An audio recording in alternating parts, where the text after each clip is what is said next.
Wait. Hold on here. Is this the barbershop? Is this the barbershop? Yes, the shop. It's the barbershop. Yes. Wait, I mean, we can't talk straight in the barbershop. Then where can we talk straight? We can't talk straight nowhere else. You know, this ain't nothing but healthy conversation. That's all. You gotta tell Rosa Park down. It ain't nobody exempt in the barbershop. You know that. Ain't nobody exempt. You can talk about whoever and whatever, whenever you want to in the barbershop. Why you gotta tell? I feel like I'm losing my mind. Is everybody in the world blind? Please, Lord, give me a sign, a sign. I feel like I'm losing my mind. Is everybody in the world blind? Please, Lord, give me a sign, a sign. I wanna be the greatest. Everybody on the fake shit. I look around and feel like everybody is the fakest. I make this every day and I'm impatient, hoping one day I blow up from the basement. Statement, the top is so vacant. I don't hear shit that I think is amazing. Waiting for my day when I'm playing sold out shows for 1,000 faces. Hey, give me that crown, get in my way and to be put down. It ain't your place, all this my town. If I want that shit, then I'll get it right now. I'm losing it, the noose it fits. I'm losing shit, a stupid myth. You choose to live or choose to dip. You choose to fight or lose your grip and lose a gift. I feel like I'm losing my mind. Is everybody in the world blind? Please, Lord, give me a sign, a sign. I feel like I'm losing my mind. Is everybody in the world blind? Please, Lord, give me a sign, a sign. Yeah. There's no mercy in this world, just hunger-thirsty persons in different versions. Each new update, that shit worsens. Why? Pull back the curtain and you'll see the different vermin. We all have different burdens that all seem to cause disturbance. Yo, so do me a favor, don't treat me like a neighbor. Don't need the different flavors of your problems just to savor. I've got my own issues, I need a comb to get through. Don't need to groan with you, just go get your own tissue. I feel like I'm losing my mind. Is everybody in the world blind? I don't want peace. I want problems, always. You should be ashamed of yourself not standing up. You should be ashamed. Ladies and gentlemen, welcome to the show. Ladies and gentlemen, welcome to the show tonight. This is another episode of the Barbershop on the Black Man Unfiltered Network. I'm glad you guys are here. I'm honeymoon happy and peacock proud. When you come in, please do me a favor. Hit the like and subscribe button. Share with 2 people you like and 1 people you do not. All right. It's so good to be here, guys. It's so good. It's so good. What's going on, man? If you guys want to join the show tonight, man, I would love to have you up here. Fellas, this barbershop talk, man, where it's unfiltered.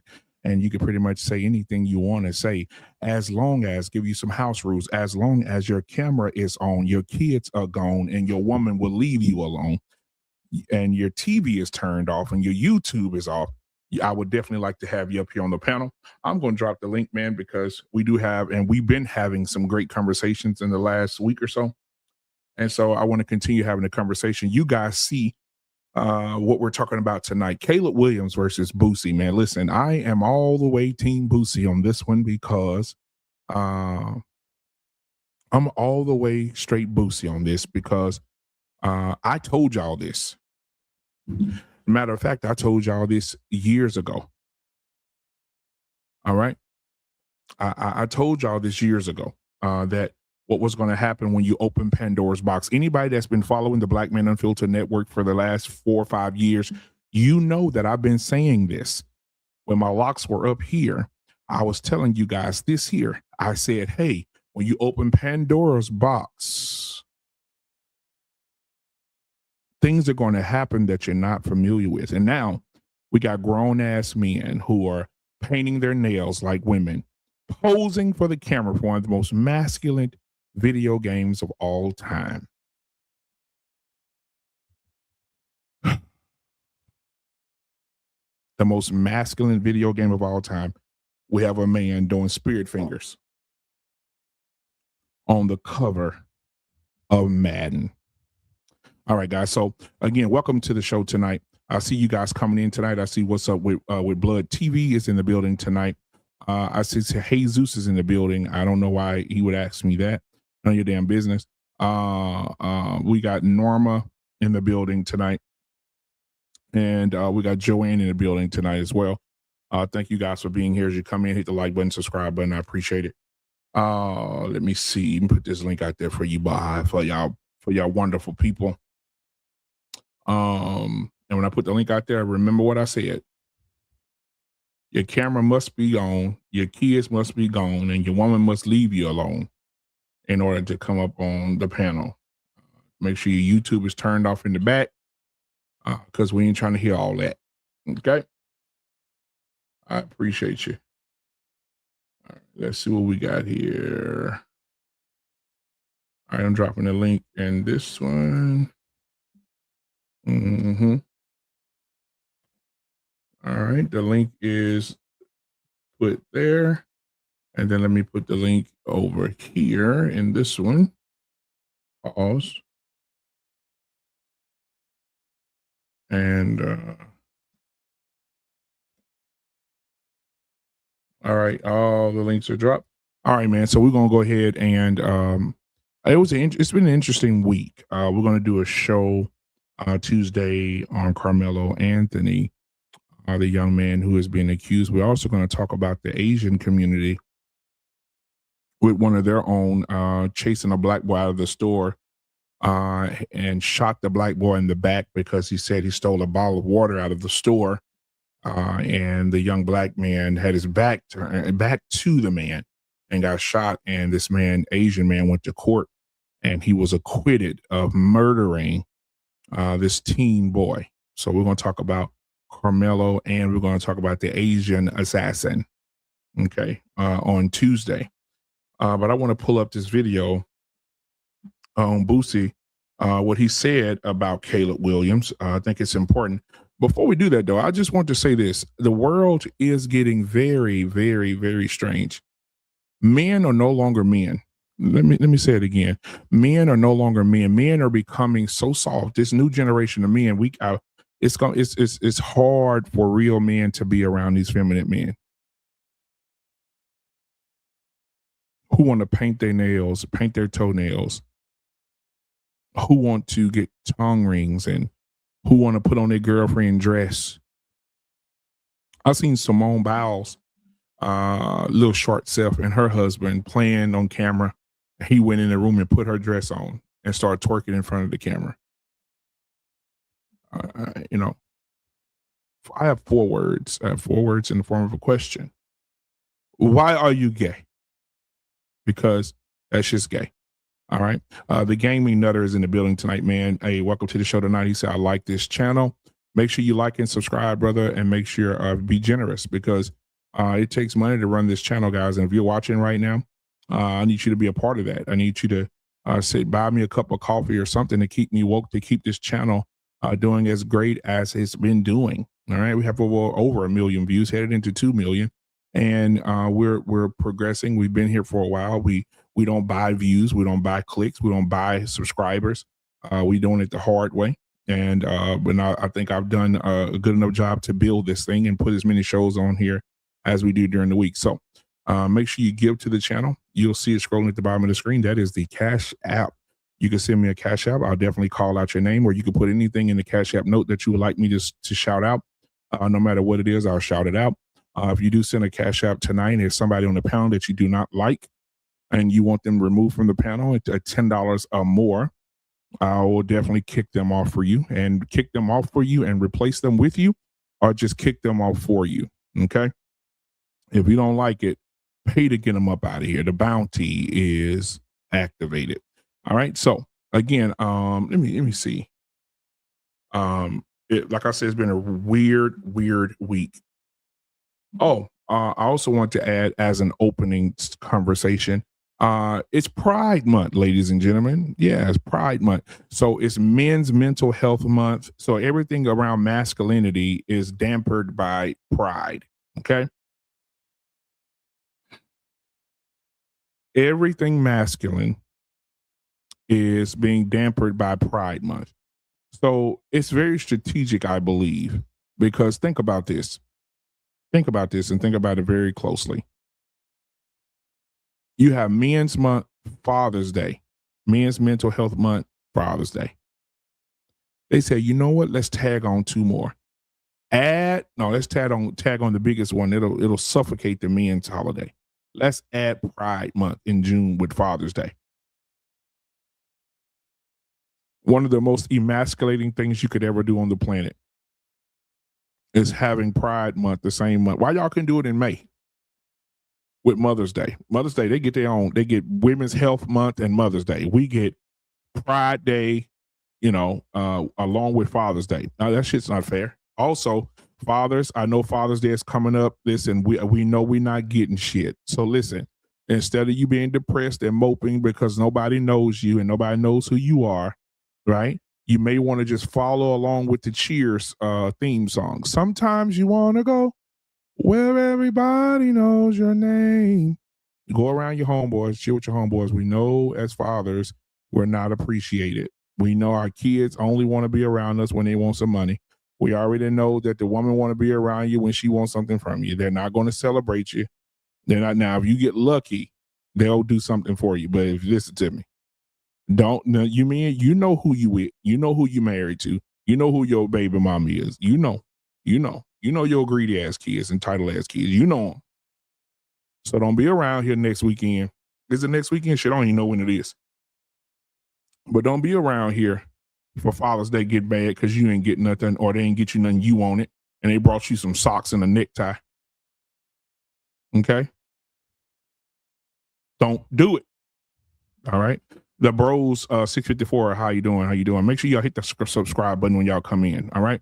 But for Father's Day, guys, I just want to put that out there. Okay? Just keep doing what you're doing. Right? Keep being the robot that you are. And one day when you die, you'll get your flowers. Okay? I mean that shit. One day. Fathers, I think moms are appreciated no matter what they do. Fathers have to earn their keep every day with their family, with their wives, with their jobs. Women get a pass. Mom could be, and we can get raw because this is barbershop talk. Mom can be the biggest whore, can be the whore of Babylon. Mom then slept with 563 men and married 10 of them and divorced 9 of them.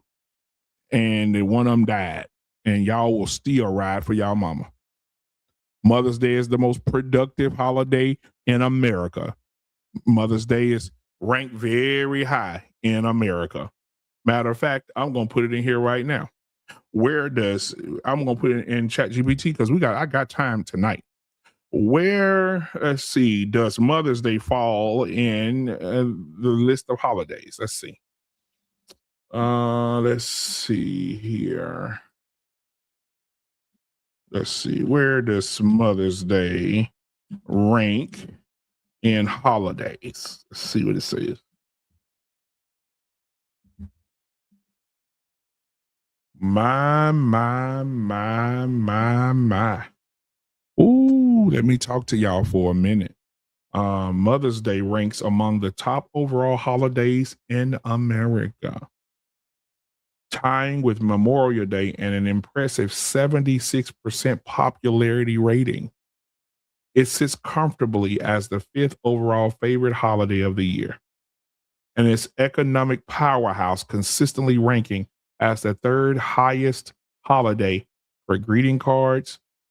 Around 141 cards are bought. Over $200 to $300 million is spent. The top 5 holidays in America are as follows. Okay. Thanksgiving, Christmas. I'm going from 1 to 6. Thanksgiving is 1st, Christmas is 2nd, Memorial Day is 3rd. Okay. Mother's Day is tied with Memorial Day, so they're tied at number 3. Then there's Veterans Day and then Martin Luther King Jr. Day. The economic spending. Wow. They say while exact spending fluctuates by year, Mother's Day spending remains one of the largest on the calendar. Now I'm looking at the top 10 holidays And I'm telling you right now, Father's Day is not on the list. Father's Day is not on the list. Ain't that a bitch? Matter of fact, let's see where Father's Day rank. Let's see. Because let's see. And shout out to all the fathers out there who are good fathers, and you still being called a deadbeat every day and a bitch ass nigga. I'm shout out to all of you. Okay, all of you that keep trying with these bugaboo boogaloo, elephant shaped, thumb built Mountain Dew can, bad back, big back ass women who don't appreciate the fathers of their children. All right, so let me see. Father's Day ranks. Oh Lord, guys, Halloween comes before Father's Day. Halloween, Columbus Day. Let's see. Wow, Father's Day way down on the list, guys. Where Father's Day is ranked number 28th. Father's Day is ranked number 28th in holidays. 28th, according to this document here I'm reading. Yeah, I told y'all. I told you.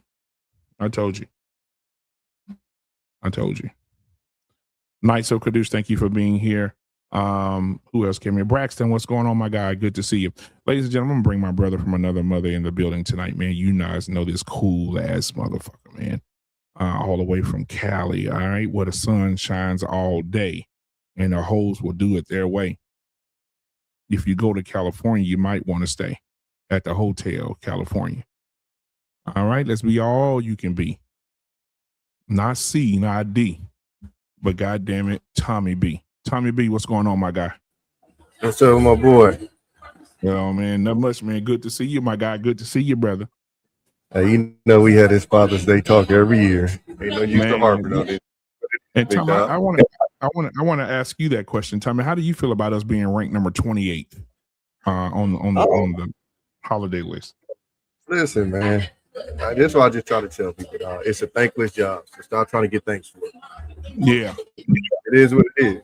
You know, and I tell people I'll do it for free, which I do. You know what I'm saying? So if you're willing to do it for free, then ain't no reason to complain. It is what it is. I'm not doing it for the praise. It'll be nice to get it, but if I don't, you feel it me? is. Yeah, that's not what I'm doing it for. It is what it is. So I mean, that's why you gotta think about it. Like my boy Glasses Malone, I'm watching his podcast, and he was talking about. He said, you know, he's just talking about men these days. He's like, I never grew up seeing niggas announce their birthdays. Yeah, you don't. Yeah, error with niggas. I mean, and it's kind of connected to, you know, the subject we about to talk about. But niggas announcing their birthdays, niggas getting mad because you didn't tell them happy birthday. Like that's been women behavior my whole life, and I literally watch niggas I respect be on Facebook having countdowns to their birthday. Yeah, you know what I'm saying? So, and that's that new generation of niggas. It's like it's new niggas out here. You feel me? Yep. So, like I said, you know, if you're looking for the world to be fair, then yeah, it ain't right. But I mean, I tell people all the time, it ain't shit fair in this world. It is what it is. Yep, exactly, bro. Man, you know, I look at it that way too. I've never been a celebrate. I've never been a celebrator of no birthdays either. Like you've never seen me ever on social media or got on a show and be like, "Hey, y'all, my birthday today." I don't do none of that shit. I legit worked every last one of my birthdays. Yeah, I don't give a damn about no birthday. I don't know bread over no dumbass day. Yeah. It's just another day to me. But yeah, man. So I was talking earlier, if you were listening, about what we're gonna be talking about tonight, and I think that we're living in a time. Tommy, you've been rolling with me for years, and remember, even on SB's show when I used to do Security Boss show, I said Pandora's box, when they open it, it's gonna be hard to close Pandora's box, and Pandora's box is open. Let me ask you a question. Who got the #1 album in the country right now? Drake. So that's Hey, yeah. when we get into the show, I'll show you the pictures. And this the Yeah. cold part. At least Caleb Williams is a youngster. Drake is 40. Drake is 40. It's more niggas yelling at me about Drake than it is the hoes. Yeah. It's more niggas defending Drake than the hoes. Yeah. That's So when crazy. I tell people all the time that this timing we living in, Drake is the epitome of it. Drake being the #1 rapper right now literally shows you. We can't say #1 after the ass whooping he took, but being a top rapper right now, or as Glasses Malone will call him, pop star right now, Right. it shows you where we're at as society. Because it's nothing to respect about the dude to be solid with you. You feel me? And you know, he's up there like Nephew, what's going on back there? Bye. But yeah, I agree with that too, man. I think we're living in the softest era, man. I think that these dudes today, I mean, I told them, I said it for years and years, bro. I said it for years. When Pandora's box opened, then I said it about you, Tommy, you've been listening to me for years. I said, hey, black women support these feminine ass shit more than anybody. and now niggas wearing purses. Yep, purses want to be like them. I seen Magic Johnson, 10'3" son, talking about he went to the gala and he looked better than every bitch in there. And that's been part of my pushback with even like some of the manosphere. Like some of this complaining, it sounds woman-like. Like my nigga, hey, it's certain shit as a man, you understand it ain't gonna be on our side. But guess what? It's certain shit on the women's side that it ain't fair on their side either. But that's called life. And when you start getting motherfuckers, you know, complaining about what's not fair for you, like to me, like I said, I'm used to women doing that. I'm not used to men doing that. So that's why, you know, black man, when I got in here, what I always used to say, you niggas is weird. It's like, you know what I'm saying? And again, in saying that, some of the complaints were valid. I will give you that. But some of these complaints, I'm like, bro, you complaining about that? You need to go I'm thinking like this. How do you feel about the feminine, the men becoming more feminine? I mean, so I say this all the time, and the mothers are encouraging it, and because like remember the prom last year where the boy dressed up in his purple prom dress and the daddy escorted him to the prom. Oh my God, bro. And the mama was like, yes, look who coming up the driveway. Look who coming up the driveway. And the daddy came and escorted his son in a fucking prom dress to prom. But I mean, so was the son gay? Oh yeah, he was straight. No, I don't think. Oh no, see, black man. I'm not. If they gay, hey, you do you. I'm focused on the straight ones that's acting that way. That's where he's getting me because. But let me ask you this, like, though, God forbid. He's straight. Yeah, God forbid. Let me ask you this. Hold on a second. Hey, I'm gonna call you right back, son. But I think that I'm talking about the situation where, as a father, if my son came to me in a prom dress, I'm not going as my son's date to the prom with him. No, I'm with you on that. But again, so I'll say like with my son, right? As of right now, my son is straight. For all I know, don't act like that, right? Thank you. So what I'm saying is, a gay kid's not going to influence my son. A straight one will. So I'm more worried about your Drakes and your Caleb Williams who are straight and doing this than I'm a gay guy. Because I can point at a gay guy and go, oh, he's gay. That's why he acts that way. Right. I can't point at straight guys and go, oh, no, he's straight, but he's still doing this. Now I got to explain to him why you as a straight boy shouldn't be doing what this other straight dude is doing. Because you feel me? And to answer your question, I always lead it off with this. I don't blame the single moms. And when I say that, I say because it's naturally happening when you have moms raising boys and they're missing that masculine side. So they're learning how to handle conflict from a woman, not a man, which is two different ways of handling conflict. They're learning their gestures from men. They're learning like you got niggas talking about clocking, and they're straight. Oh, you know, man. but if they're in a house with the woman, you say got niggas saying what? What they saying? Oh. Clock it.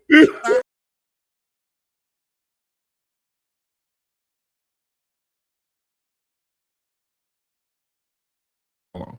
JT be on their ass about that clock and shit. No, but what I'm saying is,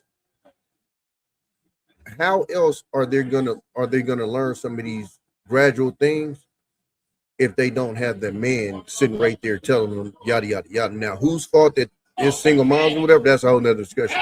I'm just talking about the fact that you got boys being raised in the house with just a woman in it. So when she has clashes with her friends, he's learning how to deal with that through a woman. He's not seeing his dad handle that with his friends. He's only seeing one side of it. So what I'm saying is, perfect example, use me. Most of the stuff that I've learned through my dad. How to handle women, how to handle conflict, how to handle other dudes, how to maneuver, my gestures. You know, people ask me when I say because my pop's exactly the same. Got it from him.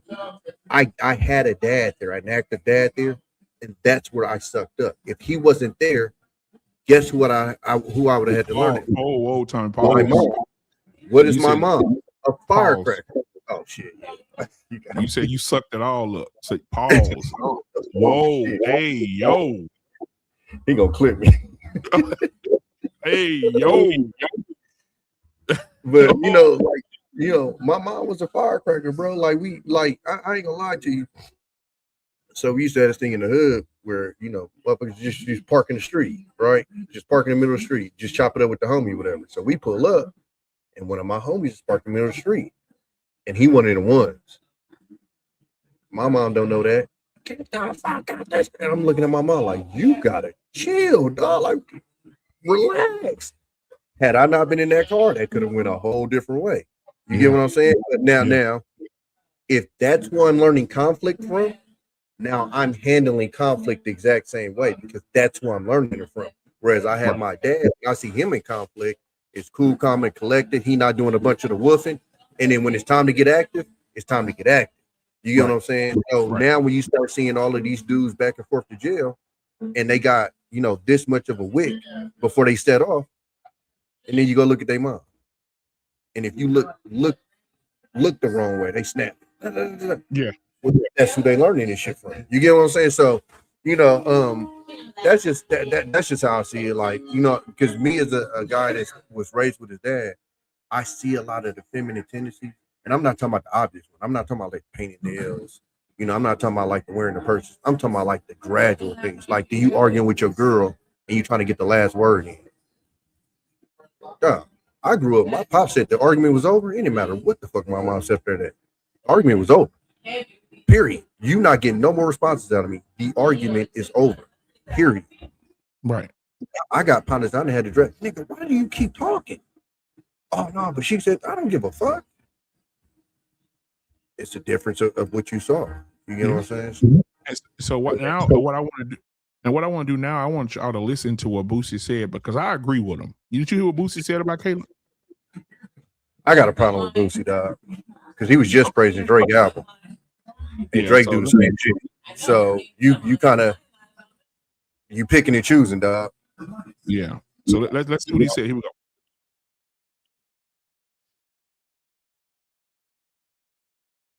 Years that I never thought in a million years that I would see a Madden cover with one of the best players with his fingernails painted. Boosie is going viral after reacting to Caleb Williams appearing on the cover of Madden with painted fingernails. In a video posted online, Boosie made it clear he wasn't happy about it and said he never thought he'd see the day when one of football's biggest stars would be featured on the cover of one of the most popular sports video games in the world while wearing painted nails. Boosie also responded to people criticizing his opinion, saying he doesn't care if people get mad at what he has to say. He argued that Madden is a game played by millions of young football fans and questioned what kind of message it sends to little boys.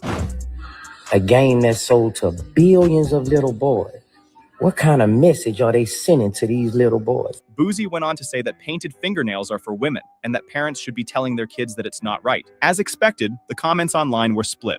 Some people agreed with Boosie and felt that athletes should be setting a different example for young fans. Others argued that Caleb Williams painting his nails has nothing to do with his ability as a quarterback and that people should focus on his performance on the field instead.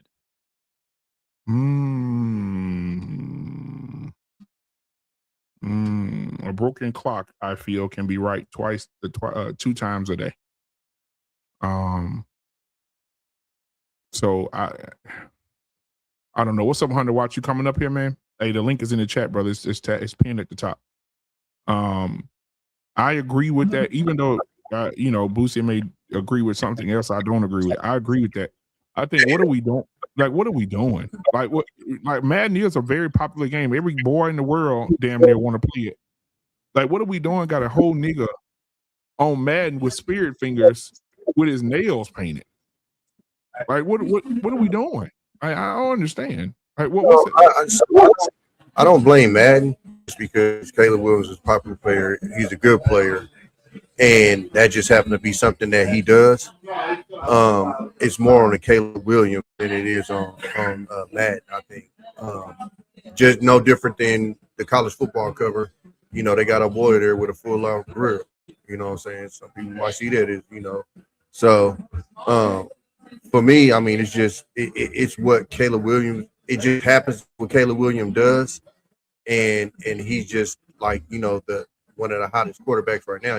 Madden, they just pretty much put the hottest the hottest player in the league. Pretty much is usually who gets the cover.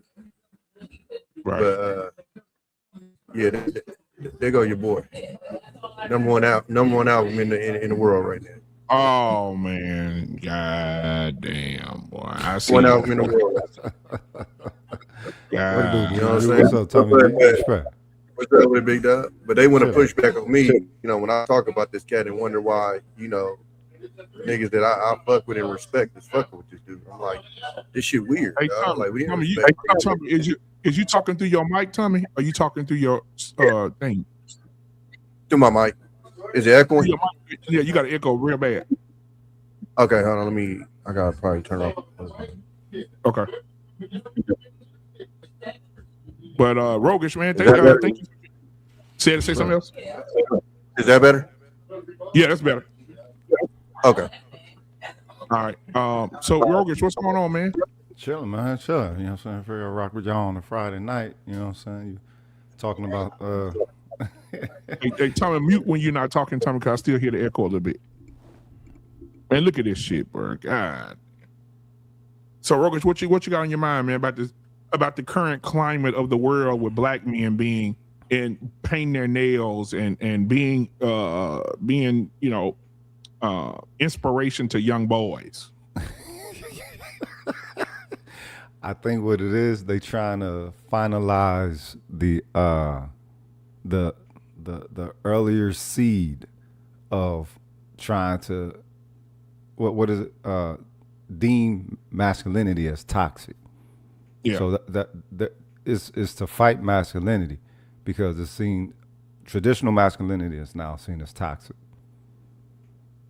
and viewed as something that's preferred in, I guess, governmental form or some shit. The thing is they, when it comes to football, you notice they were always trying to do some form of a feminization to it, always. You know what I'm saying? Even I remember when they're trying to get chicks into the speaker box and everything. It's like, all right, well, look, let chicks do the cheerleading thing. You know what I'm saying? Well, what? You want to hear their voice, but this is what I think on it, bitch. Please, whatever. But they've always been trying to feminize the shit. You know what I'm saying? Softer, gentler, kindler, and shit. And it's like, man, this is a gladiator. It's a gladiator shit. But in Roman fashion, you know what I'm saying? I guess they finna make it as Roman as they can. They Romanizing everything. So why would football be anything different? You saw how the NBA started dressing. You know what I'm saying? Just like weird, wild out there. Now, this is the thing, though. they are entertainers, and I do accredit them as being more belonging to Hollywood as opposed to the black community, whatever, because entertainers potentially sell they soul, booty hole, you know what I'm saying, firstborn, life beloved, all the rest of that shit to participate. So, you know what I'm saying, a lot of people give up they kid, all that shit, right? So, yeah, they're going to have to do some form of distortion for their shit. I mean, I don't know. It's I think when they quelled Beast Mode, that showed that they were really trying to, you know, like change things, you know. So, yeah, I don't know. You said when they quelled Beast Mode, what you mean? Well, when they stopped them from, hold up, I got an echo. Is that me or you? I think, Tommy, it's you're echoing, but when everybody else talk, it echoes through your thing. So just mute when you talk, just like we normally do back in the day. I don't know if it's some on our side or your side. I don't know which one it is. Okay, so say something now, Rogish, and see what happens. No, I'm mute. You muted. All right, hold up. Can you hear me now? You still hear it? Can you hear me now? Yeah. All right. So I think that's what it is. Yeah. So when you unmute when you want to say something, Tommy. My boy JT in the building, ladies and gentlemen. What's going on? JT? Respect. All right, man. We got 100 Watts in the building tonight. What's going on with you, man? What's happening, fellas? Now I know anybody. I know a lot of you guys know. I know you know Tommy. Anybody knows Coach JB? Coach JB has. I love Coach JB. Hey, they think Boosie ain't got no filter. Coach JB ain't got no motherfucking filter. I want to play a video from JB. I don't know when this was, but hold on, I'm gonna play it real quick. Because because anybody know Dwayne Wade did a interview where he has his own nail polish coming out that he's selling, his own handbags and nail polish as well. What? Yeah, Dwayne Wade. And so he did a video on Dwayne Wade, and he did a video on the NFL supporting Pride Month. So let me let JB talk for a minute. I know I'm gonna laugh my ass off. I just want to put this out here. The Raiders did not celebrate it this year. Know that. Hey, it was like 15 teams. Salute to the Raiders. All right, here we go. Oh, there they go right there. How's my hat? We're celebrating sports with politics. Oh, me No, you don't. It's a sports show. Is this about sports right here or politics? I just want to be clear. Because this is politics. This has nothing to do with sports. These 9 teams said we're not going to promote the Pride Month of June. The NHL, I put a story out yesterday on my Instagram story. The NHL said that we're going to promote Pride Month on all platforms in the NHL. And all I simply said on my Instagram story, by the way, which I got several lesbian women to respond to. And I'll share some of those with you. What? I want to know, Smitty, how many gays do you think are playing hockey? I don't watch hockey, but I mean, if I had to guess, if there's any, it's like 1. If there's any. Could be somebody. How many gay motherfuckers is really out there playing hockey, homie? I haven't never met one or seen one. I'm trying to figure out, because last year, I don't know if you know this, Smitty, you don't follow hockey that much. I don't either, but I do remember when the Russians, which we know the Russians are against that type of shit, when the Russians all said, we're not promoting that shit and we won't play if you put it on the ice. And I don't know if you remember that last year. It was a big thing, and they almost boycotted and didn't play. Yeah. They've already come out this year and said it as well. Why would a whole league promote it if the players aren't promoting it? And I'm trying to figure out, but that's my point, Smitty. Who is paying them then? If it's not politics, if it's not a sports show, if you can't talk about it, who's paying them then? Big brands. It's a deeper state issue. That's what I'm trying to say. And I wanted to segue that with this because kudos to the 9 teams that won't buy in. Because here's the issue I have, Smitty. We're promoting a month of June about a gay pride. And I don't care what you are. Like I said, I'm not a gay basher. I really don't give a fuck about what your denomination is, what your faith is, what your sex is. I have a problem when it comes to pushing it on other folks that aren't interested in it or pushing it on other folks like kids. Because if I went and pushed my narrative on you, you would fight it as well. So that's the problem I have. So it's okay for you to push your shit on me, but I can't push my shit on you, or I'm a hater, you want to cancel me, blah, blah, blah. I got 2 issues. Number 1, we have to celebrate Black History Month because to me it's sad that we have to promote a race that had no choice when they were born on what color, creed, or race they were. Right. You were born. You didn't get to choose. God, no, please paint me white. No choice. Right. Gay people are born and have a choice. They made a choice and a decision to be that way. Let's just be clear. So how the fuck are we promoting and celebrating one thing at an all-time cliff, and we have to give Black people a month to actually, to me, it's a backhanded compliment. And then we get 1 day, Smitty, to celebrate fucking Veterans Day? 1 day to celebrate the people that made this land what it once was, at least for that I remember? 1 day for veterans that are out here homeless on the streets, and we get a month to promote your ideology? I'm really lost, dog, on what this place has become, what we're turning into, and what we're pushing out here. I really don't understand it. I really don't. I don't get it. Mexican Americans get Cinco de Mayo 1 day. Gay gets. I posted a tweet months ago. Gays have put out they have 1 million days. Like they literally have 1 million different days they bring up, like Trans Day, Pronoun Day. And I'm not lying. I brought it up. I'm not even lying. They brought up just a bunch of shit that's crazy to me. And I'm like, we got Veterans Days 1 day. 4th of July is 1 day, right? Yeah, it's 1 day.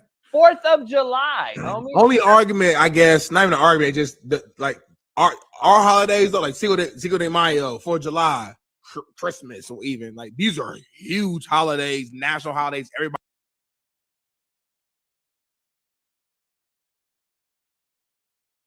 So what are your thoughts on that, JT? You can go. What are your thoughts, man, on the Caleb Williams situation, as well as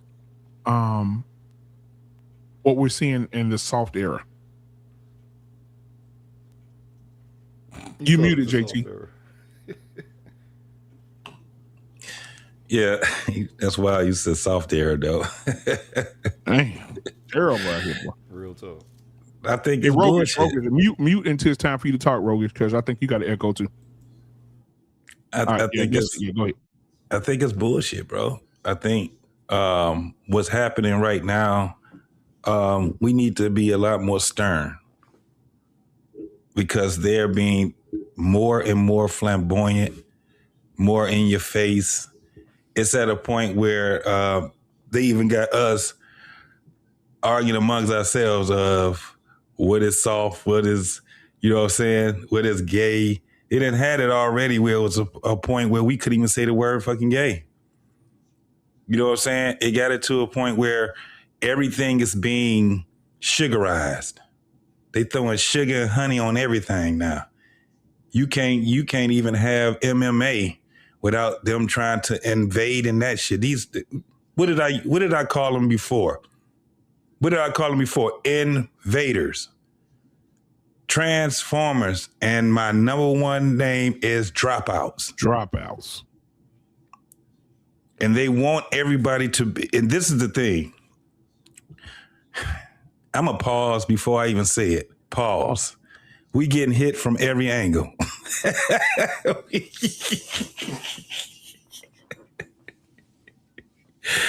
This shit is crazy. It is an attack again, and it don't seem like it, but every year that passes, you see it more and more. When I keep telling people there is an attack on masculinity.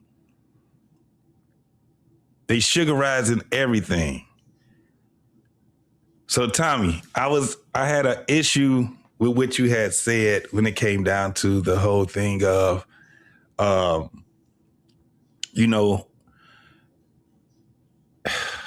this thing about like when black men was talking about the prom and all these different things, we got to be 10 toes down on what the fuck is not masculine.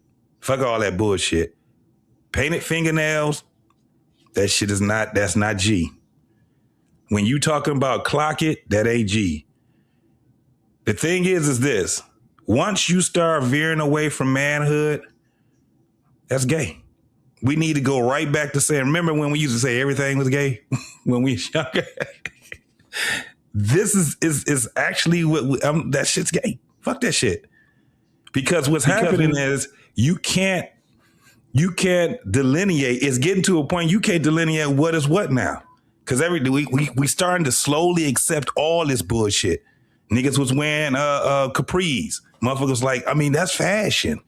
Niggas was sitting here wearing a purse. Well, they were trying to explain all this shit away. And I hate when me and my straight brothers be arguing over what is feminine and what's not. That shit is fucked up. We in a fucked up time. If this is what we gonna be doing as straight men, no, that shit ain't man. Fuck that. If that shit looks foreign, it is foreign. And we need to stand on that shit. I land with that. Yeah, I was never saying that. Am I good, Black Man? Okay. Yeah, I was never saying that to dress and shit.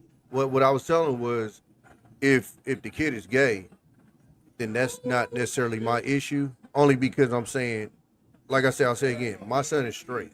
I can easily point to that dude that wore the dress and say, oh, he's gay. That's why he's wearing that prom dress. My thing is Caleb Williams is straight. So now what do I tell my son when Caleb Williams got fingernail polish and I can't just go, oh, he's gay, because he's not. You get what I'm saying? Like, I can't tell him he's different. No, he's not. I can't tell him Drake is different. He's not. You get what I'm saying? So that's why I pushed off the dress thing, because I'm like, oh, if he's gay, then that's a whole different thing. And if my son's not gay, that's easy to just say, oh, he's different. But if he was straight in doing that, then I'd be like, okay, yeah, that's an issue. I see. That's an issue, because now I got to explain to my son why a straight man is wearing a dress and thinks it's okay. You get what I'm saying? No, that should not be on you. Huh? Well, no. I mean, listen, I don't think I'll ever have to explain to my son why wearing a dress ain't cool. But the fingernail thing might be a conversation now. And even then, I don't know, just because of the way that we are around here. I mean, listen, my son coming with fingernail polish, we gonna roast the shit out that little nigga. You know what I'm saying? But I will say this too, because I do got to put some on us. We started this shit. I got to keep it solid. Remember when we came up, it was left only. Yeah, but it was cool with two. No, then it was cool with both. It's a little bit different. Now niggas got. No, I agree with you. It's different. I agree with you. Yes. A nigga with a nose ring respect. Hey Tommy, you have. Hold on. Do you have another? It sounds like you got another window open. Like you got YouTube or something that's in there. Your reverb. No, it's only one window open. You know what? I might just drop out and come back in, because I had it. Yeah, I'll do that. 100 watts. What you about to say? I think this is an amazing conversation, because I mean, like, Tommy is somebody that most of us here on this panel we've been interacted with for years now at this point, and we all respect to a certain level. We respect Tommy and his perspective, and him being somebody with a nose ring. Like, to many men, that is a line. Like that right there is a line. I'd be willing to say that Hoochie Daddy shorts is probably a line for JT too. That's probably some shit that nigga would never be doing. But I'm not about to. But I'm not about to let a nigga like JT question my masculinity because I go to the gym and work on my legs, and I like wearing shorts to show the motherfuckers I don't give a fuck. Nigga, that's gay. Nigga, that's gay. I don't care what your perspective is. So I can see how somebody that paint their finger, I can see how that would be their thought process. But that's femininity. That's feminine, and that's what I'm saying. Like we have to draw a line because if we don't draw a line, there is not one. Okay, but the thing. But everybody mute when everybody talking, so we find out what this echo is. Everybody say they're still hearing a bad echo. Or I guess that was a few minutes ago, or not right now. Yeah, they probably. All right, so when it comes to the line of the cultural border, right? What is it? What is the metric that we establishing this by? Like, because I thought the whole fingernail on the dude shit was some pilgrim shit. You first see that with those who was participating in punk culture or some shit. I guess that's why we called it punkism, you know what I'm saying, back in the day and all that.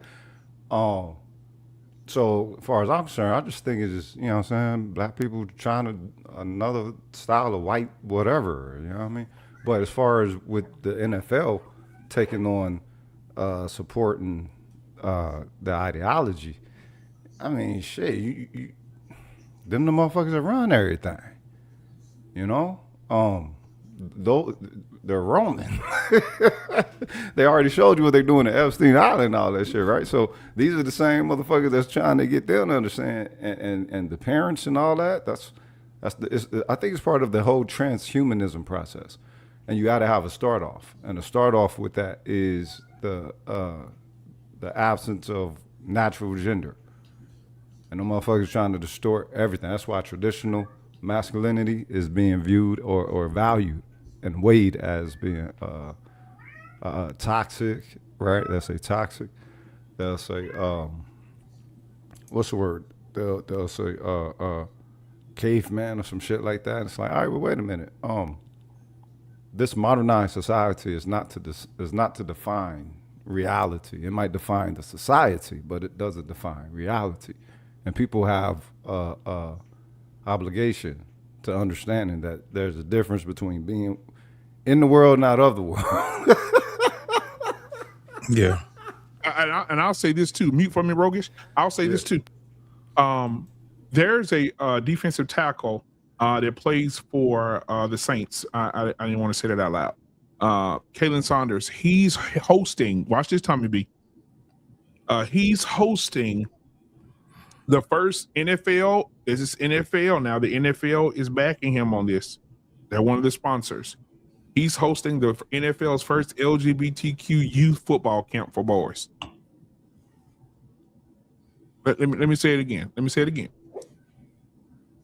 Kalen Saunders says he's hosting the NFL's first LGBTQ youth football camp for boys.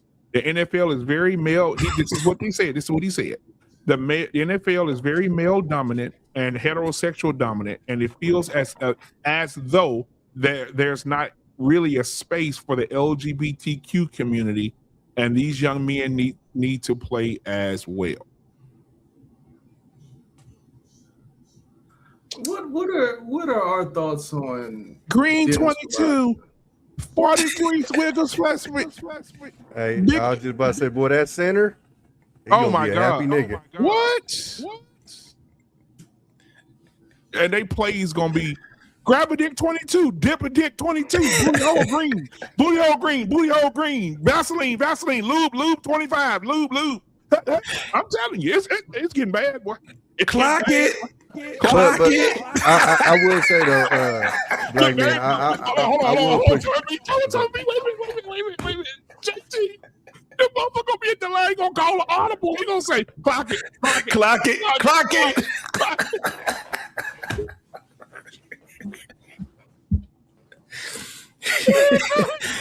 God. Period.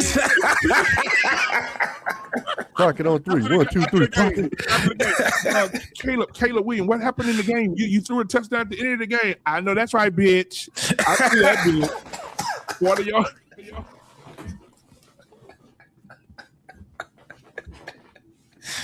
Man, we gotta cut it out, bro. What Coach Go ahead, JB? Tommy, I'm sorry. What Coach JB say? To put the fear of God in these motherfuckers. To clock it in these motherfuckers. No, I was gonna say when JB was speaking about like it's a choice. I'm a little bit. I'm still echoing. Yeah, well, no, we are echoing when you do you have a speaker on or something? I'm trying to see. Let me see something. Yeah, because Tommy, every time you talk, y'all not echoing to me. Hold on, I'm echoing a little. Hold on, I think I fixed it. Oh, hold on, Tommy. Did you must have did something? Oh damn! Did you put the cancellation, echo cancellation? Did you just do it? No, I took it off. It's on now. Is that better? Oh, it's better. Yeah. Oh, it's okay. better. Okay. I kind of push back on the whole, choice thing. I think some of it is a choice, but I've seen kids very, very young that picked the Barbie over the truck, and we all knew. And when they came out, we was like, we knew, nigga. You wasn't in the closet, nigga. You was out that motherfucker. You just ain't say that. You're like, so that's where, like, if I had never seen that, it would make me say like, yeah, it's a choice. But when I literally have seen little boys, and you literally be like, yeah, like before they even thinking about, girlfriend, yeah, nothing is absolute. So okay, no.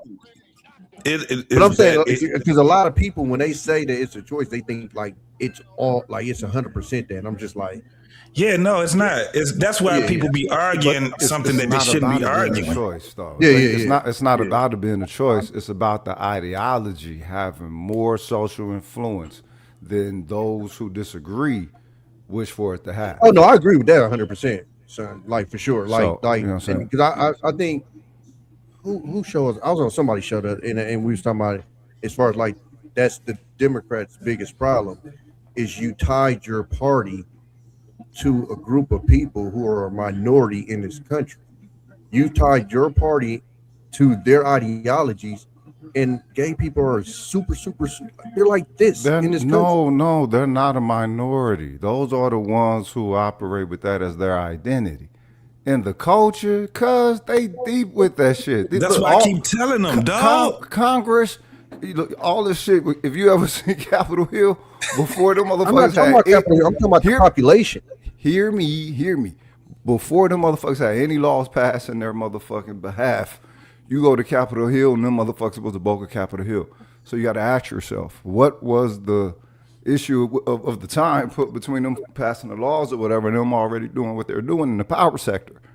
The issue is how these motherfuckers are able to operate within the power sector. It ain't what they doing in their bedrooms or whatever.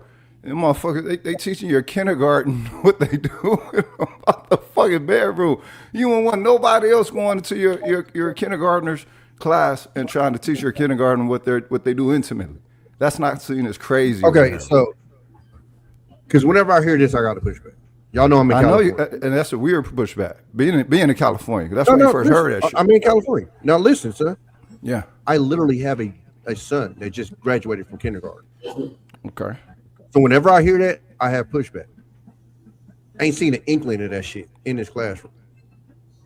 It don't get no more liberal than where I'm at. I ain't had a discussion about nothing. So because it didn't happen to you does not mean that those earlier I'm not cases saying that people was presenting at least 10 to 15 years ago. Happen in this country, it's gonna happen far more here than any of you niggas states. Either way it goes, ain't nobody else going into no kindergarten class with no sexuality, presenting that to no fucking babies, and being declared that they are of some sound and practical intention of their lesson. Get the fuck out of here, cuz. Nobody want to hear that shit. Any of you niggas seen it personally? Fuck out of here. Nobody want to hear that shit. These motherfuckers make it difficult for your children to learn your history, but they get to learn the freakism that these motherfuckers do in their history. Yeah, I ain't there. Whatever. Well, hold on. What'd you say, Tommy? What did you ask? Have you seen that personally? Meaning a friend, cousin, whatever. Because again, I'll say this again. It's not by personal account. If you have others that have the account, your account is not the chief one that everyone is to take for fact. That's why I'm asking everybody on the fucking panel. Hold on. Because niggas like to throw shit out there and try to make shit look like ain't no niggas nah. You might have a prepared argument and shit. Go ahead, but ain't no niggas. But the answer to your question, yes, we have, like, this is the first year we have Ferndale, Michigan. They canceled Pride Month and whatever. They canceled that whole thing, right? But and those schools, they were having it. Like, we got big time issues. We had big time issues in that, Tommy. You got siblings.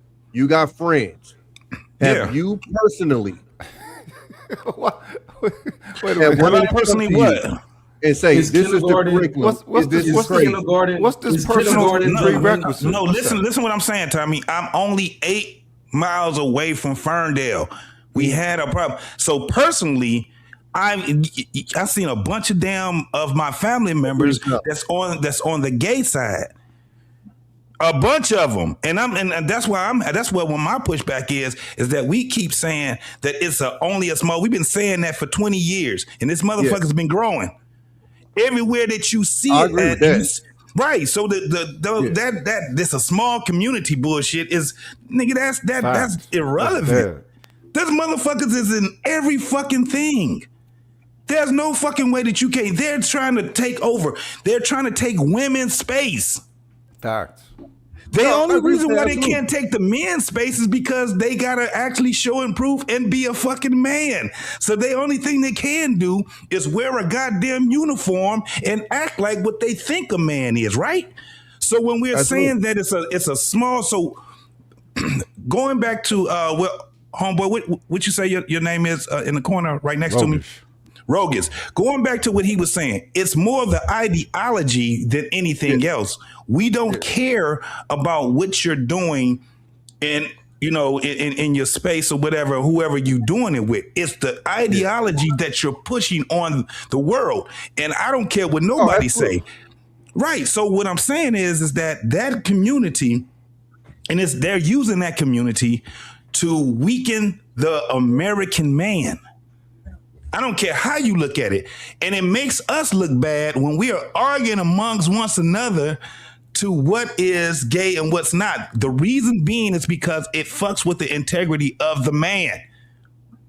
That's what I keep trying to tell y'all. So the whole thing about the earrings, the reason why we had pushback back then, and please believe, the first motherfuckers that was doing that shit was the goddamn boomers.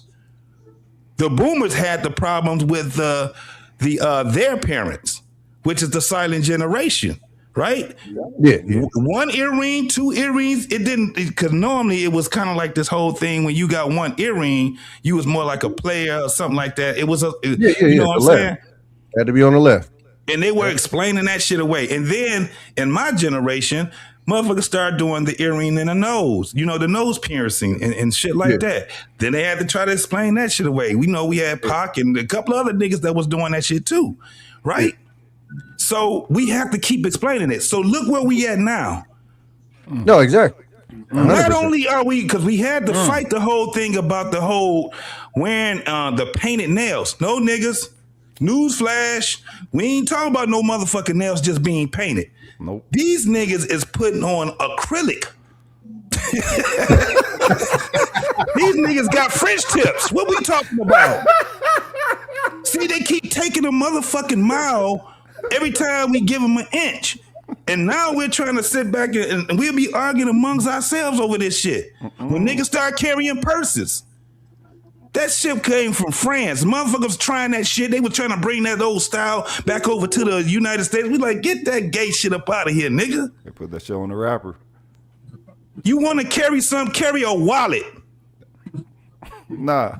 Quit trying to fix shit that ain't broke. It's an executive bookcase. I want y'all to No, see it's this. an executive billfold. That's what Look at this. Look at this. Their blaring example, drag queen story time. It's happening in Canada and America, where some public schools and libraries invite drag queens, some dressed like horned demons, to read to young children. And it's a social deconstructionist agenda. They're using children, little 5-year-olds, to accomplish this. And parents are waking up and saying, they're blaring. That's crazy. That's fucking crazy. Now the thing is, you got to ask yourself the question: at what level would you want your child at their most absorbent mental age to absorb that image, and that image providing some form of information for them to make them into what type of a person? No age. Well, and you know what? I'm gonna add to that because we're gonna have a conversation tonight. I want y'all to see this, and I know JT. I think I sent this to you before. Coach Ferg, come on up here. But I think I sent this to you before. But I need y'all to see this. Give me just a second. Who just came in? I got it. You got him. Okay, appreciate it. Let me see. Let me share this with y'all real quick. What's going on, Coach Ferg? Let's see. How y'all doing? Hey, before y'all go to the video, I just want to comment real quick on what y'all was speaking about. When I was in Chicago and my son was sixth grade, that was 2000. I think I put it in the chat 14, 15, something like that. Chicago has always had the Pride Parade. What they've started to do when y'all favorite colored president got in office, they will start to introduce that to the young folk in the inner cities, right? They actually had sent home permission slips. Mute Rogish when you're not talking because you got an echo still. To take y'all sons and daughters to the Pride Parade. I think they started from 6th grade to 8th grade because Chicago don't have middle school. So when the kid was in, they said, "Here, we're going to start this." This is sort of came after the video that you just showed, but they started that right at that time. And it was affecting a lot of young people because when you get them in the 6th grade, that's the most when we think about it on our side, that's the most vulnerable time for a kid. And the fact that you start introducing a lifestyle where you started having same sex, that's diabolical.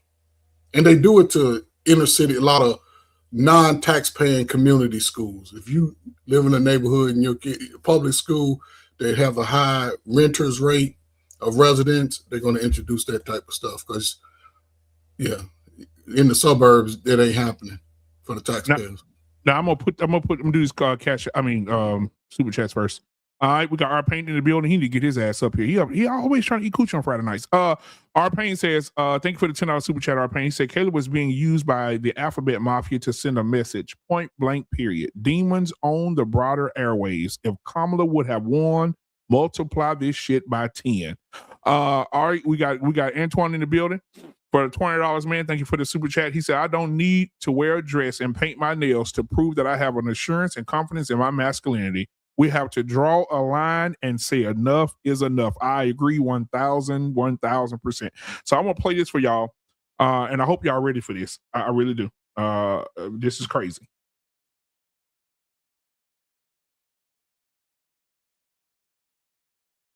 Can y'all hear it? Oh, there we go. We'll convert your children. Happens bit by bit, quietly and subtly, and you will barely notice it. You can keep them from disco, warn about San Francisco, make him wear pleated pants, we don't care. We'll convert your children. We'll make them tolerant and fair. At first, I didn't get why you'd be so scared of us turning your children into accepting, caring people, but I see now why you'd have a problem with that. Just like you worried, they'll change their group of friends. You won't approve of where they go at night to protests. But when you'll be disgusted, so gross, when they start finding things online that you've kept far from their sight, like information, guess what? You'll still be alright. We're coming for them. We're coming for your children. We'll try a little pride. We'll convert your children. Then we'll turn to you, giving up the fear inside is freeing like you never knew. Go and see San Francisco. Go and turn up that disco. You'll forget you were ever upset. We'll convert your children and make it not like of you.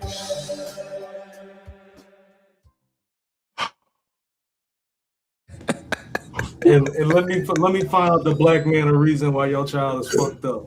Let me find out a black man a reason your child fucked up. They coming for you 40-year-olds. We coming for you.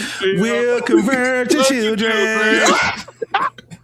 Hey, wait, is that real? Yes. Hell yeah, that's real. That's the LGBTQ all male gay choir in San Francisco. Oh, San Francisco? Okay. Hey, that's pedophile, cuz. That's motherfucking pedophile. Yeah, they do that in Cali, man. That's San Francisco.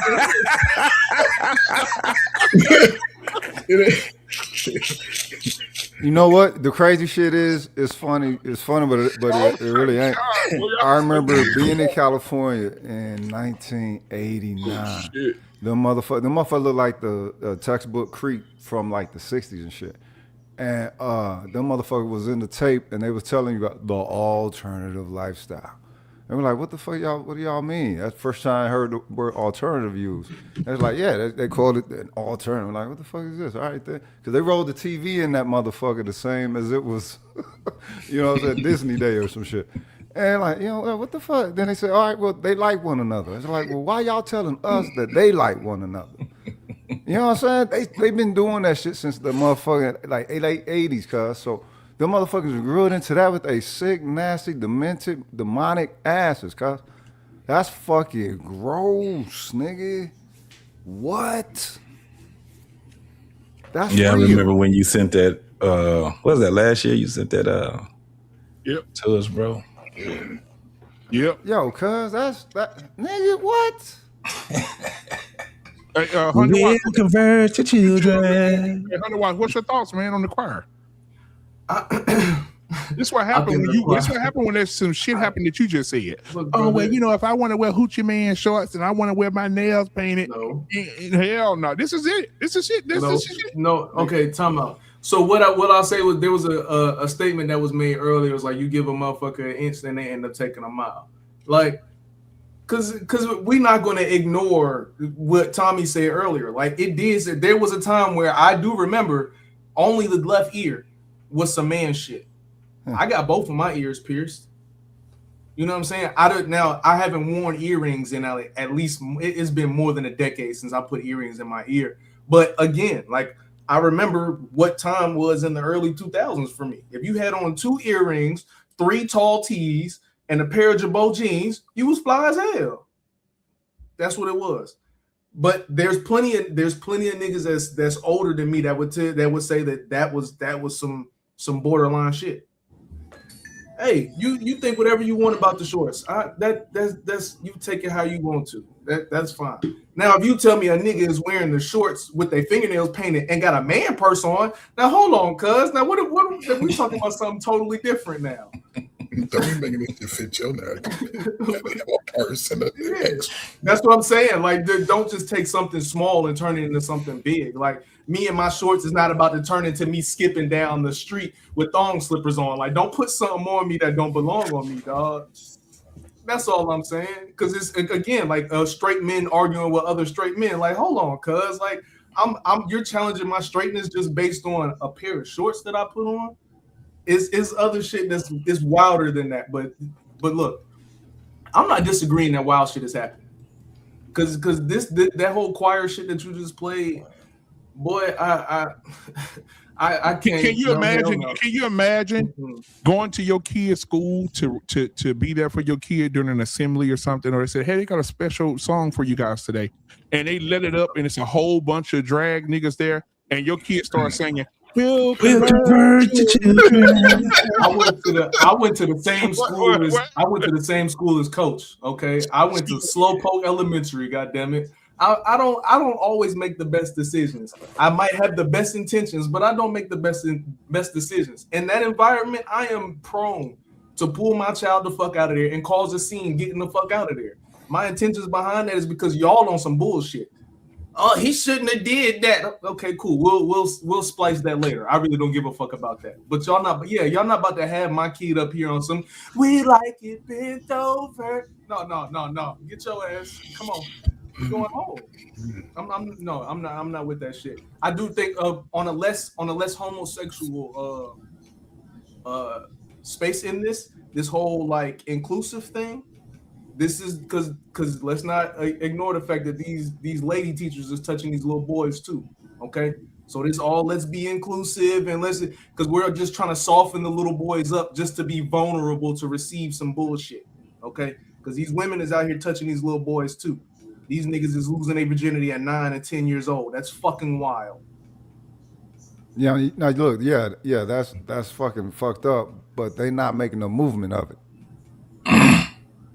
Them bitches is doing that shit in their individuality and all that. And yes, they don't by the system because I don't hear nobody making no songs about that. So I did a quick little Google. So apparently it was a satirical song, but apparently they got death threats over that shit.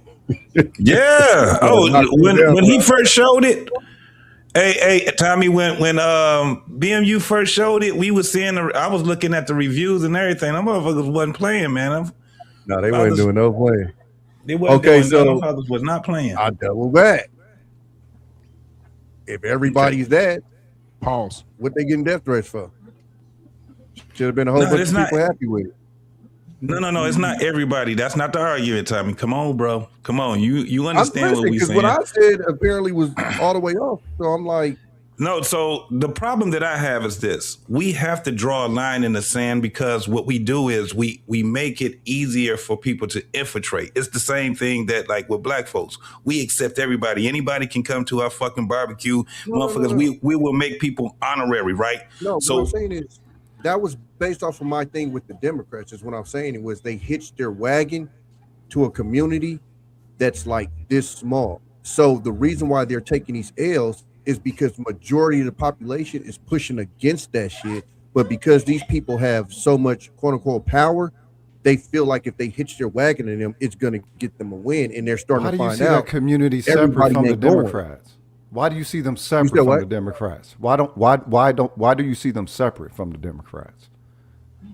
As if they exist within their own bubble, social bubble or something, and not a part of the current ruling dynamic. I think they're a part of both. But what I'm saying is the Democrats has hitched their wagon on pushing their issues, is what I'm saying. Okay. I think there's gay Republicans too. So so let's get some context, right? Let me explain to you what my argument is. I'm seeing too many of us black men representing weakness.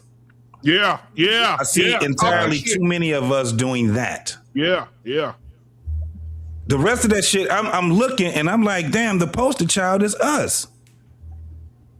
I mean, that's what we just had a rap battle and niggas thought it was cool for a Canadian nigga that was raised Jewish to tell a black man that he's rapping like he's trying to free the slaves. And I see a whole thought bunch that of was niggas cool. go, What nigga thought that was cool? I ain't never been a Drake fan. Everybody that was there listening, they thought it was cool because he got away with it. Culturally, he lost that battle. Yeah, but culturally, he lost that battle. Hold on. I get what you're saying. That's why they not like us. What I'm saying is, even though he lost the battle, the same way that Kamala lost the race, there's still millions of people that voted for the broad. What I'm saying is, even though he lost the battle, it's a bunch of niggas out there that was like, he rapped like he trying to flee the slaves. It's like, wait, all skin folk ain't kin folk. Cool. We got that filter for that. So, but that's what I'm saying. We ain't drawing no fucking lines. Right. Yeah, absolutely. No, I never did. That's my whole point. So I am gonna if I see my homeboy acting suspect, I'ma question the fuck out of it. Nigga, why are you sitting in my car with your feet, with your legs crossed? Come on, my nigga. I'm gonna put it and your arms folded. This shit that we in on YouTube. Hold we up, got a nigga, nigga on YouTube that did an interview and said He's in YouTube because I don't want to use names on your platform, being y'all cool with the name. He teaches masculinity, and he's a fucking Drake fan. Make that fucking make sense to me. You can have the nigga, argument. I'm arguing with the nigga through the whole battle. He's making arguments for this nigga. And hold on, need I bring back up the picture of who this nigga is backing? So that'll be your argument with. That's my whole point, Tommy. That'll be your whole argument with that. My whole thing is this: we as men, we understand the art of conversation, and we do understand. We're starting to have more and more understanding of the art of argument, right? So that's my whole point. The only thing that you will get from me is how I oppose what it is that you say, right? All that other shit is, once it get to a point where niggas are going to have to actually start drawing down on each other, it done got too goddamn far. What I'm saying is that we need to do some take some preventive measures for this shit not to go too far. What I'm seeing is that it's going too far. And every year that motherfuckers sit back and argue with me and say, it ain't that bad. Why are y'all so worried about it? It gets worse and worse and worse. Now we in the NFL and we got to deal with nigga. That was acrylic. Nigga, that's not just him painting his fingernails for patriotic and all that. There's too many of these niggas that's doing it. So now you got this nigga that's in the NFL that young men watch, and they're saying, okay, so guess what he's doing? Influencing these niggas that didn't even think about putting the finger paint on their nails. Now they go, yes. So that we need to challenge that shit. Yeah. That's my only thing is that we need to challenge. I am not going to be sitting back, nigga. If I got a problem with it, you ain't going to silence me. Let's have a conversation. Yeah. But fuck what y'all talking about when we talking about, because everybody telling black men, shut the fuck up. Why are you worried about it? Nigga, it's over with. We taking this bitch over. And fuck what they talking about. And guess what, JT? I hope you and Coach Ferg, Tommy B, everybody mute for me because we still have an echo and everybody talking at the same time. But I'm going to show y'all something. Okay? Don't fall out. Don't pass out. Okay? But this was in my home state, in my city. And I'm gonna show you. Hope y'all ready for this. Here we go. No pace was too slow at today's red dress run through the French Quarter. Maddie Kerr takes us to that route where scarlet fashion stretched as far as the eye could see. Imagine thousands of men in red dresses chugging beer and calling it a workout. Welcome to the second Saturday of August in New Orleans. This is the Red Dress Run, where the only thing tighter than the dresses is the beer budget. Thousands of people descend on the French Quarter, rouged up and ready to celebrate. Accentuates all the curves. Very flat, right? You'll see a lot of shoe choices. Some will be brave with their heels. Some go just to match the outfit. It's a 2-mile run, and I use that word very loosely, through the French Quarter. And yes, hydration is taken very seriously. It's 21 and up, it's messy, it's fabulous, and every dollar raised goes to local New Orleans charities. It's a come-as-you-are event put on by a local running social club, the Hash House Harriers. And for 30 years now, people come from all over the world, and truly, little preparation is needed. I ran the first few minutes with them on, and I thought, it's not working, so I just took them off and ran the rest with bare feet. So it's just easier. That is a bold and brave thing to do in New Orleans. I hope you didn't step in any puddles. Oh God, no, definitely not. No. You never know what's in those puddles. So if you're wondering what peak athleticism looks like, this is it. Lace, leg hair, and a whole lot of beer. And after the race, the party bleeds into Bourbon Street with pop-up block parties all throughout the neighborhood. He's ready to watch all the people come by. I was at Lafitte's Hotel yesterday, and people were checking in and they said, I want to make my reservations for next year also. So this is an annual event for everyone. This is New Orleans, and this is the Red Dress Run. Reporting from the French Quarter, Maddie Kerr for Fox 8 Local First.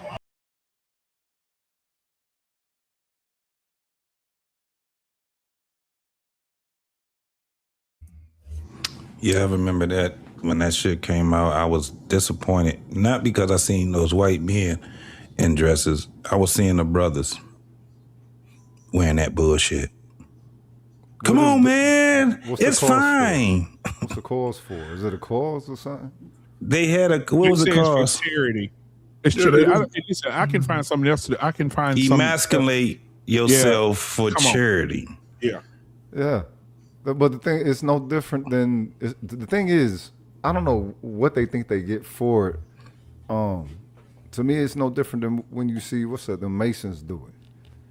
And you see the Masons that put on the dress and the high heels, and it's like you know, it was something special, whatever. Like, what the fuck for? Dr. Amos Wilson said it. He said, Dr. John Henry Clark.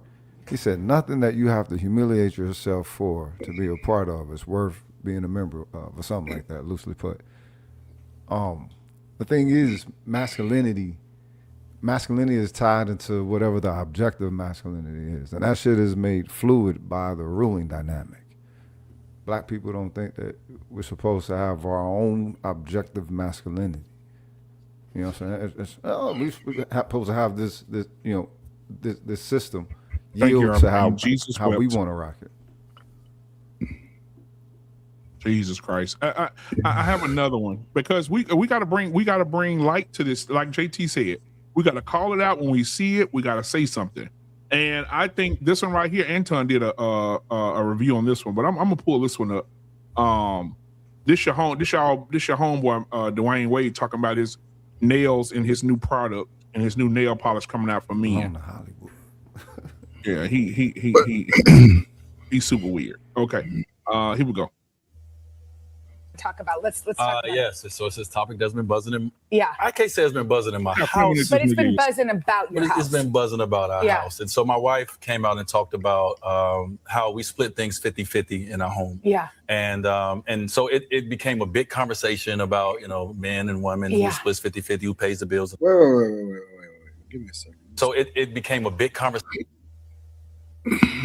What is going on with this? How we split things 50-50 in our home. Yeah. And so it became a big conversation about what's going on with Dwayne Wade's nails. What?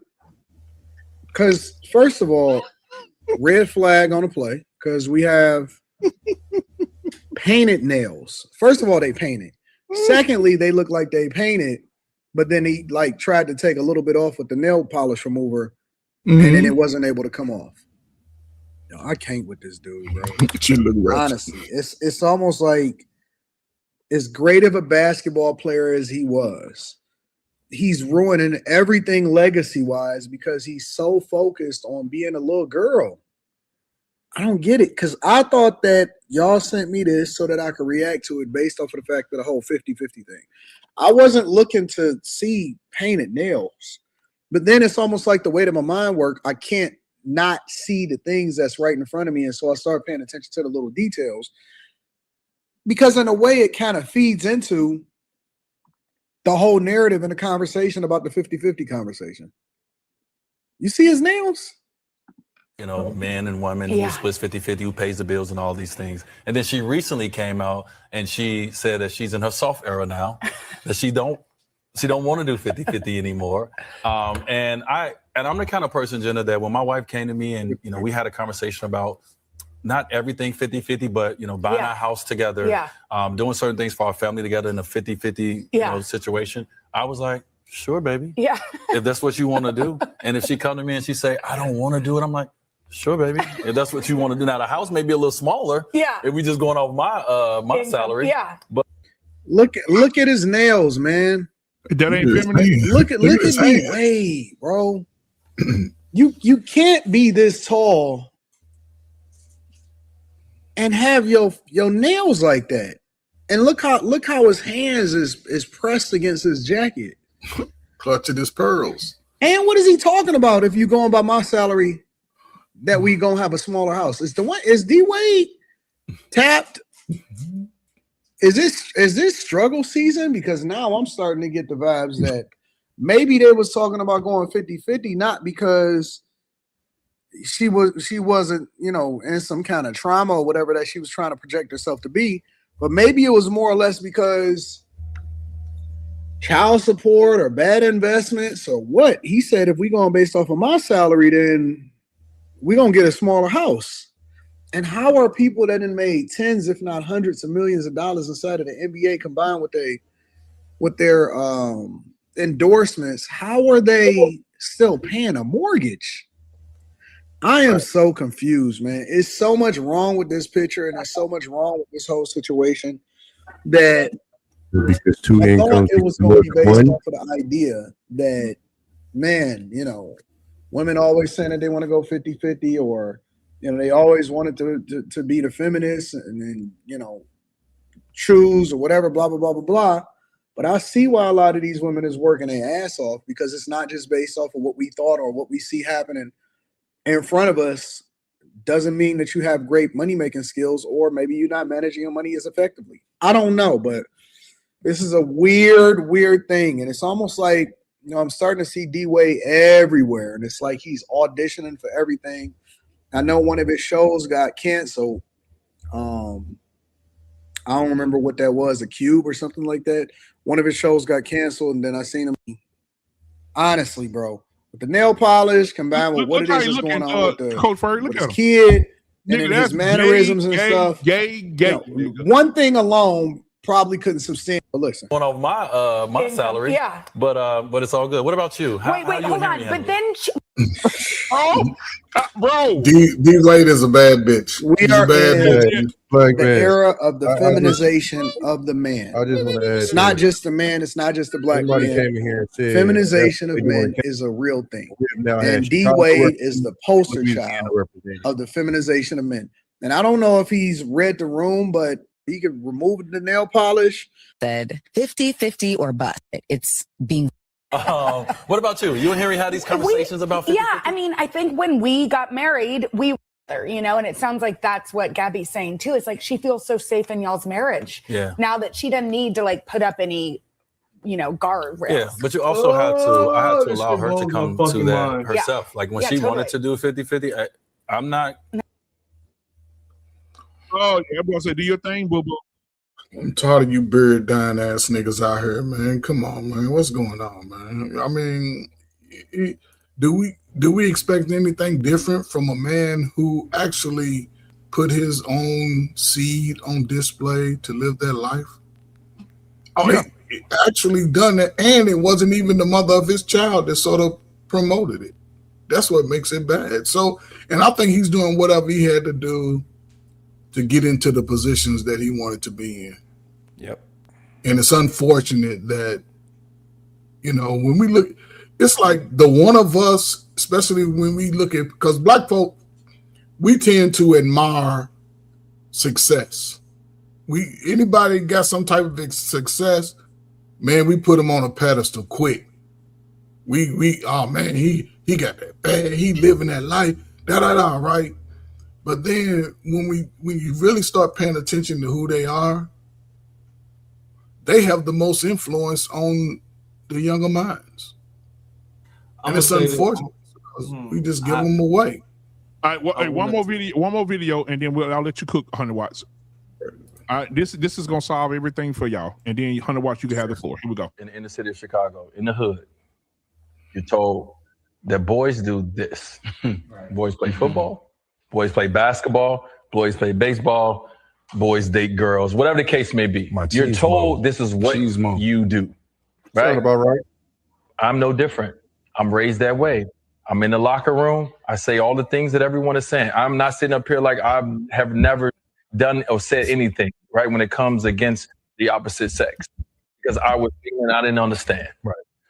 So when it hit my doorstep at 3 years old, like I said, when me and my wife looked at each other, right? And the reason we looked at each other is because of this, you know, as kids, I used to put on heels. I used to do all those things. I try to put on whatever my sisters wear. When all my sisters did, I try to do those things. So at first I said to myself, oh no, I did that. So I ain't just doing the things that I did. And then it kept going further and further. And then me and my wife had to look at each other and say, well, what if? And at that moment, everything that I was taught went out the window because now I'm a parent. And my sole job and my sole responsibility is to make sure that this kid grow up knowing that it's supported and is loved by his father and the other parent, right? That's my only job. And so when it came down to Zaya, at 3 years old, I looked at it and said, okay, D, I looked in the mirror. And now, not only did I look in the mirror, when I went in the locker room, I started changing the way I talked.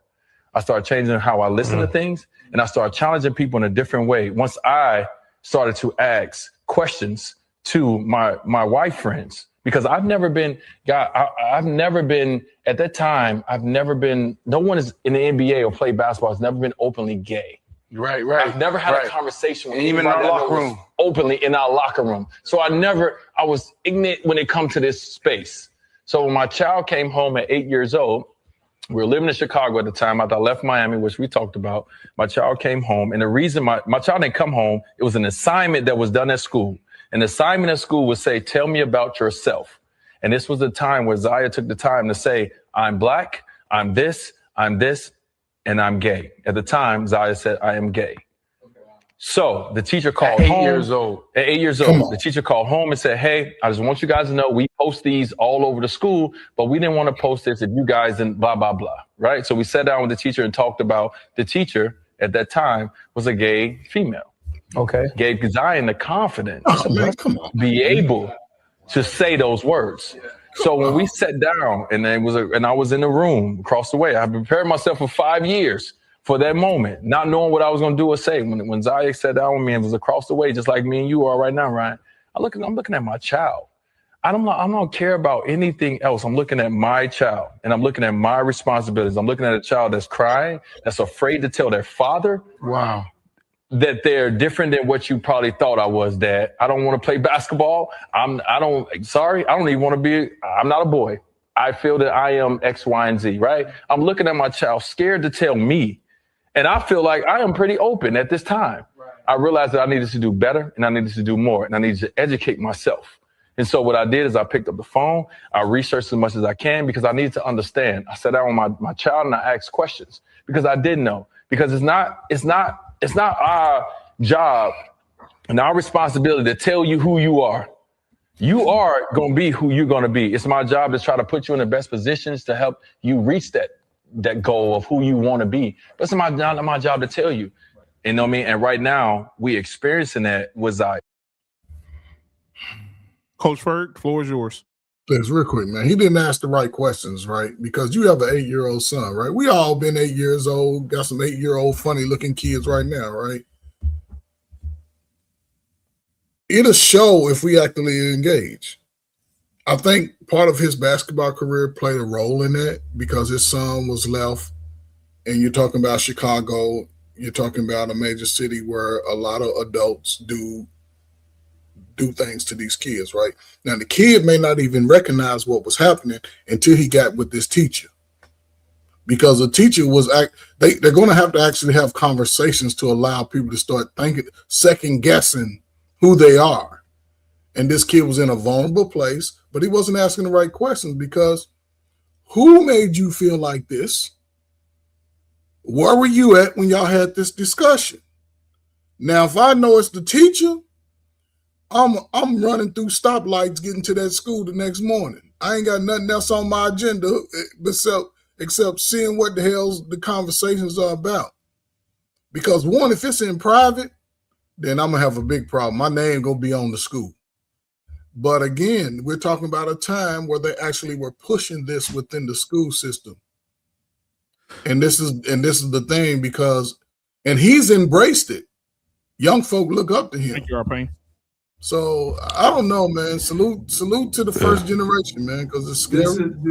So you made a point earlier, Coach Ferg, that this typically happens to a lot of the inner city, yada yada. I really think it's the other way around. I think it's that these high income schools are the ones that are most vulnerable to it. The people that's putting all the money into their schools, I think they're the ones that's most vulnerable to it. Because all of the big examples that is coming to this are the son of or the daughter of somebody from who do. Oh, that's all the Kanye West daughter, Dwayne Wade's son, daughter, whatever the fuck. Michael, what's his name? Mike Magic Johnson, his son. Like all of these examples are all of these people that came from these schools of money. Okay, so what's clearly happening, because he made a point in his statement. I talked to all my white friends. Yeah, y'all start getting influenced to get around all the white people and start making goofy ass weird decisions. Okay, that's one. Number two, I want to give a shout out to the fact that I actually had big homies and OGs. I want to say to young niggas, if you are in a position to where your father is not around and you not putting yourself in the position to get a mentor or somebody to teach you, it's your fault, little homie. We not about to blame the system. We not about to blame the community or nothing. You not about to tell me that you are as powerful and independent you are as a teenage young boy and tell me that you can't find somebody to give you advice. You telling me you just in the world butt naked, wide open, and don't have nobody. Again, the world ain't fair, cuz. And the reason I'm putting it on a young bull right now is because the world ain't fair. It don't matter where you come from, what your living situation. It really don't matter what it is. The world ain't fucking fair. And I know people, we done all been, all that's cool. The world don't give a fuck, bro. And if you're not putting yourself in a position to get out of what you're in, no matter what age you are, especially if you got time to be scrolling through some fucking live like this right now to be hearing this kind of conversation, then you definitely have the cognitive ability to put yourself in front of somebody that can teach you something. It's somebody in front of you trying to tell you something to stop doing the dumb shit you doing right now and you not listening. Sometimes these young bulls, man, y'all letting yourself get led down the wrong path because fuck, man, why how the fuck? So I double back on me and JT. We literally talked about the little boys that we've seen before that picked the Barbie over the truck. Literally exactly what he explained. He said he saw this before he went to school. He was just waiting for him to come out. He was preparing himself for him to come out. So that doubles back on what me and JT was talking about as far as like some of these motherfuckers is born that way. Like So we you said- all so seen wait a that minute, so you little saying boy they're- that we you look saying at they're and go, born trans. oh You yeah, saying he they're- like way they're off. born No, trans? I think some of them do make a choice, but I'm just saying some of them are actually born that way. Like I've seen little boys. born trans. You're saying they're born trans. However you want to call it, you can tell they're different. However they express it or whatever.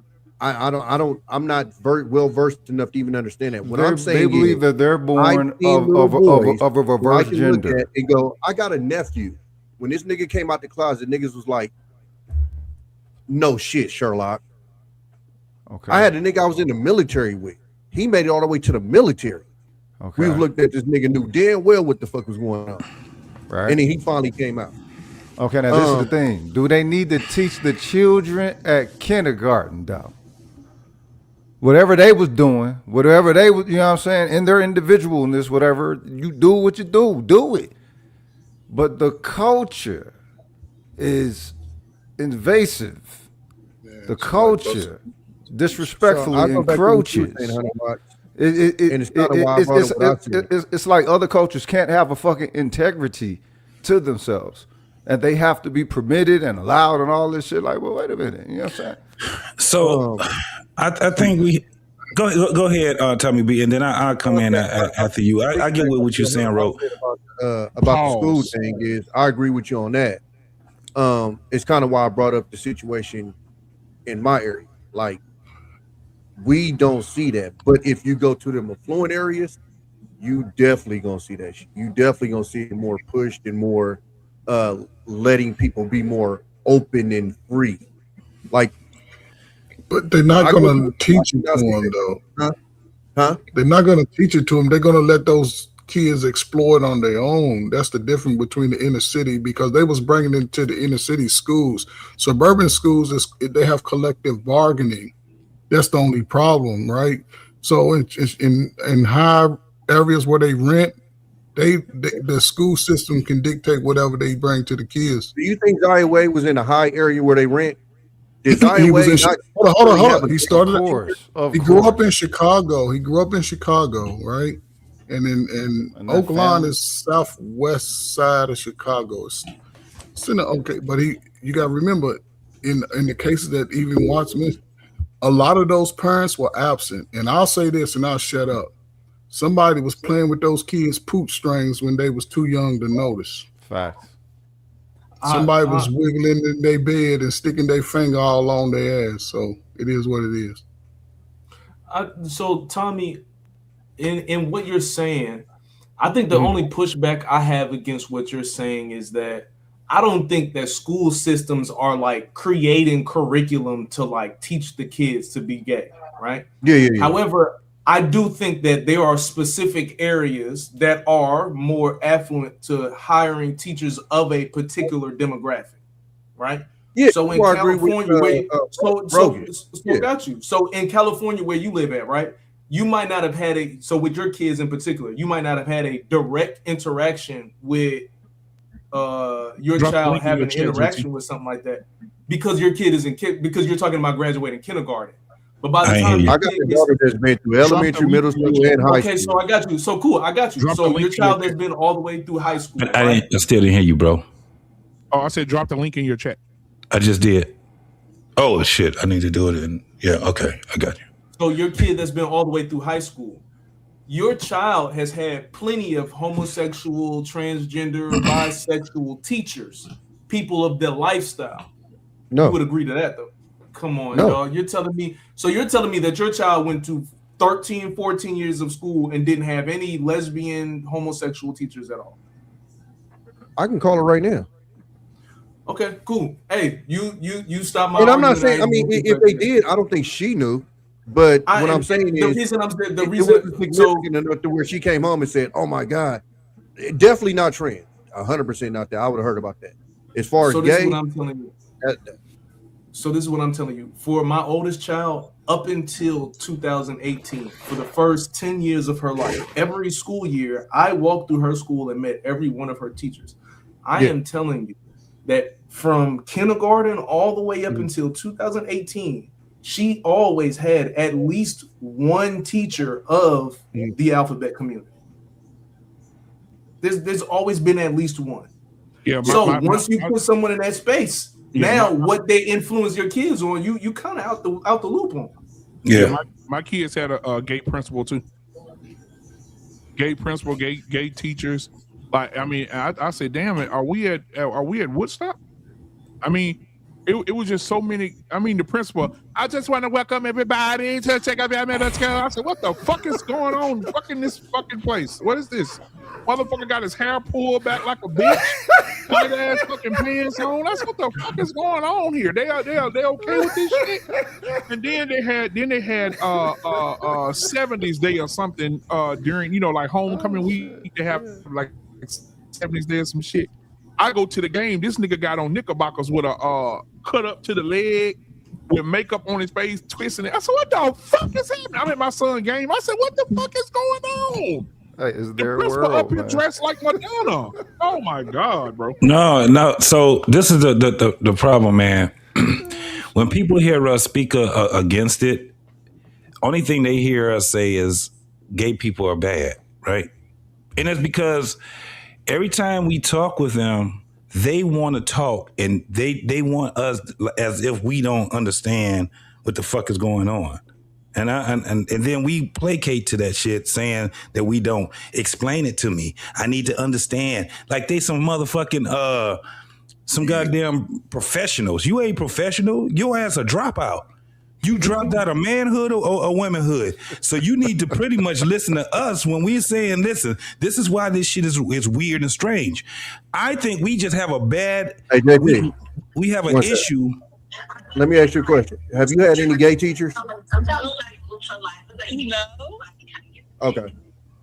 I'll talk to you later. Yeah, they're not openly gay. That's all you can say. The motherfuckers, this is the thing. Well, no, I'm just saying because I don't want people to think I'm just let me trying to explain, create Tommy, something. let me explain so we can get a little bit more in depth on our position. Yeah. I don't like this whole concept of, for one, men acting like women. One of the reasons is because they don't use logic. It goes out the fucking door with men that act like women. And they know, but they would sit back and try to play motherfuckers and placate to this bullshit. When we're talking, the shit gets so fluid where you could just do whatever and say whatever the fuck you want to say. That is very dangerous for people to do that. We see it in the world. I ain't got to explain it to you. All I got to do is point the fucking shit out. It is a dangerous thing to have a fucking man acting like a motherfucking woman. And it's way more dangerous for women than it is for men. Because what we seeing right now is these men is out here easily handing these women a motherfucking head in their lap. No doubt about it. Bitch, I beat your ass. Bitch, this and that. You got Magic Johnson's son, Magic Johnson Jr., right? Sitting back talking about he's the baddest bitch. A 6'7", 6 sissy. Comparing himself to women. Women should be way more offended that you got a man putting himself in the realm of you guys. But they don't. They don't. Secondly, did you hear what the fuck the basketball player, the other? Why is this shit in bad? I'm probably just go to fucking track. Fuck it. Football, basketball. No allowed. Pay his But it's the mindset that they have. It's not about. It's not about. Said no allowed paint his fingernails too.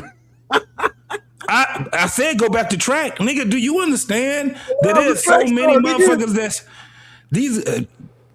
It's way. Listen, I'm just saying. Hey, hold up, y'all. This disrespectful as fuck. Somebody in the chat said, but there's a couple of gay dudes on the panel right now. Y'all want to? No. Let's look at this nigga. Look at. We ain't gotta look. Look at that nigga's avatar. Look at that shit right there. That's not. That tells you everything you need to know. It look like he got a giraffe pussy laying on top of his forehead. Yeah, wolf pussy. That nigga got pubic hairs on his fucking skull. But what I'm saying is this: we have to start actually letting them understand this shit. The issue isn't gay people because they stole gay. Gay ain't theirs. They stole that like they stole the rainbow, like they stole. Yeah, they steal everything. Like they stole Down Low. Nigga, Down Low was some dog We need shit. to just call them. Hey, we need to call them pirates. Yeah, I mean, but that's the whole thing. They have to molest their living and shit, right? So that's why the motherfuckers be trying to, you know what I'm saying, teach the children and shit. It's like, all right, then, well, wait a minute. Why is it that y'all don't champion them if they go the traditional route? You know what I'm saying? They don't champion the children that go the traditional route, and no, they don't get stars and stripes and all that shit. But as soon as the motherfuckers want to do some out of fucking order, unnatural shit, oh yeah, big them up. Go ahead, do it. Get the fuck out of here. Y'all don't let these fucking greed-feeding ass peckables define y'all goddamn reality based off of their cultural fucking laws. Like everybody's supposed to attune to their objectivity of what a cultural law is. Get the fuck out of here. If you don't care about the human species as a whole, all right, go ahead. You do what you do. These motherfuckers will have you living in ways that fuck up your soul. They fuck up your nature. These motherfuckers are on their way to transhumanism. Y'all think that it's just going to stop there? You first got to distort the natural, and then you get these motherfuckers to move to that which is inorganic, and then motherfucking completely automated. And that's the path that they fucking on now. Yeah, so Rogus, that's what I'm saying. Booty hole. Yeah, that's what I'm saying is that when they hear people that talk against it, we just had a bad. It's twofold. They're not really listening to our reasoning, right? And then we have cats that's on our side that can't explain it, right? Okay. Fuck them faggots is basically all they hear, because you got a bunch of people that's actually that's against it, but they don't really have a real reason why they're against it. Okay. So when guys actually say we need to articulate the reason why, it's kind of hard when we got motherfuckers that's supposed to be on our side that can't articulate it themselves, right? The thing is, there's no necessity to articulate anything. You watch how they live, and then you make the cultural decision off of it. You do not accept these motherfuckers as how they want you to accept them. Fuck out of here. That whole fucking gay straight shit. There's no fucking such thing as gay straight. You have natural and you have fucking unnatural. The fact that motherfuckers say straight and let themselves be called so-called fucking straight, that gives them the other side of the motherfucking coin automatically. It's like, all right, if their numbers are supposed to be so fucking small or whatever, how the fuck do they get that much of an objective factor in reality? Fuck them. Fuck out of here. I remember when the motherfucker was saying gay is the new Ferguson, black. 2-0, Back in motherfucking 1995. I remember that shit. They were saying gay is the new black. Fuck y'all. You know what I'm saying? Black people was fucking with them people the whole motherfucking time. New Fuck black. them folks. Damn, Y'all remember that shit? Y'all right. remember the motherfucker was saying that shit? Yeah. Hell yeah, I remember that shit. Yeah. Fuck them. They said gay is the new Again, black. you're right, Wilkins. They're pirates. Yeah. They're fucking pirates. They just go over and they just take over everybody's fucking shit. Yeah. Whether it's a movement, Stole the whether word it's pride and a shit. race. Right. They won't say gay pride or LGBT pride. No motherfucker got to take the black man. fucking objective word of pride. I got to Get admit the fuck something. out of here. Yeah. Hey, black man, I ain't listening to you. The Knicks just went up 2-0. Oh. The Knicks just went up 2-0. Yes, sir. Yes, sir. Hey, bro. Dog. Hey, listen. Motherfuckers was counting them out, wasn't they? They was counting them out. They up 2-0, homie. Hold on. Don't let this Wait. shit be over in the garden. Hold on, y'all. Put Coach Ferg on the big screen. Yeah, we had that discussion. What I told you, Coach Ferg? What I told you. What did I say? Days ago? Hold up. Coach Ferg never said the Spurs was going to win. I said, when they said who to pick, I said, at that moment, nobody. Hey, Tommy, why he stuttering? Why he stuttering, Tommy? Why he No, stuttering? because we was on the show, we was divided. On the show, we was Tommy B. split. They couldn't win nothing at home, and now they got to go back to Madison Square Garden. All you want to hear at Madison Square Garden for 4 quarters is suck my dick. Yeah, SMD. Hey, you know what I'm saying, kid? The nuns in San Antonio, because them nuns gonna hear some shit they don't want to hear. Yeah, me? Yeah, they're gonna be in that motherfucker singing. Oh my, hey sister, suck my dick. Oh, it's nasty. It's about to nigga. All 5 boroughs, all 5 major boroughs is gonna be in that motherfucker, bro. JT, I'm telling you, man. If New York win this fucking championship, New York gonna be on fire for at least 3 up. years. They up. Oh they my up. God. They up. It's gonna be like them niggas never. It's gonna be like they never lost. Yeah. It's gonna be like these niggas been champions for 20 years. So I mean, what I know. They want all the eyes on New York then if the motherfuckers win. Oh no, all the eyes was on San My Antonio. homeboy said the next man's gonna tear down the Statue of Liberty. Hell yeah. Somebody go swim out there and be on there swimming. First things first, Colin Cowherd, all of them. They about to be eating good until the football season starts if New York win this shit. Oh, you already know. They about to be eating Look, good. It's just what's a her name? certain. It might be some shit. Becky Hammond? Set off. Yeah, Hey, it's Joy Taylor might it's fuck around and get a new show. They Bro. might fuck around and give Joy Taylor a new show if New York wins. Let me tell you something. It's a Joy certain Taylor energy. It's a certain energy that the Lakers have, Chicago have, and New York have. It's been a long time since New York actually won a championship. Bro, this shit is gonna be like them niggas never lost. You first and foremost, Tommy B, am I lying? New York niggas are the most arrogant motherfuckers out there. My homies, I love New York. That's why Cali niggas bump heads with them. Them niggas, it's gonna be nasty. Hey, right now, Tommy B, they got Fat Joe walking down the Drunk as hell. down to the back to the damn locker room with the team. Yeah. Oh, it's about to be dog. If they win game 3, it's over. Yeah. How many of y'all betting? Oh, yeah. If they win game 3, it's over with. No Thank you. bets. The NBA If loves they- this. No, if they sweep the I don't do sports Spurs. gambling. Nah, I don't If do they sports sweep gambling. I'm just, hey, bro. If they sweep the But Spurs, these motherfuckers, dog. Understand this, and this is what I said on the show, Coach Ferg. They about to create a monster. This nigga Wemby coming back next year. Wemby ain't no joke. Yeah.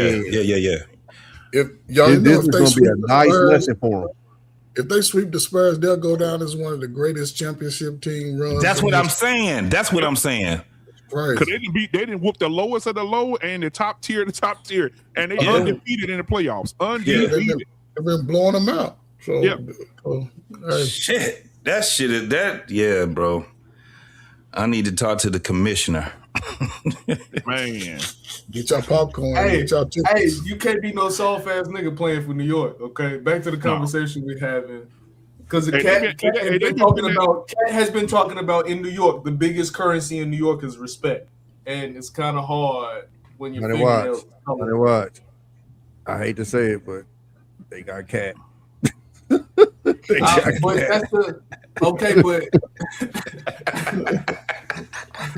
Cat been playing his ass off though. Okay, but on the other side they got a Frenchman. But on the other side they got a Frenchman who be crying. Well, you talking about Wimby? Yes, he's a Frenchman. You better watch them out by Wimby. You better watch them out by Wimby, dog. Wimby got the eye of the tiger, baby. Hey, look, I'm a fan of a team in the West, and I'm telling you right now, I fear that name. It's going to be a problem next year. Listen, I'm a Celtics fan, so I would never root for the Knicks. I'm a Celtics fan. I'm just telling you, if you look at the box score, Cat ain't no little bit. You know what I'm saying? He ain't playing. Look at Cat. You know what I look at? They've been D'ing Wimby ass up though. They've been D'ing Wimby ass up. Yeah, for sure. If you get hurt, What did I say? And you know what? He could be prone to injury potential. And I said, Hardenstein showed if you I put hope that not. body on him, Paul, they gonna tire him out. Yep. And anybody They can say might what be they next want about year. Cat. But And next anybody year they can say might wake up a monster. I'm telling you. Yeah, he got to lose one. Remember that boy went to the Buddhist temple. But you think he got the potential to be better than LeBron? No. If he stays healthy, he's going to be marked as It's too early. It's entirely too early to even tell, bro. LeBron got a lifetime of NBA. They can surpass the average nigga. We in the barbershop. I'm gonna ask y'all this, and I want y'all to be honest, bro. And all that bullshit aside, bro. Why do we keep saying? And seriously, and I know this is a conversation that all the barbershops have, but why do we keep saying that LeBron better than Jordan, bro? Because motherfuckers smoking crack. Well, because you got I don't even like Jordan. Hold on. I don't even like Jordan. I ain't even a Jordan fan. I can stand with him, but I had the respect. But yeah, we are of an age where we lived through, and we got a generation of kids that didn't, and so it's even hard to explain to them, Jordan. Like you'll never find a player where you go talk to his opposition, and they literally say, "You don't talk to that man." Exactly. Everybody talked to LeBron. Mm-hmm. You had what's little dude on Dallas that was posting him up or oh shit! I know who you talking about. You said Dallas on the Mavericks. Yeah, when they lost that year. When they lost in with Dirk and him. Remember he couldn't post up the little dude. Oh, I know who you talking about. Anyway, he was white guard. He had the audacity to talk to Bron. Dylan Brooks talked to Bron. Nigga. Yeah. Go listen to the story of J.R. Ryder when Kevin Garnett started talking to Jordan. And this nigga told him, "Nigga, shut the fuck up." Hey, bro. That nigga Jordan said, "Oh, that's what it is?" Tommy B, I think the Bulls was playing the Knicks or something, and their star player was out or something, and Jordan walked up to him and said, "You not playing tonight?" He said, "No, I'm not playing." He said, "Who playing?" He said, "The rookie over 40. there." He said, "Oh yeah, that's 40." Yeah. And guess what? At the end of the game, the nigga had 40. No, I employ. See, a lot of people don't actually know. This is the reason why motherfuckers argue this shit, because they don't watch the classics, dog. If you watch the motherfucking classics, you will see how different the game is, but you will see how much of a force Jordan was. But Jordan had to earn every fucking thing because they wasn't giving it to him. Exactly. With nobody giving that nigga shit. It was times where you had teams that was shutting him down, but that was only one motherfucking game. It just gets worse. He have a fucked up game. The next game, he taking it out on the next team. That's how it was the same thing in the playoffs. He just a different animal, dog. I got a question. He came out of retirement. Remember when he came out of retirement, he had 45? Yes. He told the story. He said, he was telling Jordan when Jordan lost the game, he said, "Hey, 45 ain't 23." And Jordan came back the next game.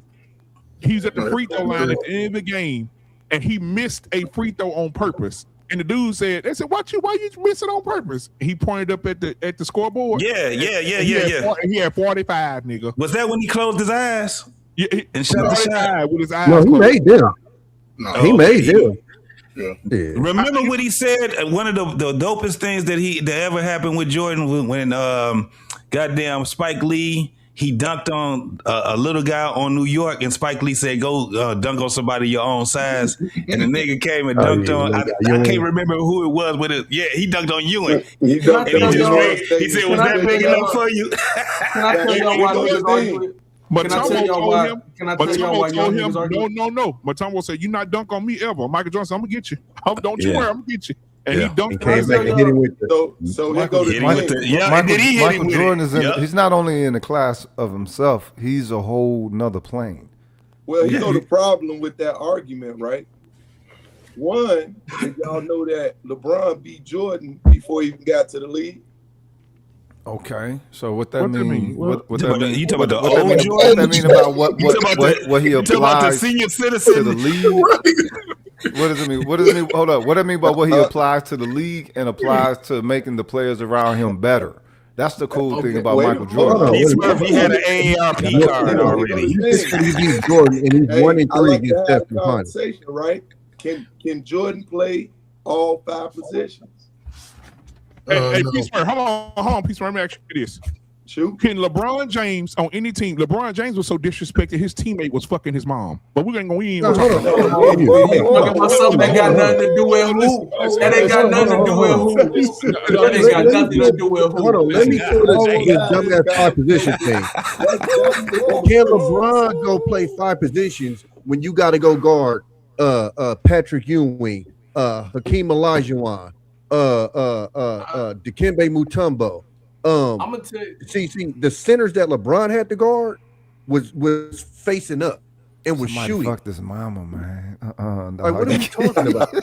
All Are we that's not about to cool. give him All 5 that's positions cool. like he was playing real center?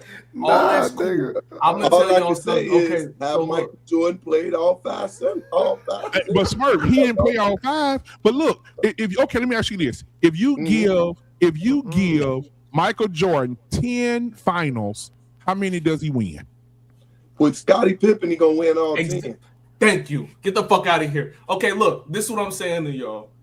The argument is made because, yes, Michael Jordan is 6-0 in the NBA Finals.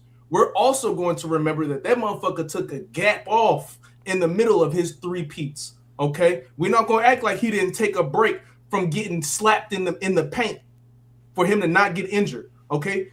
His daddy LeBron died, James, bro. okay, I get you. I understand that. That's cool. I get that. We talking about Michael Jordan being a killer, but his daddy died was why he had to disappear. To go play baseball? Are you kidding? Come on now. Time out. I apologize. The point that I'm making is this. The point that I'm making. I got sidetracked. I apologize. The point that I'm making is this.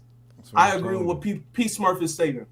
Because Michael Jordan, the only thing that we know of him is playing with Scottie Pippen and a bunch of other Hall of Famers. We watched LeBron James take his team to the finals with everybody injured. With everybody injured who was supposed to everybody injured. Say that again.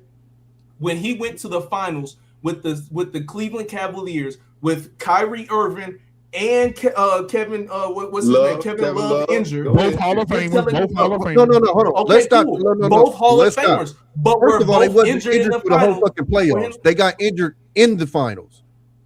And Kyrie got injured before the finals, and Kevin Love got He injured played in the game finals. 1 and got injured. Okay, what I'm saying to you is, And they was getting their ass I whipped, by the hear way. you. Hey, look, the point that I'm making is one side or the other. I'm not speaking to that. What I'm saying to you is the point for LeBron James stands because Michael Jordan did get 6 rings and he went 6-0. But you're not going to tell me that there's not a value in a man going to 3 different teams to win a fucking ring with 3 completely different rosters. That because makes the it roster worse. that he won, Yep. no, it does not. No, it does not. Hold on, No, it does not. let me No, break it does that down. not. Number one, you go to Miami, you get the 2 biggest free agents of that summer, and you're in the GOAT combo, right? Okay, then the first year of that, you lose to Dallas when you had the lead. And he quit. Okay, hold on. And in that series, you averaged less than Jason Terry. Okay, let's get past that. Then you go to Cleveland and you create a big three in the Eastern Conference where nobody else in that motherfucker had a big three. Nobody ever talks about that. Derrick Rose and handle offensive. Derrick Rose and handle offensive help in you're telling me Boston didn't have a big three? Matter of fact, Boston had a better team than so okay, let me speak to this slowly. He went back to Cleveland. That Boston big three was gone. Nobody had a big three. Go look it up. Nobody did. Bro. In fact, the Golden State, hold on, because before y'all said the Golden State Warriors, in 2015, the Warriors weren't even supposed to be the Warriors. It was actually supposed to be Lob City, the Clippers coming out of the West. Nobody was looking at the Warriors like that. And nobody had a big three. You had Derrick Rose, who they had a solid ass defense. You had a Jimmy Butler who wasn't hooping like that on offense, and you had some good defensive role players. You had Paul George over there in Indiana. It was a good team. I'm not saying it was a bad team. He didn't have no big three. You went and got Kevin Love, who essentially the role that they put him in diminished what he was doing because he was a 2010 plus guy every year. The biggest you talking about in Minnesota, bro. Come on. Thank you. Come on, don't do that. Come on. Fuck you. 20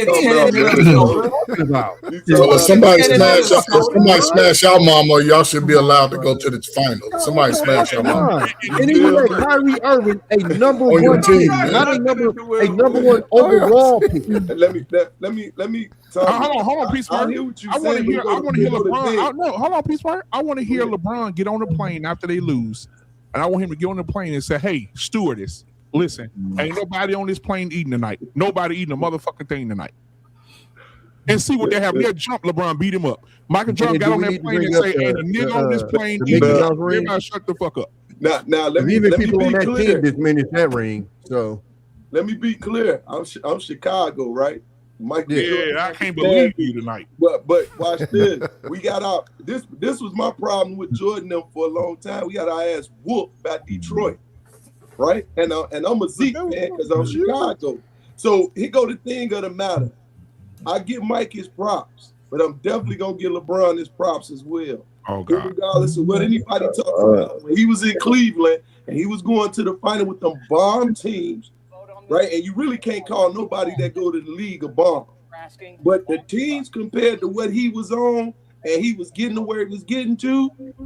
Guess what? I gotta give him props. So if you got that 10 times. If you got that 10 times. How many people get there one time their whole career? And he's still playing. Jerry West got there 10 times. Hey, gentlemen, how y'all doing, man? Hold on, Armand. If you mean tell me if I meet Halle Berry 10 times, I meet Halle Berry 10 times, and I only had sex with her once. That's enough for you. That was a bad one. That was a bad because you still winning. You're right. But Peace, let me say this though. Hold on, Peace, watch this. He was with his main chick. He said, "Fuck this hoe, I'm gonna go get with another chick because I think I can do better with her." Right? And then, he go the problem. Hold on, and then everybody start coughing and shit, getting fevers and dying, and let's get this nigga a championship in the bubble where everybody didn't even play, nobody participated. COVID. Are you kidding me? Get the fuck out of here. Hey, at the end of the day, BMU, like I say, I'm Chicago, but at the end of the day, when it comes down to a player being a player, I got you. LeBron is props, man. And I think it's a lot of. See, here go my problem. My problem is I don't really truly think there's the greatest of all time because there was too many wonderful players that played this game and was dogs. Who was better than Jordan though? A lot of them was better. Name one. Matter of fact, y'all ever seen Dave Thompson play? Come on, man.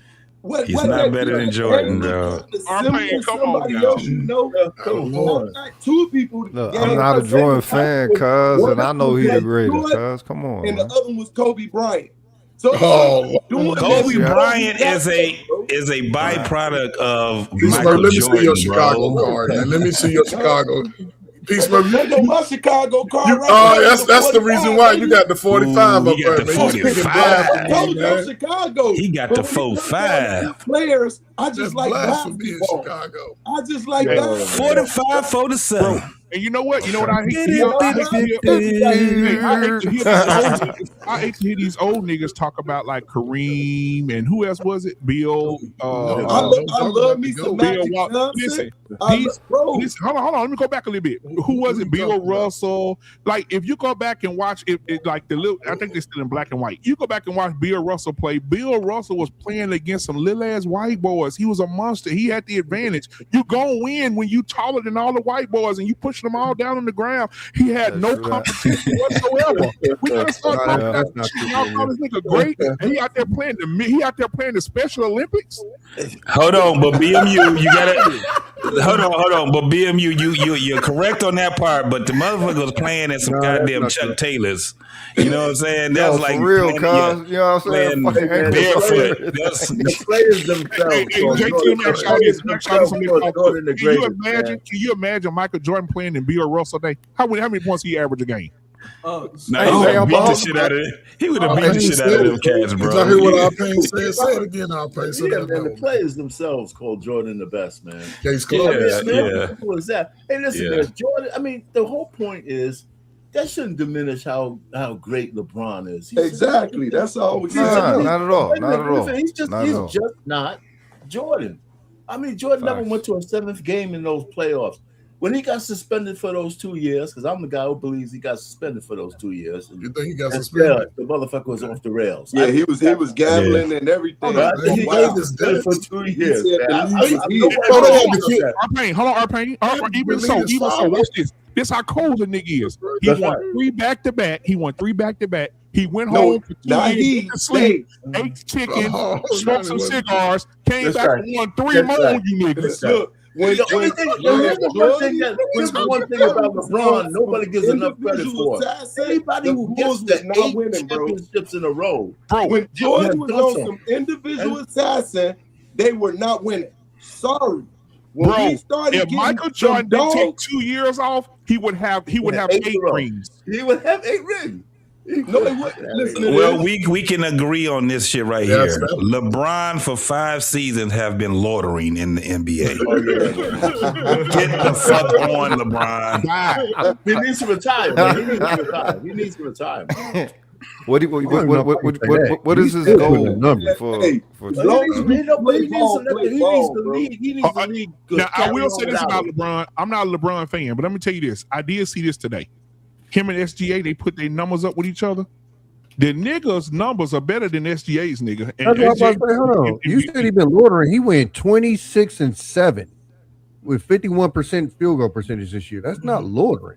No, he can still play. That nigga's If that was a young cat, we talking about the greatest. Hold on, we talking about a nigga that's in the echelon. Good numbers, though. Those are good Players. numbers. They're good. They're good numbers. Hold on. They're good numbers, but no championship. He'll be in New He's York. loitering. He's loitering. But hold on. But wait a minute. He also can still be refining their operation structure as well. So Yes, you know what I'm saying? This perhaps. motherfucker been as long as he has, and he can still perform. That's the whole thing as well. But our argument is about the greatest. That's all we talking about, bro. You can't take that away from him. You know what I'm saying? Antoine got a little white man in him. He said playoff hockey is better than playoff basketball. Prove me wrong. He's right about that. He's right. He got 3 people watching it. Hockey looks more fun. Hockey looks more fun. Well, fighting that motherfucking everything. You know what I mean? Well, let me make an argument. How many gay motherfuckers came out in motherfucking hockey? They be checking each other. I don't know. They be checking each other on that board. They check them like a motherfucker. Let me tell you something. Pregame outfits in the basketball playoffs. If you've ever ice skated before, you understand that you got to have strong fucking ankles first and foremost. Oh man! Oh, what the fuck? And nigga, you ain't got no time to be gay with flimsy ankles, nigga. You ain't cheerleader. You can't have cheerleader. Tell him, Coach Burke, you can't have cheerleader feet. You can't have no cheerleader feet doing that shit, bro. I got a question for all y'all. Say, for instance, LeBron is in Cleveland, Michael Jordan's in Chicago. Mike is in his prime, LeBron is in his prime. People, and you ask the general public, you got a choice tonight to watch MJ play in his prime or LeBron play in his prime. What team is LeBron playing? What place is going to fill up first? Jordan. Damn, come on. And everybody wearing the 11s, the 6s, and the motherfucking 4s. Jordan ain't even playing basketball no more. He in NASCAR and his shoe's still number one. You gonna see two jerseys. You gonna see 23 and 45. Don't get it misconstrued. I love me some Jordan. Matter of fact, I love me some Jordan with Pippen. Because without Pippen, I don't care what you're talking about. Jordan wouldn't have had them 6, bro. Plain and simple. No, that's some bullshit. He wouldn't have had 6. He would have had at least 4. He would have had at least 3 or 4. He definitely would have had 4. Let me tell you why. Because you had that motherfucking beast. This is the problem when y'all take the player off the team, though. Rodman. He would have played more like AI, though. You know what I'm talking about? JT. Thank you. The problem y'all have when y'all take a player off the team is you got to remember he has to be replaced. You can't just take Pippen off and just say he ain't on the team. He got to be replaced. Your problem is they actually took Jordan off the team, and we saw what happened. And no, they were still a game away. If they would have gave Pippen the ball, we would have won that game. So let me ask you this: when they had Jordan, was they a game away? Hey, Tom, let me ask you this. So I know Golden State's your team. So you take this. So if you had a choice, the 96 Bulls in their prime or the championship Golden State team in their prime. Get my Warriors, man. Warriors? What? Stop. I thought this nigga was reading the paper.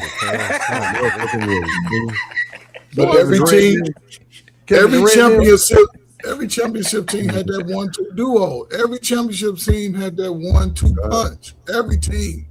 Because you got to remember, with the Warriors, that defense that the Bulls play, that shit getting stretched out. They ain't never had to guard a nigga from 35 feet. Ever. Man, hey, Dennis Rodman will give what's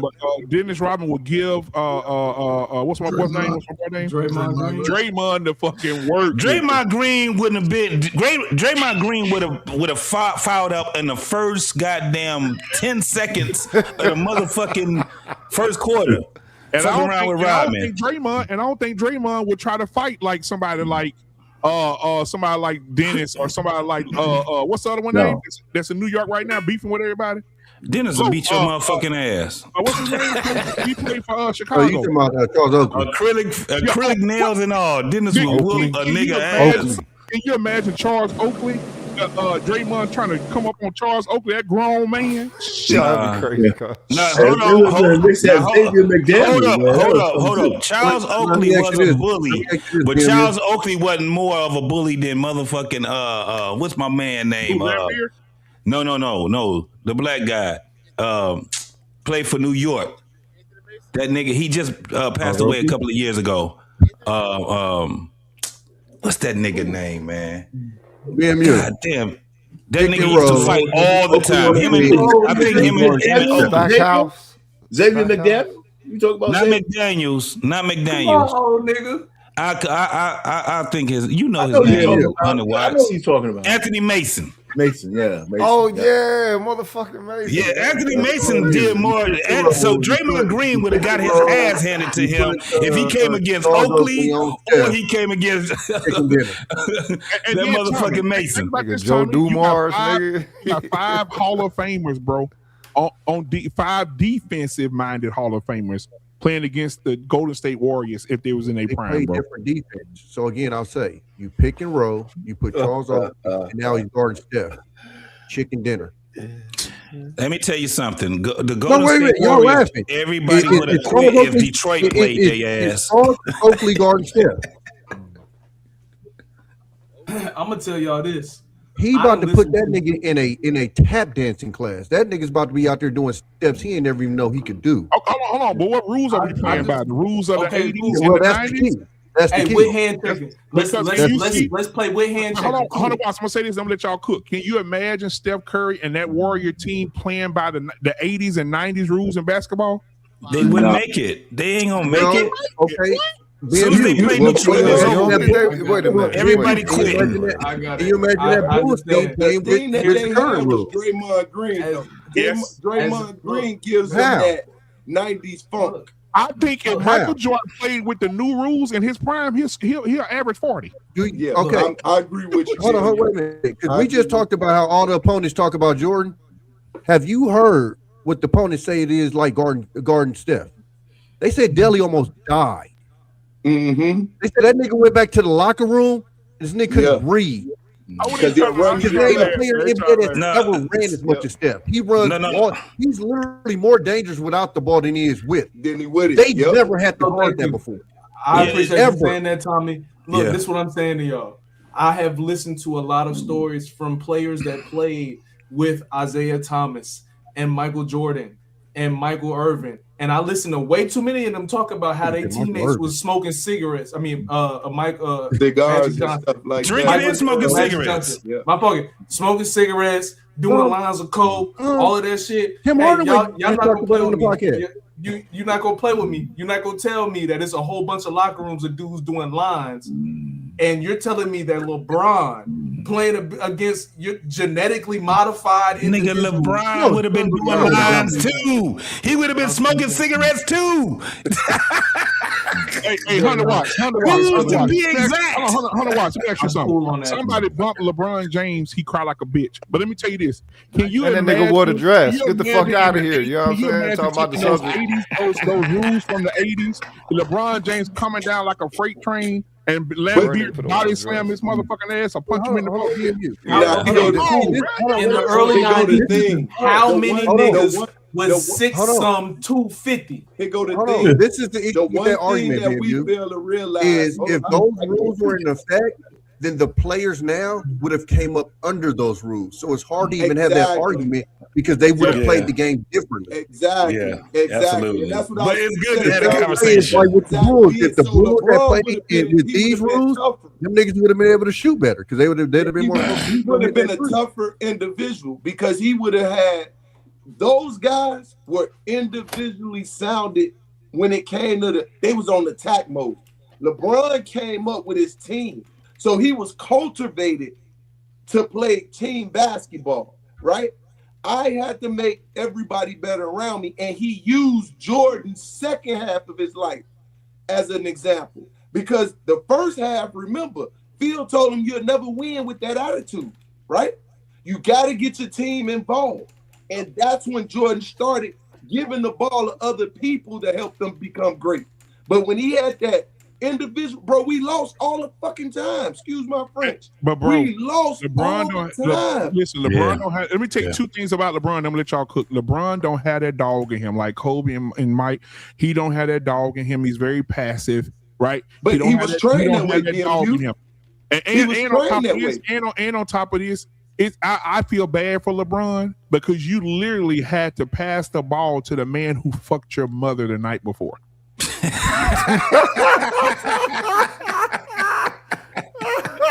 So hold on. So this is why it's very intricate. No, this is why it's very intricate, guys, for us to actually look at a lot of these documentaries and shit like that. Because when LeBron was coming in, think about all the people that was on at the McDonald camps, that was at all the camps that was there, right? Yep. They were the babies of what we were seeing in the NBA, right? Exactly. Yep. Now, the craziest part is the documentaries I'm talking about is the niggas that was so out cold, they just didn't apply themselves. Yep. Like they were right there with the LeBrons and the Kobes and all of that shit, but they never applied themselves. This is why I can say, yeah, if you actually look at it in totality, LeBron is definitely with the highest of high in the NBA. Most definitely. Right? Yep. Steph Curry is Wait a minute. What is the metric of application? What is the metric that we're using to say that everyone should potentially ascribe to this level? Curry better than LeBron. If you're going by championships. And hold on, BMU also got to put this in here because I always got to tell the niggas in my generation this when they talk about how tough it was back then. Muggsy Bogues had a decent career back then, so we got to shut the fuck up. Yeah. You say Muggsy Bogues, and that's why I have one. No, you can't do that, Tommy, because Zeke was a little one too, and he was beating my. No. That's why Zeke wasn't little like Muggsy Bogues. That's why. So hold on, wait a minute. Not only Muggsy Bogues, Bud Webb as well. So you got two midgets. Yeah, that survived in NBA back it goes then. with the attitude, Tommy. It goes to what JT just said. Look, that's why to what JT just said. That's why AI is always going to be my goal. I have a bias because I grew up in the same area. Yeah, I like me some AI too. But AI is always going to be my goal because I'm telling you, if he would have spent less time in them clubs than actually hooping, he would have at least 2 rings. No. Hold on. I get what you said, but that's just me. That's just me using my bias. Let me just say this: AI had that wasn't his break. The fucked up part was because he had to go through that legal shit. That's what really fucked his career up. It wasn't the fact of that, because you got to understand that motherfucker, he changed the culture of NBA. Yeah, he did. Which one? Wait, time out. When you say legal situation, what are you talking about? Yeah, because if you're talking about he still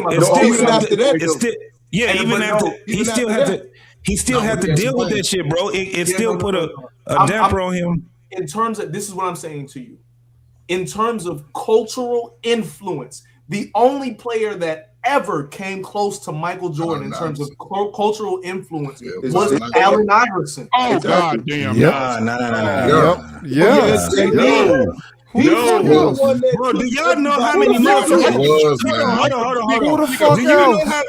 Hold on. Do you know how many motherfuckers you just surpassed? Who the fuck get to Iverson? Some of the greatest motherfuckers that ever played the game of basketball. Look, people have been We're not talking basketball. We're not talking basketball. Hold on. People been using him as a template. Y'all really don't understand. Y'all really don't understand what made Michael Jordan a really good basketball player. That nigga was a global icon. Nigga, it was kids in China. But he became the guy. No, hold on. Michael Jordan hold on. Starberry got that in China as well, though. Hold on, like Jordan. Stop that. Hold on. The reason why Michael Jordan got to be the person that he is because of how many other dopest motherfucking basketball players was playing at that time. Dog, it wasn't. The thing was this. You had a nigga. What? Dog, I rewatch all the fucking classics. If you telling me, let me tell you something, right? And you telling me that there wasn't some great motherfucking players during that time? It was a lot of great players. I said it earlier. Great players. No. I said it earlier. About 6 great players in the NBA at that time. But I said it earlier. Michael Jordan. No, listen. This is what I'm saying. Michael Jordan had to earn. He had to earn everything. They came in with Jordan. The guys before there was Dr. J, George Gervin. I ain't talking about them niggas. I'm just saying. I ain't talking about them. I'm talking about he influenced them. David Robinson, right? We talking about Wembley. Nigga, David Robinson was a bad motherfucker, dog. That nigga was a course. JT, look, this is what I'm saying. He didn't influence culture outside of that. I'm not comparing him to Wembley. I'm saying when you looking at Wembley, you're looking at David Robinson and what's the other nigga that had the tongue ring? And Duncan. You see both of those motherfuckers. JT, this is what I'm saying. So time out. This is what I'm saying to you. I don't disagree with you. Tim Duncan, Tony Parker, David Robinson, Steph Curry, LeBron James, Derrick Rose. There are plenty of people.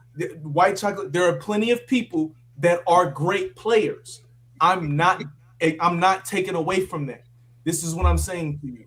If you look at Allen Iverson and his influence on what the league was, the fact that they changed the rules on what you're allowed to wear to the game because of that nigga right there. The fact that I ain't taking nothing away from that. I grew up in the area that he was in. Those fishbone braids that he used to have. Niggas would wait for hours to be able to. I'm talking about for hours. Thank you, Tommy. For all of us, now this is the thing. Didn't change the way. For He all just of took us, advantage of it. now think about this. Rewind. Excuse me? Give me a second. I'm going to land. Time out. Give me a second. I'm going to land. I promise. You said Steph didn't what? He didn't change it. He just took advantage of the way they played the game. No. He changed it, dog. He changed it. Hey, let Hunter White finish what he's saying, bro. That's a good point. Because I'm going to let y'all know. Y'all fans. What we're talking about is cultural influence. We are not, all of us here on this panel agree. Jordans from 1s all the way to at least 12s. We're all going to agree that those Jordans, top notch. You can never touch those Jordans. From 1s at least to 12, you can never touch those. The greatest black shoe, the greatest basketball shoe in the history of basketball shoes. But in terms of influencing the style of play and the way that people look when they play basketball, it was Allen Iverson. The headband, the sleeve. I'm gonna go buy a pair of AIs tomorrow. I'm gonna go buy a pair of AI shoes tomorrow. And BMU, you're sleeping on that. I understand that AI disappeared. He ain't been nowhere near Michael Jordan. That again, we all agree. That's a level that he was a good assassin, bro. Yeah. So for all of us that actually played, like I used to play basketball every fucking day. Before work, after school, in the middle, wherever there's a basketball. So we used to play a lot, but I used to play at certain courts, right? Mm-hmm. And a lot of people, especially if you come from those cities where you had the NBA players or niggas that's getting ready to go to NBA and all that shit, these college players and shit like that. Let me tell you something. That goddamn, when you talking about Allen Iverson, that nigga would go down to and do a pickup game, and if he wanted to, they'd never get off the court, right? It's the same thing with the young Stephen Curry. Curry is so motherfucker. That nigga, if he go to just a court, not a regular court, but a court where niggas can really hoop, he'll never get off. Everybody picking that nigga would never get off the court because you can't stop that type of a J. He'll make all the fucking points half court. You know why? Every one of them, nobody got to do nothing but be on the fucking team. And that nigga would go, these motherfuckers. No, that ain't necessarily true. Listen what I'm telling you, coach. These niggas are the highest of high echelon. I done played games with motherfuckers that can ball. And when you see these type of niggas that would come on that motherfucking court and you see how they play, bro, and I'm talking about they ain't just playing with no regular ass, these are legends. Dog, when you see them in the NBA, you be like, I see why that nigga in the NBA. I used to play with Voshan Leonard. I played a couple of games with my man, what's his name? Damn, he's still on Biltmore. Everybody know who he is. Chris Webber. Like when these cats and like these cats were, when you go in Kelly Park, just look up Kelly Park, they'll tell you. When you see these cats come up there, bro, most motherfuckers just want to see the games. Cause these niggas don't play. And it be niggas from Chicago coming. It be niggas from, it's kind of like how they have in New York. What's that one, Rutgers, right? Mm-hmm. That's how a lot of these neighborhoods end up, they were. Rutgers is just because it's in New York and shit like that. But bro, when them niggas come, niggas that just play average games, niggas just there, niggas would go get the brew. They go get, it's like us going to watch an NBA game because these niggas about to play 7-8 games in a row. And all we doing is talking shit. and looking at these niggas get down. But the Houston game, the Houston style for players has gone down a little bit because Smurf, guys used to be able to take it full court, dribble, post you down low, bank it off the bank shot, shoot the drive, shoot the run. Man, I've been doing the Ginobili since I was 15 years old. You did hold on. shit too. Let me make this point though, because I said something. Let me say this right in reference to Steph Curry.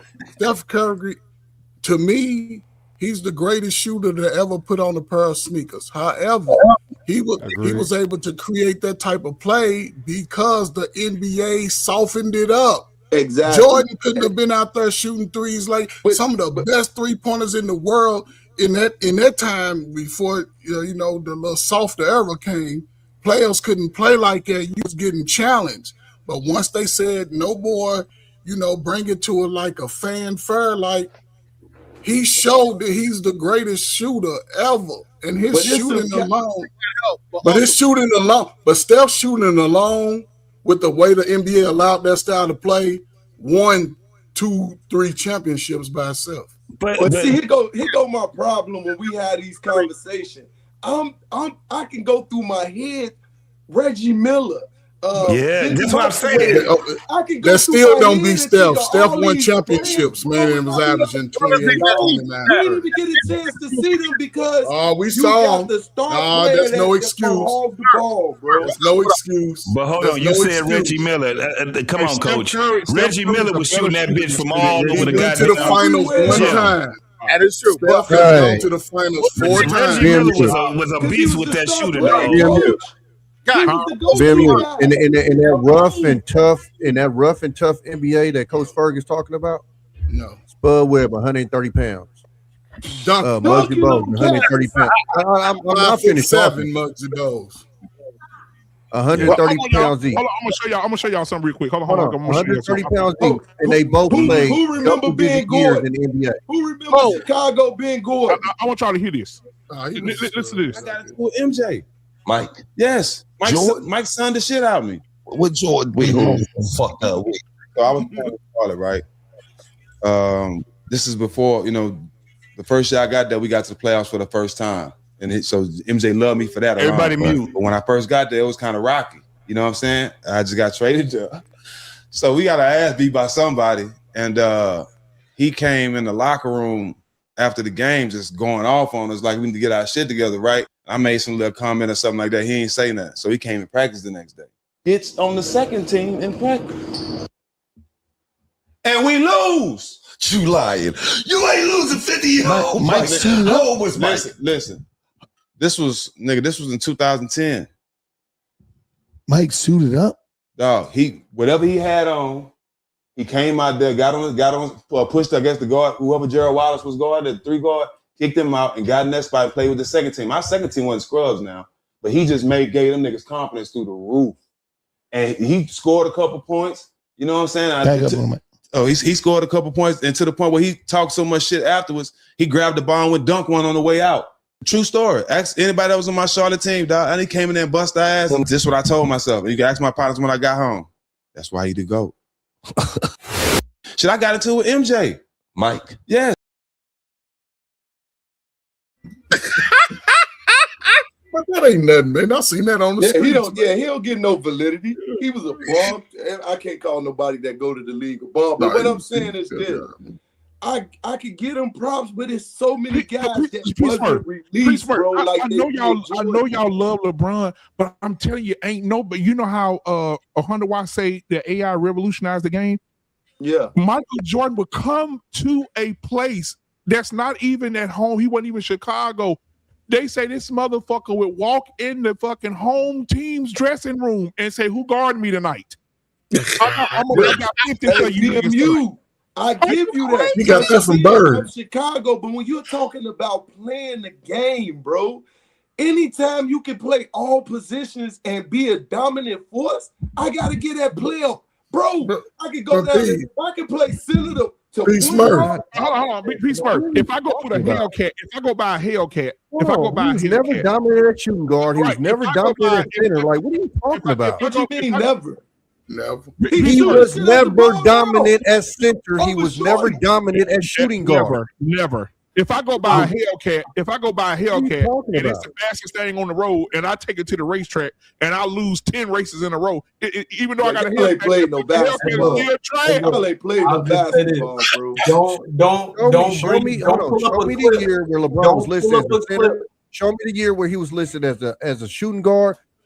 Just help me find it. What year was that? You know what? He go the crazy part, Tommy. For you to say that, just think if he was dominant. If he had the Jordan attitude, and we forget about Kobe all the time. I hate that people don't even bring up Kobe. Oh, right? should we talk about If Kobe? he had that attitude like them, bro, he'd have 800,000 points right now. I mean, he'd have 80,000 points right now. But Peace Murph. Peace Murph. Peace Murph. Jordan attitude, bro. Peace Murph. We gotta admit, right? In the NBA, which is the standard of the World Basketball League, right? Your championships trump whatever somebody's. LeBron had to go 25, 24 years in the league? And he's still chasing something that he may not ever get. Come on, man. That You're talking means about a something. man. Yeah. Because if you go to championship, then we gonna have to kill Michael Jordan. JT, That's why I'm you've been muted this whole time. JT, you've been muted this whole LeBron time. is in my top 6, 7. Oh, you talking shit behind the microphone. I respect if you put him at I respect Yeah, he you is put him at underwater. 2. I respect No, he's you good, put him though. at 3. Long as he up there. Because at the end of the day, ain't no great. Nobody's Just arguing one for great. LeBron to be like 15. Like, that's where I get confused with. Nobody's saying that this nigga's like 21st on the list. Right. We talking about the That's the greatest. argument. Number 2. Man, Hey, ain't number no 2 not a greatest, bad bro. spot to be at. Ain't I don't no Hey, care. hold on. Number 2 To is Tommy Kareem. B. To your point, Tommy B. They got a video of Spud Webb, right? Duncan, 360. In Duncan with regular ass shoes on, with some walkers on, and some He is Dockers. free. And he can still do it now. And they just showed him What I'm dunking saying is, our generation and older off of a 2-step. He dunked off a talks 2-step. about how this He can play generation like that. couldn't, and this and another, and 2 niggas that was 130 pounds had double-digit years in the NBA during that time. Yeah. You're not trying to hear that shit. Now, didn't Muggsy have a son that was in the NBA or in college? I think he got a son that's either in the NBA or in college. He had one. But I want to change. I want to change the conversation real quick, if I can. Y'all tell me this: all these players we talk about that was dominant. When we talk about Mike, their era was Mike's era. I'm talking about this era, the LeBron James era. If these players are so great, like they say we are, why is 2017 the last time an American won the MVP? Because the fucking world has gotten significantly better. It's a business. It's a business. Just like the reason why everyone loved Michael Jordan so much because that was the only team on Channel 9 when we was coming up. Oh no! Don't do that. But Peace Murph, we don't live in Chicago. We all over the place. It ain't about Chicago. You kind of killed your own argument. You killed that. Everybody. No. You killed your own argument, dog, because that means we even though we didn't even get to see him. Yeah, a lot of people didn't see him. Everybody else, y'all got to see him all the time. Oh, y'all We didn't get to see him on That's Channel what 9? I'm saying. No. Except when he came around. Yeah. Now, what I will say is, we saw him more than, so you killed your argument. we saw him more than other teams, like more than other away teams. But we didn't see him like y'all saw him because he didn't know. And I'll say this. Y'all know the flu game, the Michael Jordan flu game, which we found out it was food poisoning or whatever. Yeah. The flu game. Do you know how much those shoes sold for? Do you know how much those shoes sold for? The flu game shoes. $2 million. $2 million for the flu game shoes. LeBron James shoe. I'm telling you, when LeBron James retired, his shoe will never. I think LeBron James' shoe is not even in the top 5. No, they not. Your metric is fucked up. Wemby's card sold for over $2 million this year, just 2 weeks ago. His card today. Seriously? Yes, it's sold over. Wow. I'm being lowballing. Mike, Coach Ferg, I'm glad you brought that up, Coach Ferg. You see, Shadur Sanders made history. Yep. Yeah, as the most profitable NFL player in card game history. Last year, he made $17.8 million, more than any quarterback in NFL history. Yeah, he's the man. And he did a lot of that on his own. I love it, bro. I love it for these. He did a lot of that on his own, man. So Yeah, he did. I'm Coach frustrated, Bird, man. They did some wonderful negotiations. Dad did a wonderful job. That's why that's when you had your daddy. When you had your daddy, man, it just Man, it makes a difference, coach. For real. You know what I'm saying? Y'all got that opportunity, man. And you know, and Dion, and on top of that, Dion got that 40-year-old woman over there tearing that ass up too now. So what? Hey, Dion losing over there now. Hey, Dion, my man, Dion losing his organs, man. Dion is a motherfucking hero. Going out like a real OG right now. For real. That woman is so motherfucking fine. Man, nigga. That nigga be limping and shit. That nigga be limping. Taking it to dog parks and shit. Dion ain't got no appendix, and they got a porta potty on the sideline. He's a hero, nigga. That's a hero. Man, that's the man. I wish he's a busy but he going out like a real OG. He was, he did. He did. That's how he's supposed to go out. You ain't got no woman settling you down. Just go on and be that man and make him sit on the sideline. What up? Catch up. Y'all like, why she ain't looking at me? Cause you ugly, motherfucker. That nigga got That nigga got 2.5 toes, nigga. That's man, it. What? JT, he's standing on both of them on them toes. Hell yeah. Pimp walking, natural pimp Nigga up on walking. them Natural toes pimp in the bed. Up on the bed, he up on them toes like that. Like what? Nigga, you can't say nothing bad about that man when you like, nigga, that you did good. You did good for yourself. For oh real. yeah, He did no a doubt. culture change as well. No doubt. Oh yeah, he was the man, man. Yep. He's just one of them ones that actually understood how to navigate through. Through the, he was intelligent. Through life. Yeah, he was intelligent. He was and very now he got. intelligent. And now he got sons, man, that they're fairly successful. You know, it don't matter what the fuck. Them cats, they get a chance to live their life the same way. You know what I'm saying? Facts. You know what I'm saying? And he done hooked up a lot of young brothers. I love what he's done for a lot of brothers that wouldn't have had the opportunity that they got. And I you know that man had to have a good heart. He go to Jackson State, man, and do what he could do for Jackson State, bro. Oh yeah. I mean, that's a good heart. That's somebody that actually that cares. You know what I'm saying? They did Dion wrong early, man. I don't know if y'all remember his show he had for a couple of years, but he started a school, man, and they sort of shut it down on him. Oh, so and when his son, especially when his sons was like being a teenager, man, I think I was in Chicago working with a lot of youth up there, and at that time I used to let them see, like, man, y'all can do it, y'all can be whatever. Yeah, because if I remember, Deion Jr. was going to SMU first. Yeah, they was all getting. He was changing the lifestyles of them young men down there, man, and they sort of shut him down. So he like, man, you know, going to Jackson State, they should be. They sort of did him wrong at the end, but they should have been blessed to have him, man. Ain't it dope as hell? The economy dropped dramatically when he left. Yeah, but it's the thing is that the thing I like about him is the attitude that he has, where, you know, if it don't work, he just move forward. You know what I'm saying? Yeah. He'll move forward. He'll say whatever it is. He'll speak his mind, but he'll just move forward. He ain't about to be complaining and shit like that, man. Better. That's why. You know what I like about it? Funny to me though, his homeboy, my nigga Irving. Irving talks so goddamn much, dog. That goddamn Irving. That nigga is a clown, man. I don't want to get crazy, but he's one of the lonely, dark-skinned brothers that got confidence like that. And everybody's drawn to it. Yeah. It don't matter. Men and women are drawn to Deion's confidence, man. So because he a man. Yes, love it. Especially a lot of you know daddy having dudes. Y'all need to you know what I mean. I work in the Cowboy Stadium for the game sometimes. And when I say every week, I promise you, every week they got a brand new Michael Irvin pregame speech. But he could, they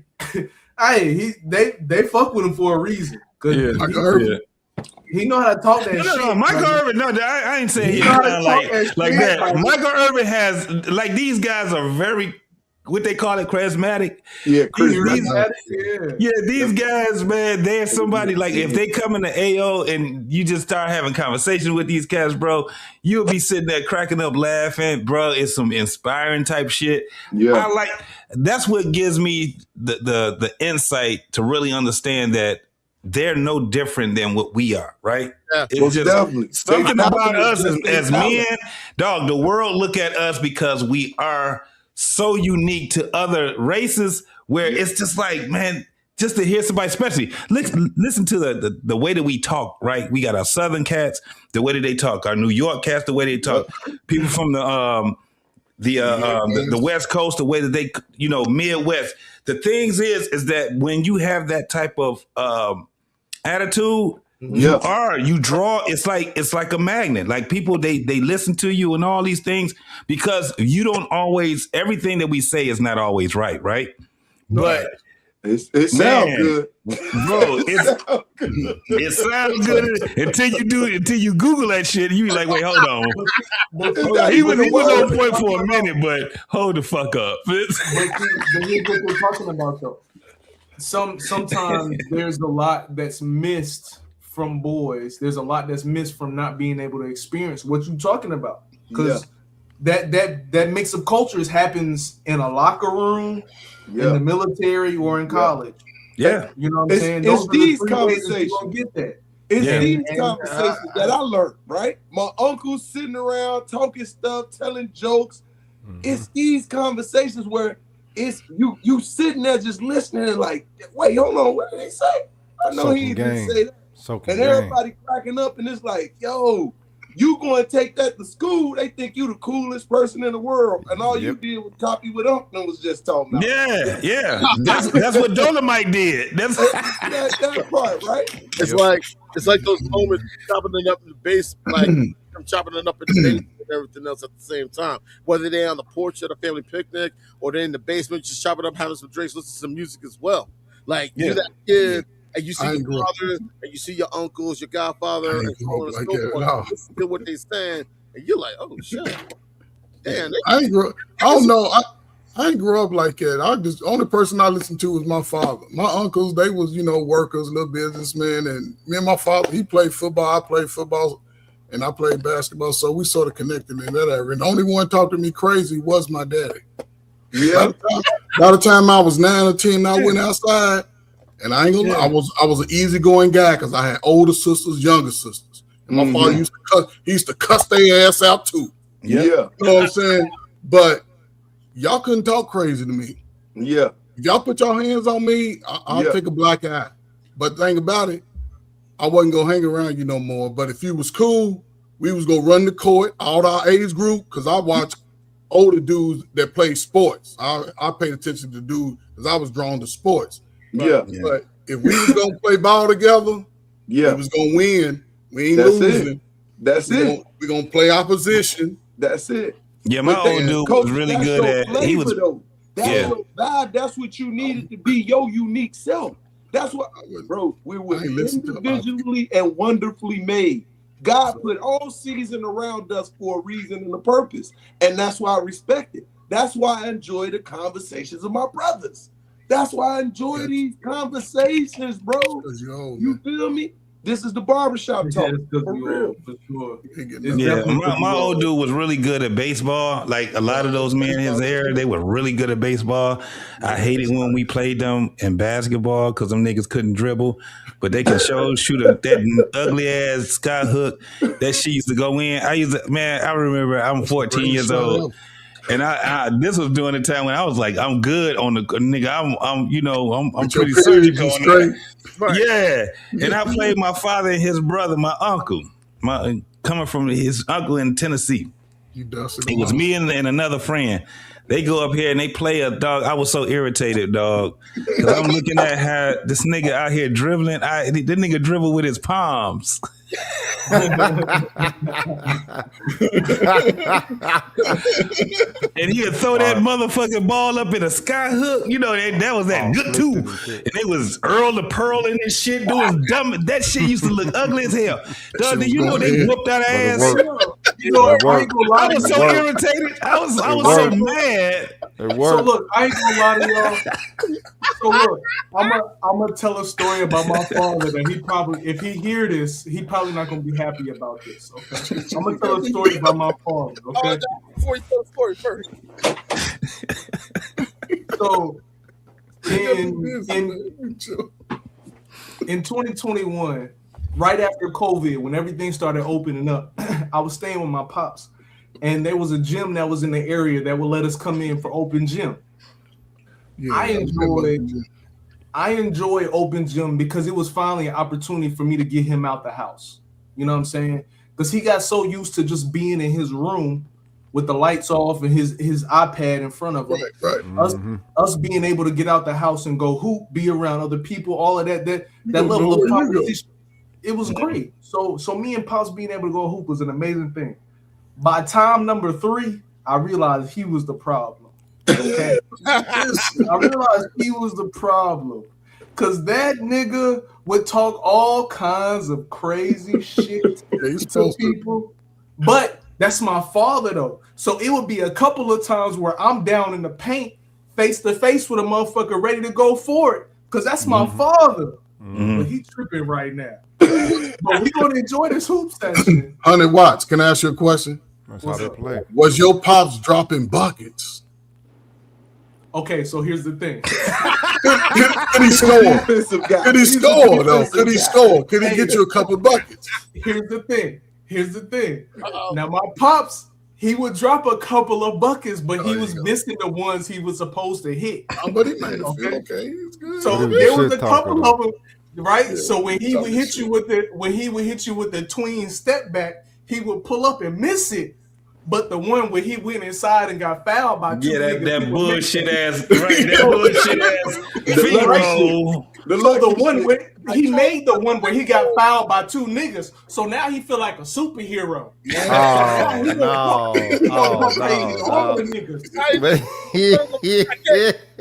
100 watts. How old that nigga on the video on the court, cuz. What the fuck?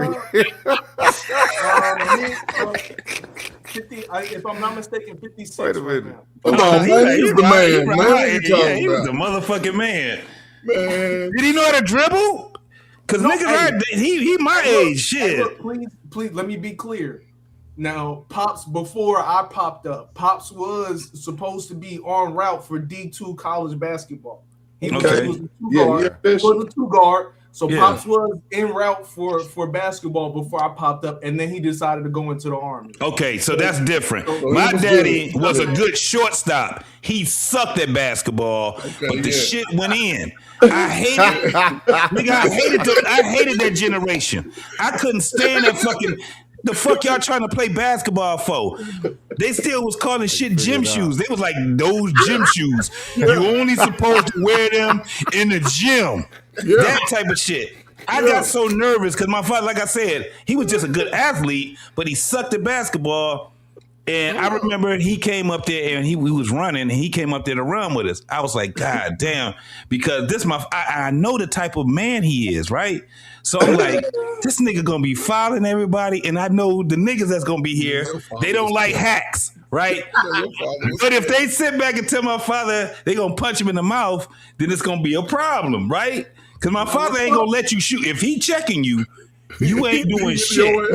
You better just call foul and call it a day. You had niggas, when you know you had a nigga checking you, this is the crazy part. You know when you got a nigga checking you that can't really play defense, but they gonna hack the shit out you. You keep running from the motherfuckers so you can get the ball. Because other than that, ain't nobody throwing you the ball because this nigga is not gonna let you shoot. That was the type of person my father was. So when you get the ball, he'll push you.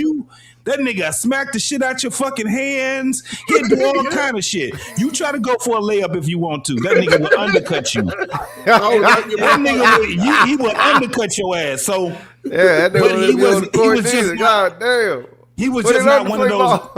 I want him on my team. He was just not one of those daddies, but he wasn't one of those daddies where a young nigga can talk shit to him. Right? Because as soon as he say, damn, they be like, damn, nigga, don't quit hacking. You a hack. My father be like, who you talking to?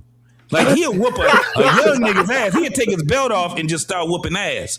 And that was the whole thing about that. And I used to be like, this is a different generation, Pops. Like I got one more story. This is my last story right here. Did he drop buckets though? Right.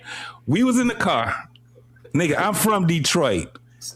We're on the court. We are driving through the number streets. If anybody know anything about Detroit, the number streets is a motherfucker, bro. Woodrow Wilson, 30th, and all that shit. So we driving, some little boy, it was a bunch of kids walking in the street. So my father like, boy, get your ass out the street. He blowing the horn. The motherfuckers looked back at him and just kept walking in the street. My father stops the car, gets out the fucking car, and this little nigga didn't have no motherfucking shirt on. He grabs the first little nigga. He takes his belt off and start whooping the little nigga's ass, right? Strange ass kids. Motherfucking kids was like, they laughing at him and everything. My father whooping his ass, jumps in the car and takes off. I'm like, we are in the wrong fucking neighborhood for this shit, Pops. I don't give a fuck. I will whoop ass. That was all he used to say. Wait, what did I've they seen do? him Did they whoop say random kids' ass. It was too How fast. This shit happened too fast. It happened too fast. How old were you? I was about 12. I was about 12 years old. And he gets out the car, grabs the little nigga up, takes his belt off and start whooping. You know how you grab him by the arm and the nigga get to flying and shit? Like a little merry-go-round.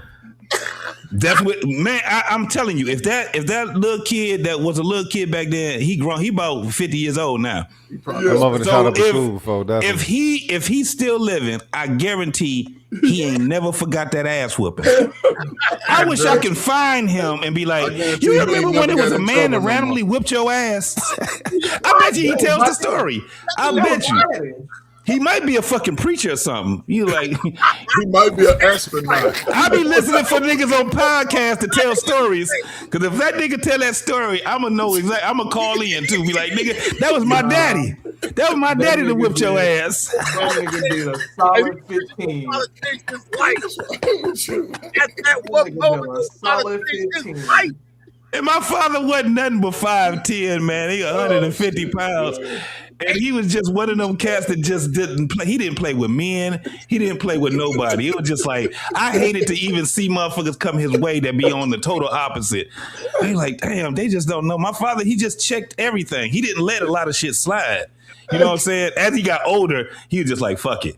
But the young him, nigga, my age, that's why it's kind of hard for me to let shit slide.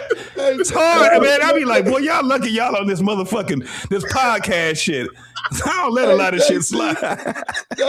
I just called a little boy the other day. I said, come here, man. Bring up right here. I said, use that foul language again. I got something for you. My wife, like, that's not so child. I said, yeah, he is. Yeah, no. Hey, babe. He go, and then my nephew was like, that's not him, that's his brother. I was like, oh, my bad. Well, you bring your little butt here. You owe me, man. Yeah. It's definitely a different culture. You got to acknowledge that the social structure done changed though for these young ones. You know what I'm talking about? They're coming up in something that's a whole lot more potent that don't give a fuck if a child got their innocence or not. It's not deemed as something essential to a healthy character for child development. So I wonder, so I sometimes I wonder if that's more of an internet construct than a real life construct. And I'm asking, and I think about that because I'm still at an income level where I live in more apartment type of settings than home settings, right?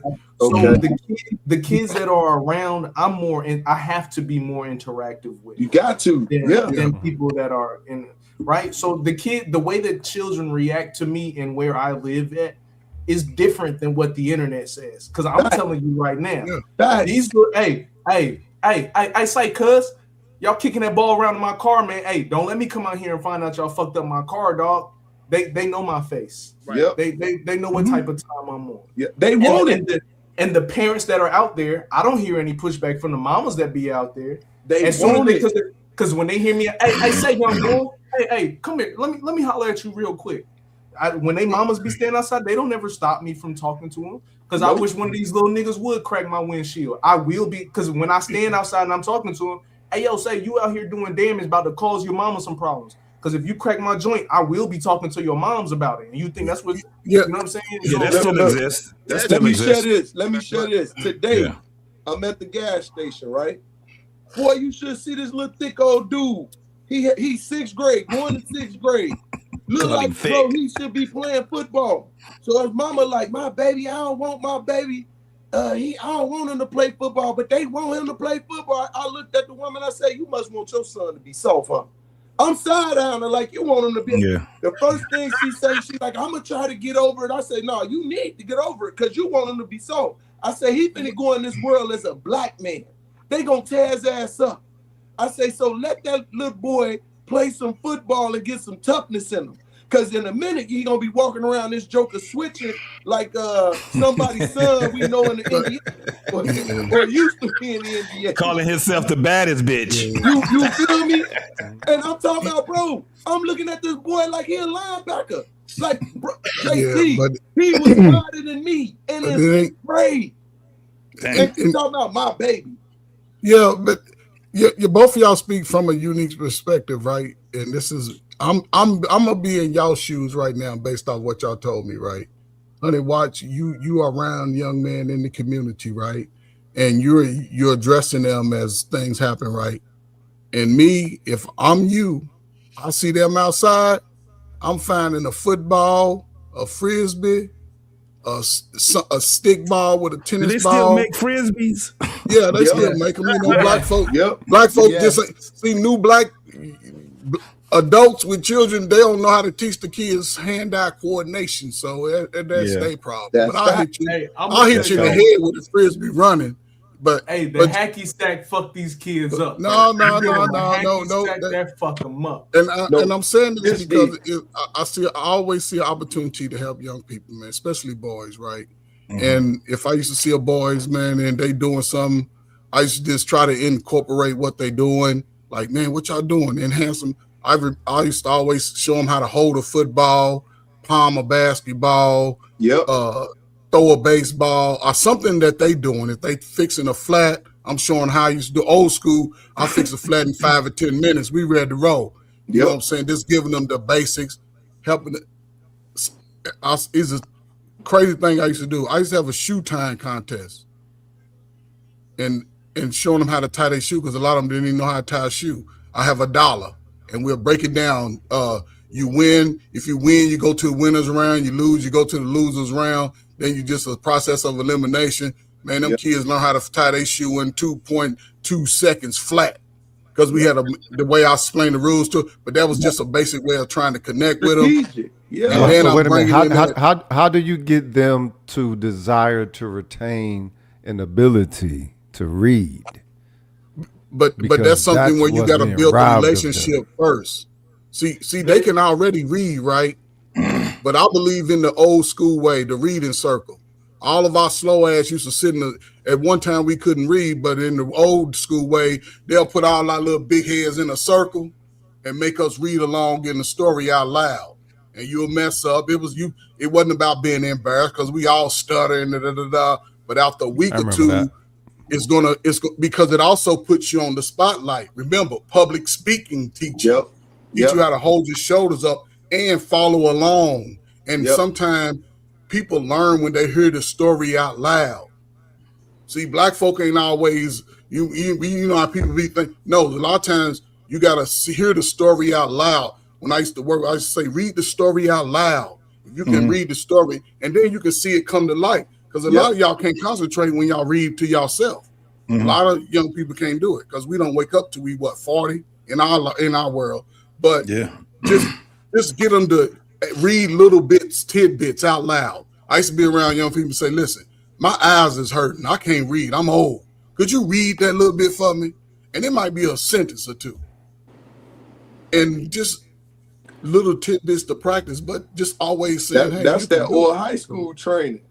and man, when I was in old, man, that was the greatest time of my life, man. Man, them low-key geniuses, boy. They needed that challenge. I had to run. I had to chase a lot of them down, but that was where I started at too, man. 2008. Well, I didn't start working with youth, but I started working in the high schools at that time. Yeah. And then but yeah, man, just Peace Murph, even you, man. I know you out here on the streets, man. Yeah. They craving for somebody to say they can do it. Yeah. They listen, Coach, so with everything you doing saying, we are the same spirit and same vibe. And I do that. And they see my nephew, he's going to Whitney Young. He either going to Whitney Young or Semi Young, but I'm pushing him to go to Whitney Young. Mm-hmm. This is 8th grade year, and he's so intelligent. He's already reading at a 12th grade level. That's how good he is. So the kids following him. So first thing they say is, "Are you Marcus, dad?" I say, "No, that's my nephew, right?" But in order for you to hang around him, you have to be just as intelligent as he is, so you stay and keep up with him, right? And they take pride in that. You know what I'm saying? Because once again, he's one of those kids where he can articulate himself. He loves other people. He already have siblings and younger siblings, so he can relate so much. You know what I'm saying? So now all the kids are coming around my house. You know what I'm saying? So I get the chance to change a lot of the things in them. And so go ahead. Do you have a space where they can all gather in a circle? Yeah. Gather them in a circle. Yeah. You don't want to have them like everybody looking at you. Just gather them in a circle and you control the circle. Yep. Yeah. And man, I got all kinds of information, man. Anybody want some information on how to mentor and counsel a youth, man? And yeah, man, I got all that good stuff, man. We have to get more people to end up doing it. What it is they're currently taking their, huh? I apologize, bro. Go ahead. I didn't mean to step on you. Go ahead. No, you got it. You might have been. No. You good. You good. Go ahead, bro. Go ahead. Oh, okay. Well, the thing that's capturing their attention right now is designed to capture their attention, and it actually eats away at the healthy social bonds that they could create within actuality, in lieu of a virtual reality. So that's why I asked the question, because it's difficult to get them to want to, open up a book or even give more than 2 minutes or 3 minutes. I forget what they say. The 5 minute attention span. That's it. But that's an illusion that they want you to believe, though. That's the illusion they want them to fall into, that they don't pay attention. Their attention span is so short that they don't pay attention to the real life. That's the illusion that they putting them in, right? Because I understand you have that desire to read, right? You have that. And with young people, one thing I found out early, man, they love a story being told outside of me. Facts. I'm going to break it down to them. I'm going to treat, how we do clips? Yeah. If you got some group of kids and you want to get them to understand what you're trying to say, run that clip and break it down like you. Man, it teaches them a lot more different. And then they'll all realize like, oh, we all can relate to that. And then you talk about how they relate to that or not relate to it. Because, okay, if you don't relate to it, now you keep your eye out for it. And this is where you can go find it even more. You can point them into the direction and say, when we come back, your responsibility, you the sergeant at arms, your responsibility, you taking attendance, your responsibility, make sure everything is up. Give them tasks. Wait. You talking about instilling a militancy in them? Hold up, now. It ain't a militancy. That's ain't a militancy. I'm gonna instill in a kid what my daddy and parents instilled in me: some discipline with order, with a ability to have a celebratory moment, celebrate the small moments. But that's even if that is the case. Go ahead, my fault. Basically, in other words, you're building an environment of structure. That's basically what you're doing. Is that it? Not all structure though, because I believe in you being able to have some activities where you can do things, run, jump, flip, see, and not just be like, oh, do this without no. Go do that. But then when it comes to that teaching, I'm always fair about what it is we're discussing. And there's two sides to the story. There's a bad side that you'll probably hear people talking about, but then there's a good side. of what the reality is and what you should be striving for, despite Anton always telling me I can't do it. I still got to believe that I can do it. So when I'm faced with the Anton tell me I can't do it, I ain't going to follow you. I'm going to go my own way. And it starts younger. YouTube, we all done been through some life. We all got a story about some shit that held us down. But they don't. They trying to get to that. So I would never say, like, you can't do it despite of. Despite of, this is why we got to do it. See, this is what the system is designed, because y'all, when you're in a power with young men, you have the power to show them the information without them asking the question, and then allow them ask the question about the new information that you present. Okay, but hold up. But let's say that you're dealing with an informative base of a populace, right? Then they're not ignorant to nothing. You know, let's say they're informative. Let's say that they're entrepreneurial to the point where they can do online marketing or something. You know what I'm saying? These youth are actually quite they can do that.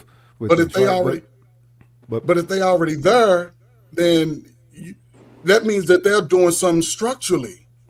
Hear me out. The whole point is that which they usually tap into, even though they may become successful in it, just like the creators of artificial intelligence. Yeah. But look at what the cost is when they participate in the current framework of how the system is. It's totally different than from in the past. Totally different. But when you say cost, what do you mean cost? They have to sell of their soul. They have to give up who they are, or what? No. Talking about cost, personal cost. So usually what they choose is to do it like via TikTok or something like that. I'm going to do. So you're talking about younger generation. I'm going to be a social media influencer, right? You'll hear that quite a bit. So let's give it a frame of age, 18 to 30. Let's give that 18. Group. No, shit. 8 to what the hell? He said 18. But we already know. But we already know that 8 and 10 and 12 and 15 who are in school are not comprehending at a high level as we want them to be. Exactly. But the reason why they're not comprehending is because it's not important to them. They're given the same lessons, they're given the same criteria, but it holds no connectivity to them whatsoever. And it was already boring to begin with. A lot of, you know what I'm saying? Yes. The so you're talking about you're talking about the I'm talking about the culture. I'm talking about the culture. The content of the information. The content is composed of the culture. But see, the culture is designed. The content is dictating the culture. Nah. Because the information that people are reading in school is not the information as saying black men are great in America and of the world. That's not being taught in schools. Our history is being. They're not even retaining the information that they're getting, even if it's wrong. Even if it's wrong, and even if it's marginalizing, they're not even retaining that. Because the information from the fundamentals are already screwed up. The fundamental. How can they? No, they're not being taught. Brother, over the last 50 years in our community, when it takes it outside of school, the black man and son have been separated at the greatest cost of any other species of men and women on the earth. All right, and I'm not just talking about the black community either, though, bro. But that's all I'm focused on is the black community. But this is the whole thing. The black community is under the same spell that all the other community is under. Yeah, but we the ones suffer the most. Erosion. But this is the ill part. The ill part is it's the very same system that y'all want to foster them up into and develop them up into that is also going to be eroding them. And that's the crazy part. Is not a system, but the system is a failure, and people raise these children up to become some form of a social stature within the very same system that eats from up under their feet. That's the issue. The issue is that their value standard is usually not in something that's healthy. So here's the application then, right? Because what's clear throughout history everybody, we can parse hairs and we can talk about specifics all you want to. But if we're gonna split the hairs throughout the history, every situation that's been provided to Black people as a culture has been some bullshit, but we done made some magic out of it. So as long as we can figure out how to make our own magic in the bullshit system that we have in front of us, we are all right. So that's where I agree with Coach. Like, hey, what the rest of them is doing and how the system's set up, all of that, that's cool.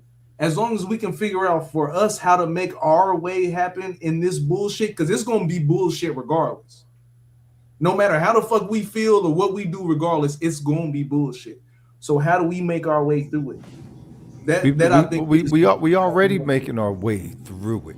The issue is that we are a people that to where bullshit is not fucking worthy of us.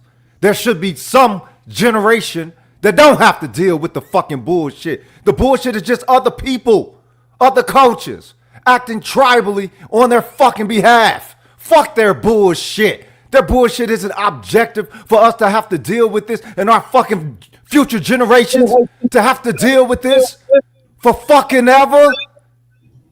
At what fucking point does our cultural dynamic become the one that is the fucking center of our reality, as opposed to being beholden to another who behaves as tribally as they fucking will and utilize that as a fucking default?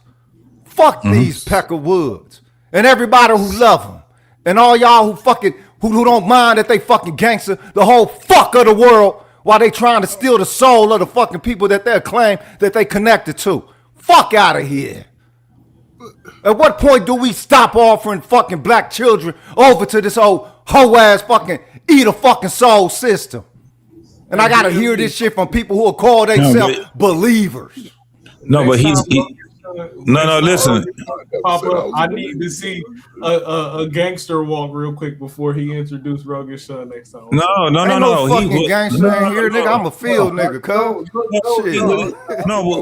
he's saying is, wait, hold on. Yeah, because y'all concentrating on how he's presented, but he's not saying anything wrong, bro. No, and there's nothing wrong with it. He's not saying anything wrong, and that was the whole thing. And to tell you the truth, and you know, in case you guys didn't understand exactly how BMU actually structure the barbershop, it does go from from the title, what we was talking about. We weren't really talking about the whole Caleb and Boosie. How much did we talk about them, right? Our whole thing is beholding to everybody else's fucking culture. Facts. Our whole thing is about us saying that this is just cool here, this is cool there. We argue amongst ourselves over bullshit on the outside of us. What you guys were just talking about with Coach Ferg and Rogue is actually, you guys were on the same page. Just had two different ways on how. No, you absolutely are. You just got two different ways of looking at it because it's more than one way to skin a cat, right? So the thing is that all of this shit that we talk about on the outside of us has really, when you look at the younger generation right now, it shows. This is the dumbest fucking generation. I don't give a fuck what nobody say. The dumbest fucking generation that we've given birth and brought up, and we dropped the fucking ball. The parents have dropped the fucking ball, and guess what these motherfuckers are? Parents too. So they came and dropped the ball because they never had the ball, and it was because we accepted all this bullshit into our people. At some point, we got to sit back and say, nope, that's bullshit. Nope, that's bullshit. Now, if we're going to talk about this, women and men, first and foremost, the women has to stop looking at the outside and quit letting motherfuckers infiltrate what's going on with us. Either we going to be Black folks with each other and we going to have some type of unity and we going to fight against it, or we not. But the women who do, they belong to them. And that's no different from being knocked. Yeah, and so we got to call that out, right? So we got to call all of it out. I'm talking about all, especially, this is the craziest part. We should be as passionate as Roguish is when it comes down to our women have been taken away from us. Yeah, definitely. That makes perfect sense. We should be very upset. We should be, when it comes down to talk, man, I'm so frustrated with, I can just say my family. When I go in family reunions or family gatherings and shit like that, I get frustrated, bro. To see how separate we are. Our mindset is so fucking separate where it's just at a point where I'm like, can anybody else see this bullshit? Motherfuckers fight and they argue over it. They will fight for the bullshit. Think about this. When we talking on social media and we talk about the women and the sisterhood, right? It's like a lot of women don't even understand when we say the sisterhood. There's a gang of women that don't even know what the fuck. They don't even know what we do. What I'm saying is the way that we it's a facetious way of calling it bullshit, right? The sisterhood and the way that we put it is women will fight for women when they're on bullshit, twerking, talking nasty, all the shit that's unbecoming of a woman. They will fight for that, right? That's what we mean by the sisterhood. They will fight for that. That's what we mean by the sisterhood, right? Yeah. Feministically, it's considered freedom. Right. I want to ask you a question when you're done, man. So when they're saying there's no brotherhood when you talk about it in the context of where we saying the sisterhood is, right? You can see the separation with men. We get to talking, motherfuckers. We don't let shit slide with each other. Right. We'll sit back and be like, nigga, you on some bull. We will challenge it, right? We will never. We don't have a problem holding one another accountable. Right. But we expect that of women, right? You got to hold your sister accountable. However, but that's not a part of their culture, though. Right. That's a part of being a little black boy. Rogish, that's what I was getting ready to go to. My whole thing is that we, as men, have to run all this shit. We have to be the spearhead. As boys, we have to teach the boys. We have to teach the boys. You spearhead all this shit, nigga. Because when you don't do it, especially when we don't do it collectively, I ain't even got to tell you. Just go look. Go look and see how this shit looks. It looks fucked up. Go ahead, Coach. Go ahead. I wanted to ask you this question, JT. Yeah. Now, since we've been Democrats and everything, because at one time I would say, the sisters always supported the brothers, right? They stood strong, right? Do you think it'll be a time in our lifetime, all you gray-haired dudes, that the black men would ever get their women back? No, that's not going to happen. We first and foremost, we have to officially wage Anton don't ever get divorced. Ever. We have to officially listen to what I'm telling you, Coach. Listen to what I'm telling you. We have to officially wage war against anything that's against us. Oh, black people ain't ready for that. The men that are on the path of righteousness. This is the thing. I don't believe none of us are righteous or 100% righteous. I believe that we are on the path. Right. I believe we are on the path of it. That's all that matters. We are on the path of righteousness, right? So the thing is that unless we start waging war on all this shit is against us, it's going to keep going the way that it is. I ain't gotta lie. Just look at where we doing it, where we at in our present state right now. JT, another question. Do you think the black men are uniting fast enough to sort of save their futures? No, because we got too many sissies that's in the middle of this shit. We got too many people in the way. We got a lot of niggas in the way. That's why when you see me going off on men, I'm going off because them niggas is in the way. You in the motherfucking way. Because at the end of the day, we don't see us as men. We don't see it 100% each other's way. But what I'm saying is this: when you got a for instance, I just put the nigga name out there because I'm about to launch the fucking video. JP, that punk ass nigga is in the way.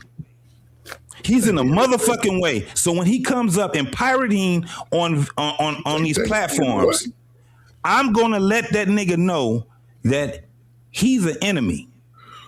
I've heard this motherfucker talk about the way that he deals with women, the way that he treat women, the women that, no, nigga, you are a predator and you need to be stopped.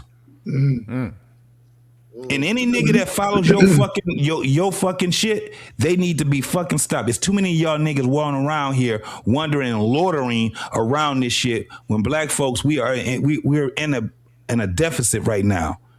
And we got a lot of these niggas in our family that are in the way.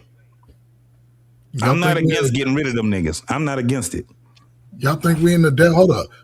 Y'all think we in the deficit as a whole? I always thought we hovered around 1-2% above zero. I ain't never put us at below zero. So let's go with so we have to actually put it in context. Okay, well, hold on, wait. Let this be the context. Look at the deterioration as is, and then apply those properties to another social situation objectively. Completely remove yourself from that, and you're selected to be the solutionist for this whole equation. And you're looking at these properties on a whole nother people, looking at this shit without no biased judgment. Would you see any potential of a restoration? Yes, it's always a potential restoration. Yes. Okay, now you make the list of what you perceive to have been lost, how much of it has been lost, and how much of it is needed in order to operate effectively and healthily. Yes.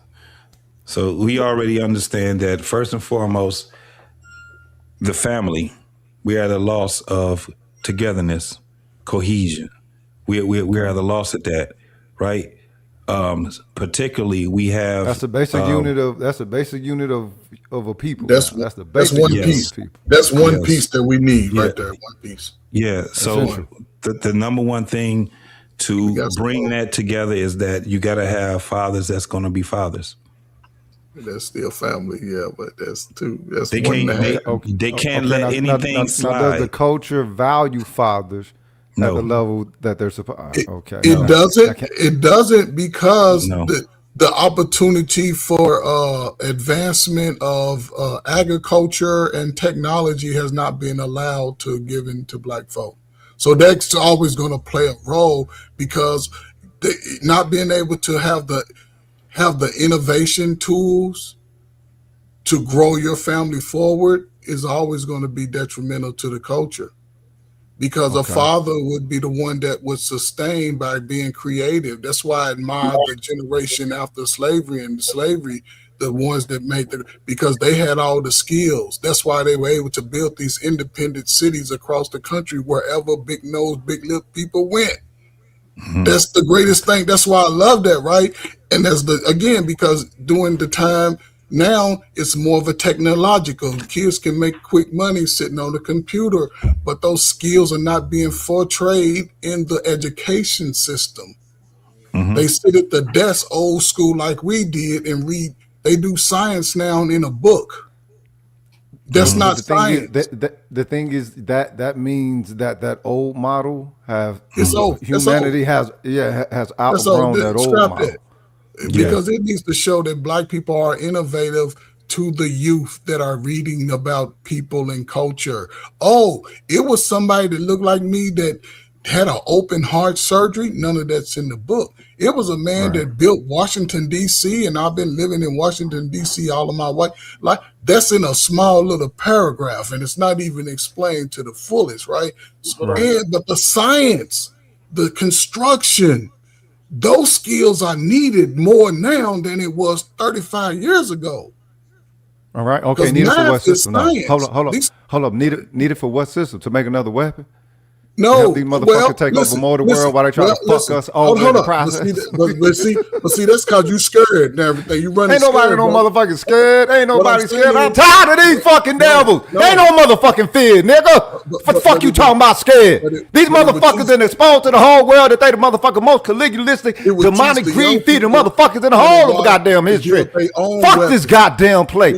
The only thing that I'm worrying about is my motherfucking people. Not where they fit in no motherfucking demonic soul reaving ass system, man. They can go Come live off on the now. land wherever they You live. want you're supposed to want create the their intelligence own of the God. child for the sake of the child. We can build You our don't want own them rocket. just to do well so they can call themselves some fucking kind of success where motherfucking white murderer can grant them some access to saying that, all right, you're a fucking liable contributor to society. What about they soul? These motherfucking devils, the very current motherfucking ruling and motherfucking administration that all you motherfuckers are secretly goddamn worshiping, jacking off behind. These motherfuckers done sold they whole goddamn soul. What the fuck do black kids got to give to themselves up in this bitch? They're supposed to give it to their people. They're supposed to give it to themselves. Black is supposed to mean more to them than anything else, man. The black adults supposed to pass it down. Y'all talking about getting them to get themselves settled in a motherfucking system that's here to fucking eat them, and y'all want them to deny the fact that it fucking eats them, that it has the intent to fucking eat them, that all you got to do is get yourself up to a certain level and you'll be good up in this motherfucker, huh? What's the Nah. certain level? That's not how it works. You got to learn. That is not the fuck how it works. Stop feeding your fucking children to those who fucking looking to devour them. Stop doing that. Hold up. You got the motherfucking report card right behind you, cuz. You got that old school shit that they gave us back in the day. I still got them shit. My mom put them shit in the scrapbook, cuz. Them motherfucking everything about that shit was biased. We were learning about a whole nother people. Hey, Coach Ferg, is you unsatisfactory? Hey, brother, y'all do that shit, man. Slowpoke University, we got to use all the way around that motherfucker. First quarter, second quarter. But JT, that's why I did it as a meme, right? Because me and my wife be joking. I said, look, make it no fake. I said, leave it blank because she found it. She made it up on her phone. I said, put Slowpoke University because there's a lot of niggas running around from Slowpoke University. They know Slowville USA. That's crazy as fuck. But this is what I'm talking about. See, I think we on the same process, but again, it's a process now that a man must take to be able to venture into his own castle. Yeah. See, right now, everybody's dependent on the system that keep making the big nose, big lip people broke as a joke. The fathers and the sons is like this. Now everybody's even the good women are fading away. I mean, and this is what I'm saying. That's because your entire society is now in a hyper-commodified state. The information has to be you don't have the right values with that. This is why I asked the question about a lot of values these no and kid about left culture. behind educated kids can barely understand the fundamentals of what it is to be a human. Mm-hmm. That That stuff is has not to the be system taught. that they grow up into. Okay, Hold up, that's something that has to be lived.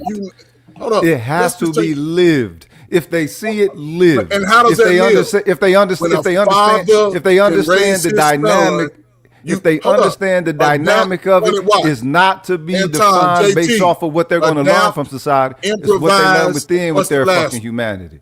Adapt, This is what I'm talking and about. overcome. When a son is allowed to be raised with his father, and all y'all have experienced that to some capacity because you act like just like your damn daddies. That gives a boy so much confidence that he ain't looking to fail. That gives a woman so much good structure that she ain't looking to be out there and be talked about like we've been talking about these women on YouTube for the last 10 years. It builds a different level. And as far as education, I'm telling you, these kids need to be able to say, listen, I can create whatever I want to and move away and set an independence from I want to. Those old people, and I say this, and this is why I be tripping. All y'all right here now are working, have to work until you JT 65, everybody else is, brother, I don't know how old you are, but y'all gotta go to 67. You saying we getting out at that age, right? You can retire, get full retirement at 65. I can get it at 65. These other niggas got to go to 67 because the rules have changed. It's a law now, right? Okay. I'm 57. No, I get out at 57. But what I'm saying is you can work until you 65 and get full retirement. All your benefits. I get full retirement at 57. Oh, okay. Well, I get what you're saying, JT. Yeah. Salute, brother. You know what I'm saying? But a lot of people don't. Yeah. So the regular working man in America, outside of going to college, creating debt, you had to get a job. Going to the military gives you a little different advantage because there's a whole bunch of money that you can save in your pocket. But a lot of brothers that work over the last 35, 40 years, they have to build up so many points and credits. And they can look at their social security number and see how much they're going to get if they was retired right now. Yeah. Only thing I'm saying is the skills that are needed, America's taking a different path. Ain't going to be a lot of labor-intensive jobs. It's going to be a lot more automated computer programming style. It's like what they do with the 3D image drawing that they be doing in the machines now. A lot of that physical type is gone away. The skills that's going to always be here is computer programming, automation. The issue is that you don't need humans for that no more, man. You're behind the times. The issue is these motherfuckers are scared right now because the current artificial intelligence can do it. It doesn't need people no more. Intelligence too. It doesn't need people no more. Drop your fucking system. Stop measuring your success structure by a fucking system that's dying, man. This motherfucker is dying. All the motherfucking Peckerwood and Pilgrim goddamn experts, they're showing you that this motherfucker is dying, and you trying to get people more attached to this shit. Change your mind about how you value, man. The issue is your fucking value standard. It is the value standard. If you're trying to live up to a narrative that ain't yours, yes, it's a fucking narrative. Yes, it's a narrative. Okay, get out of here. Artificial intelligence is erupting right now on your current employment sector. Yeah, it's erupting right now. It can't pace up. Honey Watts got a question. Go ahead. The question I have for you, Rogish, I hear what you're saying. Do you believe that there are more people that want to do the customer service jobs that are in competition with AI? Do you think that people want to do those jobs anymore? No. People don't want to do those jobs. Okay. Look. I manage a restaurant out here. What's that called? That shit. Genghis Grill, right out here. You know what I'm saying? Greenville Street, North Dallas. And I noticed something. I have an awareness about me. I always have since I was a kid. It is what it is. And I noticed when people came in, 6 deep, 7 deep, 9 deep. What they would do, they would set up a screen for the children. And then all of them would be on their phones. Everyone would be on their phones. Now, on a Saturday night, most of the time back in the day, you went out with your family, you went out to kick it with your folks, specifically because, we can get 9 deep together or whatever and kick it with the folks. Those social bonds have deteriorated. What I'm asking you, I'm not asking you about the people that sat at those tables. You said you were a manager in a restaurant. Let me get to my point. You ain't let me. I'm still talking, and you put your hand up and you started waving. What the fuck? What do you mean you let me? Go ahead. What the fuck is let when you doing this? Heard that. All right. So the people will come in and not be with the people that they were with.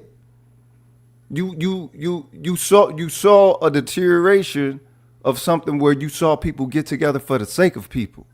When people went out in the 80s, when people went out on a motherfucking Saturday night, they went out to be together.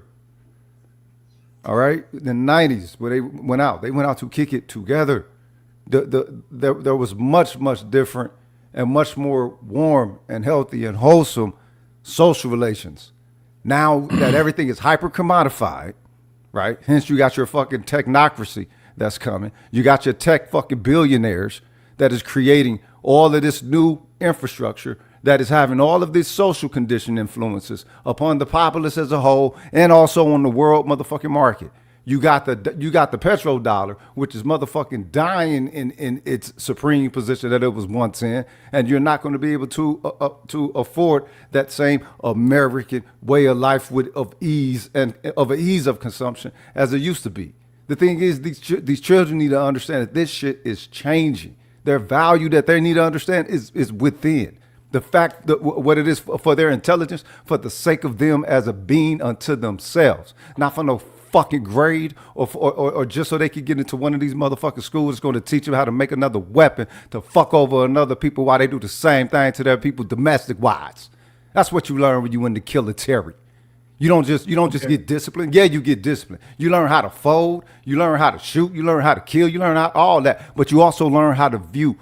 You also understand what a worldview is and how to understand how you're projected into assuming what an enemy is, what a villain is, what a hero is, and all this shit. That shit is fucking propaganda, and black children don't need to be growing up in no fucking propagandized reality anymore. Understood.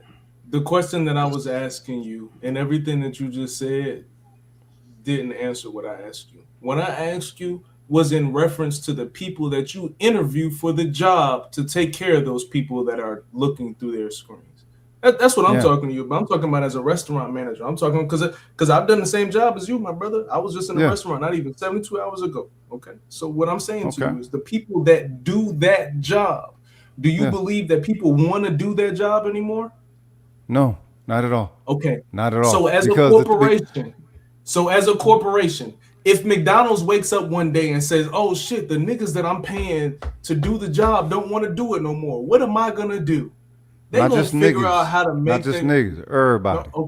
Okay, cool. I'm a rephrase how I'm speaking, because when I said it just now, it was a general term, but I'm gonna reframe how I'm speaking. Yeah, I need y'all to do that. I'm a whole field nigga. All this everybody niggas at the end of this bitch now. And I'm gonna reframe it just for you.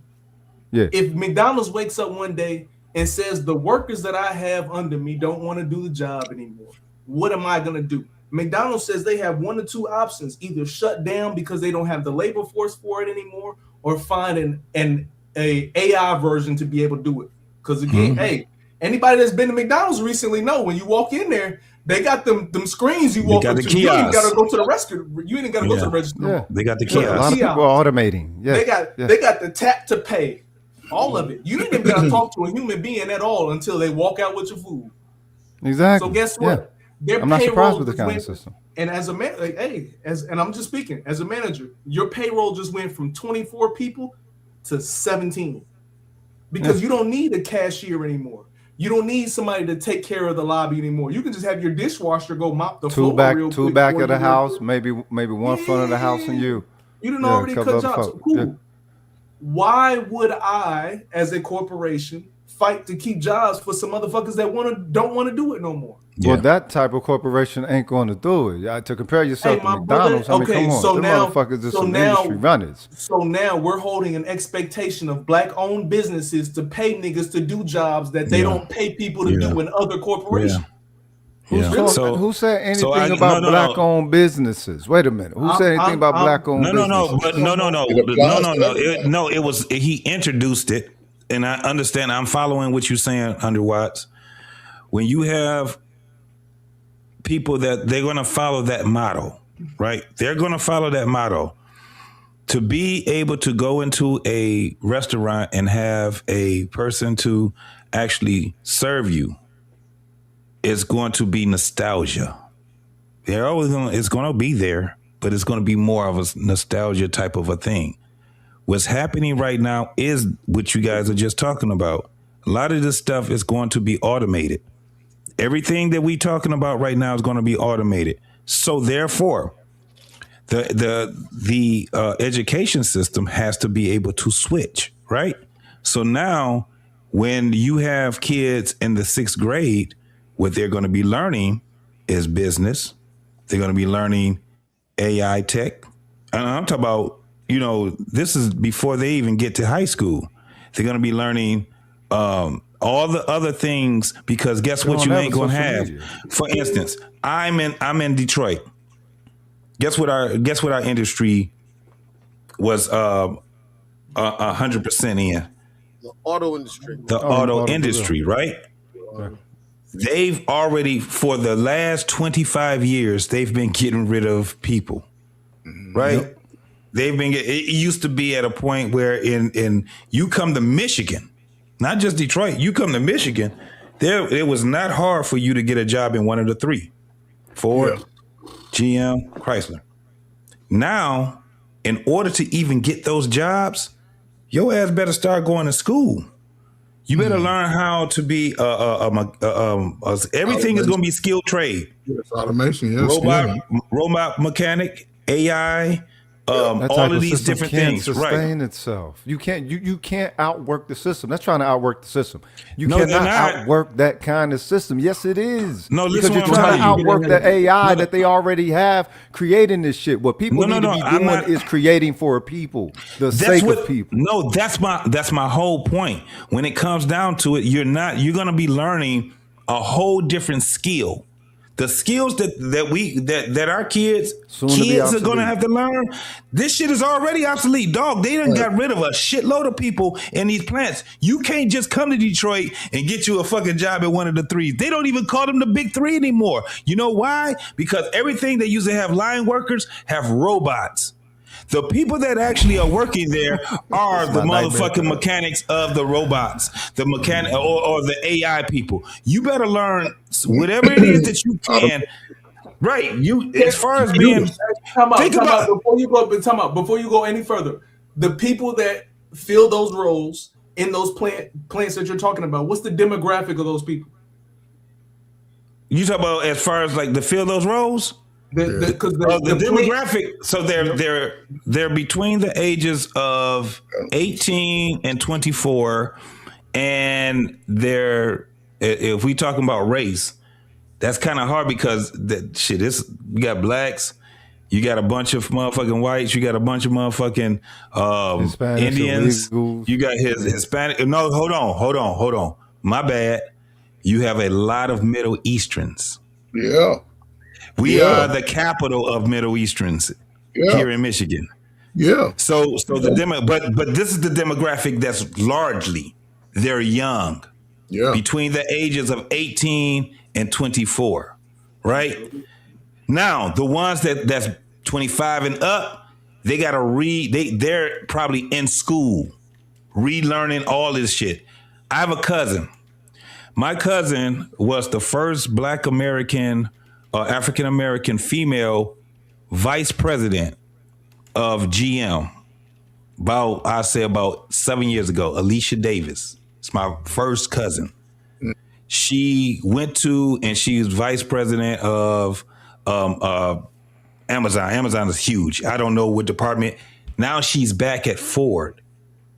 I don't know what position she's in. She tells me all of these things. She's in her occupation. I mean, what she went to school for was she was an engineer, right? But when she goes and she say, if you need a job, you have to do it on your own laurels. I get you in the door. I crack that door open for you, but you have to be a person that can go there and you can get that job on your own laurels. You're not about to fuck my shit up. You my cousin and all, but I don't know you, nigga. And she gets people jobs based off of their laurels. She just cracked. Hey, they got an opening right here. This is what you need to do. This is how you need to do it. Blah, blah, blah, this and that, right? She has to stay in the clear. She makes pretty good money. However, she tells us this is what's changing. She ain't telling me. I'm 53 years old. She's telling me for my kids. She's telling me for the ones that's up under, right? That, in my opinion, that is how we empower one another. Listen, I have a school that you can go to right now. When you go here to Ford, like, she don't try to get people line jobs. Them motherfuckers is about to go. She'll tell you in a minute. They almost out of there. Them line jobs, no. I need you to go to school. I give you the information on what you need to do. And every time she talks about it, she's talking about either if you're good at management, I got you.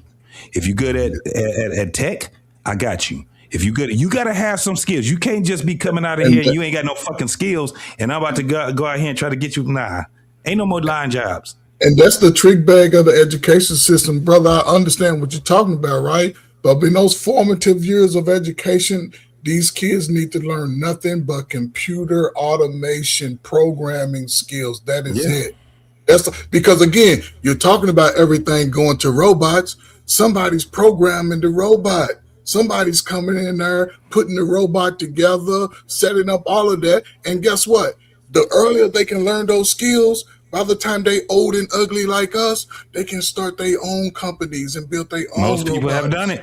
Most people have done it. They're becoming self-programmable. That's part of the properties that they're exhibiting. Well, go learn how to plant some peas or something.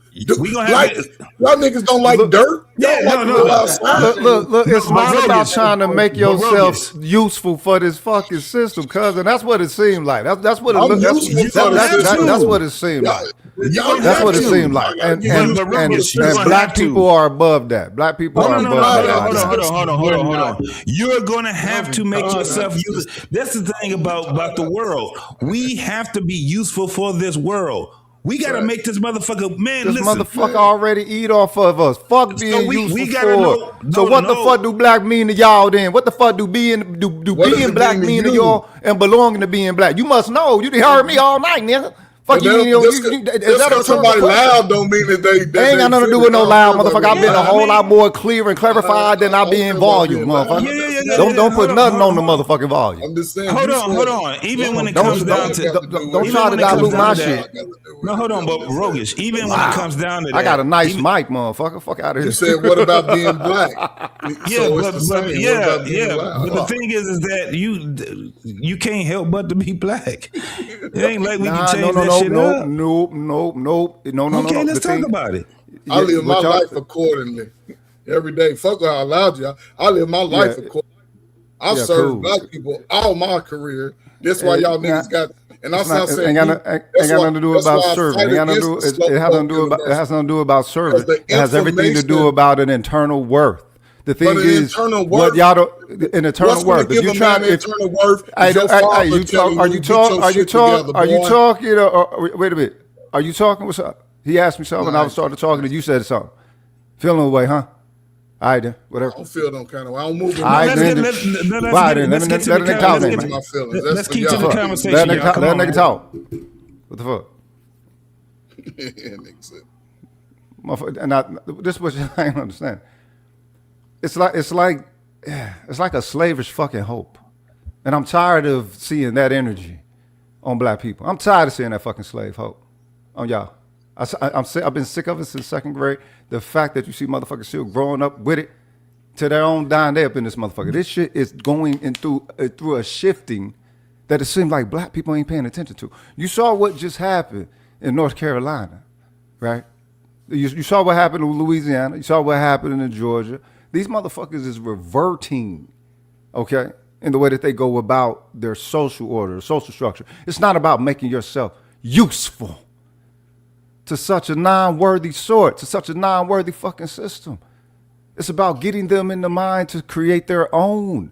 No matter what nobody say, no matter what the government say, no matter what the law say, no matter what the grades and all this old bullshit. You're not just trying to attach yourself to some motherfucking trillionaires that's trying to turn your entire society into some techno fucking ruled demographic. Are you kidding me? Let me ask you a question. What do you propose that we do then? You get back to the internal worth. The whole point is they have to be about something other than this. How did that look? Say that you're talking to. How do it look? Because so let me just say this. Let me preference this. Oh wait, okay, wait, hold up. Say that you're talking me to and this old yellow motherfucker 16-year-old. down here need to have a motherfucking back and forth, cuz. You know what I'm saying? I can give some red to your top of your head, motherfucker. Let's stay focused, man. You say you're talking to a 16-year-old, and you're saying what you just said. How does that supposed to look to him? The get back thing, he don't know anything about it because he's only been on this earth for 16 years. He's only been in a condescending state, and all he knows is the system. I get it. Yeah. So how do you many a time? So when you because that's the one that we need to talk to. No, that ain't the one that you need to talk to. You need to do exactly what these freaks is doing. Get No, them. I'm You know what I'm asking saying? you, Talk. how did that No. look, Hear me though? out. Hear me out. Why you think that they start? Why do you think that they start so young? Why do you think that they try to attach their seed to that mind? They're supposed to grow up with the understanding. You don't just get your motherfucking So we brain already know that they switched. don't. No, but we already know that they don't. I'm asking you, what did you propose other than? Because what you're saying is that. So then you come back to the culture. You come back to the culture, making the people mean more to themselves than what the system want them to mean to And I'm themselves. saying, when you explaining that to a 16-year-old, how does that look? Not just a 16. Again, not just what's a 16-year-old? By the time they're 16, they're already Because been they're through the getting ready- system. No, Are listen. you what I'm kidding saying. me? 16. I get that. Listen, No, man, I'm but it speaking to your point. You're saying get back, but I'm saying it has to look like something to someone when you're Right. explaining this. Look So like what I'm asking you something. is, All right. how does that look to a 16-year-old? Because they're going into I don't know. adulthood. You ask a 16-year-old. The 16-year-old, you're probably not going to even be able to talk to him right now. Are you kidding me? No, I can Well, talk to a 16-year-old. hold up. You mean to tell me? Hold on. Wait a minute. You mean to tell me that within this day and age, 9 times out of 10, speaking to a 16-year-old, you have more of a successful back and forth, them being receptive to what it is that you're offering? Hell yeah. Oh, really? Oh, really? So y'all can do it. I do it all the time. 16 versus I've what? done it. 16 Yeah. versus what? Right. 16 versus what? 16 versus what? Versus what? You said your question was, are you telling me that speaking to a 16-year-old, you have a better chance of having a cognitive conversation versus what? 16 versus 40? No. I'm saying them being receptive. I'm talking about one that's always on their one that's already, as J.I. said, already on their way into society. Most of the time, they already got their minds made up from being earlier indoctrinated. So you have to catch them before the indoctrination. Okay, but to have the y'all don't think by 16 they're fully indoctrinated? I got you. They're not. No, They're not. I got you. I understand. No, outside of fully indoctrination, right? Outside of indoctrinated, right? In terms of cognitive conversation, are you going to tell me that you can have a better cognitive conversation with a 9-year-old versus a 16-year-old? If you're looking to implant principle, if you're looking to implant some knowledge, if you're looking to, yes, definitely. That would definitely be the jobs of the parents, though, what you're talking about. Exactly. And for the parents to do it, it would have to be something that's ensconced within the culture. If it ain't in the culture, then it's not going to be within those who are using the culture as their social incubator, will it? So you come right back to the culture. Now you got to ask yourself, what do people define culture as? I understand what it's defined as until I guess the objective folks. It's different for black people though. Our culture has properties that it seems other people's culture don't motherfucking have. But we don't open up our stride with that, and we tend to not value it as we should. But again, or force its value.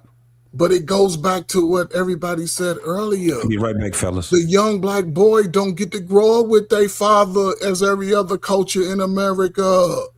Let's be real with that, and that plays a major role because most black men are doing well. Most black men are trying to be a better man, regardless of how much money they make. And that's the false image that they put out about us, that we so caught up in the BS. No. They use that small number. And I was going to ask JT because, brother, did you go to the military? Yes, no?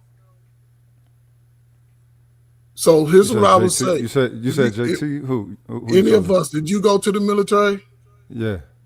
Okay, so I can understand your sentiment. Most brothers go to the military and get out. They come back home with that third eye open and be like, oh, it's some BS going on.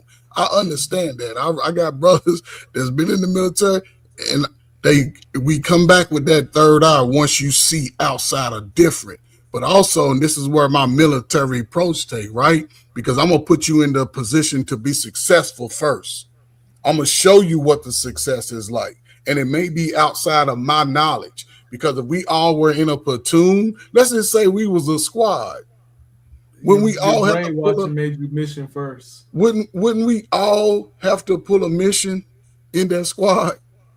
Yeah, you're going to be good. You have to agree. You have to agree. You already. No, it's no. not that you got to agree on that mission. You're but right. we're We ain't talking gotta those who agree. have agency. No, but in this capacity, it would take more of an agreement or an accord, if you will, for us to make a move on the mission. When you're a state ward or ward of the government, yeah, you fucking do what the fuck you told. Yeah. But see, this is what I'm saying. This is why I transcended to the home and the relationship between the father and the son and the slow ass kids. Because a father's presence in that home with his babies, the kids ain't going to Slowpoke University. Your son is coming out, he ready to take on the world. Your son is coming out, he ain't wearing his mama's house shoes. Your daughter ain't trying to look like the boy because they're building that relationship within the family, which is within the community. Over your adult lifetime and my adult lifetime, they've been separated that stuff. I don't know how many of y'all grew up with a father in the That's house. part of deterioration. But this is why I say the information has to be, you know how they sort of, we say, I mean, they stole our information. The information can be stolen in plain sight today. People are finding out information about what they didn't know 20, 30 years ago. So they can use that information, is all I'm saying is, just like going to Starbucks and I shut up. You go and work at a coffee company, most of those kids, I've talked to a couple of Starbucks workers at different cities and states. Yeah, we work here for a while and then we take this recipe and go start our own. What I'm saying is with the information technology that America's presenting to the people that's creating all these AIs, somebody's doing that. All these other people creating all these computers that's building the MacBook, building the Dell, building the phone. I'm saying it takes information to be learned to be able to create it with the 100 watts flip phone, the Anton. I don't know. He's innovative. The what's that? The Rogue Sun. I don't know what you like to innovate. It can be something, a new hat, some gloves or something, but it's your creation based off the innovation, based off the skills that you had to learn. It's something about, that's all I'm saying. And the more that we, especially young folk, they can address that now, they'll always be able to create. They kind of already are in possession of a skill. It's just that it has to be shown to them that they are. Yeah, nurture, right? And who does that? The education. This is why I say the education, because now the information is there. So I can take the show greatness of people who we say was less than, they did it. Despite their situation, they learned it on their own. They created it. The whole issue is that the factor of the less than is present and is considered to have any measurement on their potential whatsoever. The issue is people let that consume them though. That'd be the problem. In our community, we focus on the less than. Nah, most niggas don't. No, they don't. Less than a million.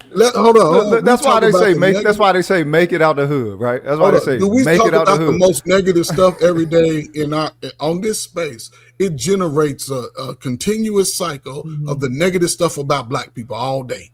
We can find somebody right now on 42 channels talking about some Black issue about one Black person that they know. And it highlights who we are, but in the younger posting, but that's how negativity spreads. Period. The thing is, with positivity, positivity. You don't. But no, I'm saying, hear me out. No. Hear me. We ain't through with it because that's part of the balance. You can want to do away with negativity, but what the fuck? Then it'll just come back in a big ass motherfucking explosion or some shit. Better tend to it while it's there. You know what I'm saying? The deletion rate for one Black man is down. All we gotta do is convert it. Is down. All we gotta do is convert it. Relationship is still low. It's still low. Okay, and you still got that violence because that violence supposed to be there. It just ain't supposed to be spent on one another. So what about those who got that natural motherfucking violence inclination within them, born warriors like that? What about them? You know what I'm saying? Because it's not channeled in the right direction. Because we all have a capacity to be violent. We all have that. Exactly. But the thing is, they're viewed by the system, as a hyper negative, even though the system will do the same thing. They're viewed by those of the community to only be merely a result of only their bad choices or whatever, as opposed to a product of their environment. You know what I'm saying? That's what the other people side want is this saying. shit to be ideal for them in their pocketed American dream. And the issue is that we don't have that. We don't have that social coordinate that we're supposed to have. We can build it. This is what I'm saying. It can happen the day an individual says, I have a son. We got a daughter. We say, listen, today the buck stops here. I would no longer accept mediocrity within my own life and my children's life. I would no longer allow my family to consume the chaos and the BS. It takes us. It's so disciplined to do. And I think that's why a lot of people just say, well, I'm on a diet this week, then they break the diet tomorrow. Because when it's time to do something greater than who you are, it's hard to do. It's hard to do because you're challenged on something you've never been to. Has any of y'all ever won a 100-yard sprint under the whistle with the gun? Ain't nobody won the race, but everybody wanted the trophy. You ain't even ran the race, but how you gonna get the trophy? And that's all I'm saying. Look, we old. You over 40, you niggas is old. Get your life together. You gonna have to go till you're 65, but you can do it. But you gotta get focused. But for a lot of young people, I got a son 23. I'm telling him now, and I'm glad he listened because he started to see. Focus on what you can control right now. That dude done drove almost 2 million miles in damn 7 months since July last year. And I'm gonna say this and I shut up. Because one, that relationship that JT had with his pops, that's why a nigga had how many entrepreneurs were you, JT, in your life? About 4 or 5? Hell yeah, more than that, bro. How many entrepreneurs were you? Way too many. Okay, Anton, how many entrepreneurs are you? Brother, how many entrepreneurs were you, Ro? You say how many entrepreneurs you was an entrepreneur that started a little entrepreneur job and you didn't even know what the damn word was. Yeah, we didn't really use the word entrepreneur. About 3. I learned how to cut her 14. I got a little business. I got a little hustle. I got money. Yeah, t-shirts, socks. Bro, I'm telling you, this is why that's why I try to smooth out the panel a lot, man, because we are all on the same page, bro. Edifying one another is what we need to do because we're needed. We so fucking necessary, bro. At the end of the day, I'm done with arguing with my brothers, man. It's just the how-tos, right? Like me and Ferg had a big thing before. Remember Ferg? I think we was on, and shout out to my boy Freezy when we was on No Captivity, and you were saying you got to get out there, man, and you got to get those kids, and you got to be. Yeah, and I was like, that's you. That was over here though. It triggers. It was man. We didn't talk so much, man. We've been on all kind of panels. But it triggered people because when we talk, it's like lightning when we talk, right? Because we stand on certain shit, man, and we got and Rogish. It's the way that you talk, bro.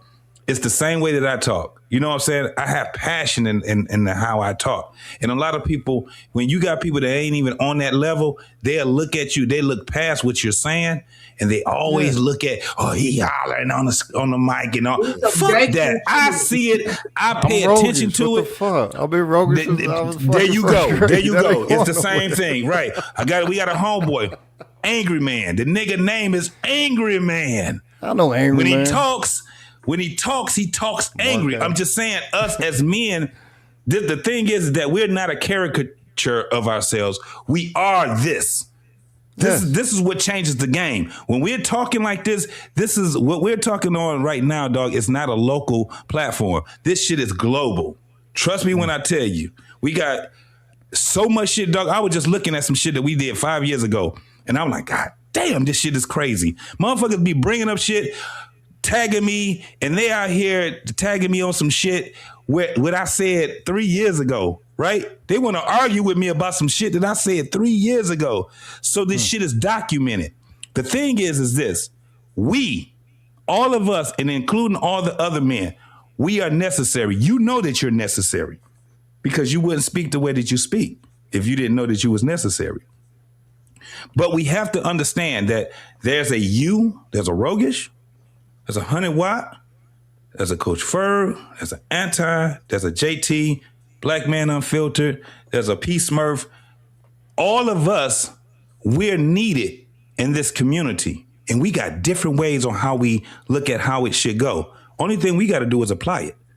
That's all we got to do. And I guarantee we'll always see it each other. Hey, that's what he do over there. What we was talking about, Ferg, when I said, dog, my contribution was to my kids. Yeah. And you was telling me, and Ferg was like, but you gotta, it's the other people that's out there. I said, yeah, they out there. What did I tell you? I said, so what I'm gonna do is tell them, Coach Ferg can help you with that. You dig what I'm saying? Not JT. Coach Ferg is gonna help you. I know a partner right there. The shit what you need right now. Let me show you who can help you with that right there. Right? True that. The motherfuckers that need some shit at a level, whatever. Hey, Rogish, I got a homeboy. He definitely, that's what he does. That's his specialization. He understands the world at this level right here, and he gonna give it to you. 100 Watt, that's, 100 Watt, he my young bull. He's older to a lot of other people, but that's my young bull. So the way that he brings shit out, I wish it was another dude that came up. He was in the chat, but y'all two remind me each other. It's this other dude. He be on my boy Trey channel, and he's in the spirit of you, 100 Watts. You know what I'm saying? Y'all old niggas, but y'all just ain't came to realization that you're old niggas yet. You know what I'm saying? Y'all ain't. You ain't get. Hey, you know you're an old nigga once you get that AARP. Hey, look, tell them about it. Once you got that AARP, nigga, you are official. Listen, my perspective is completely different. I'm 10% away. Okay? But bro, I'm old. Yeah, but we need to hear one another out, and then we get. I mean, we gonna go through our whole thing. Think about this. There's women that are listening to us, right? And in most cases, they need to just listen.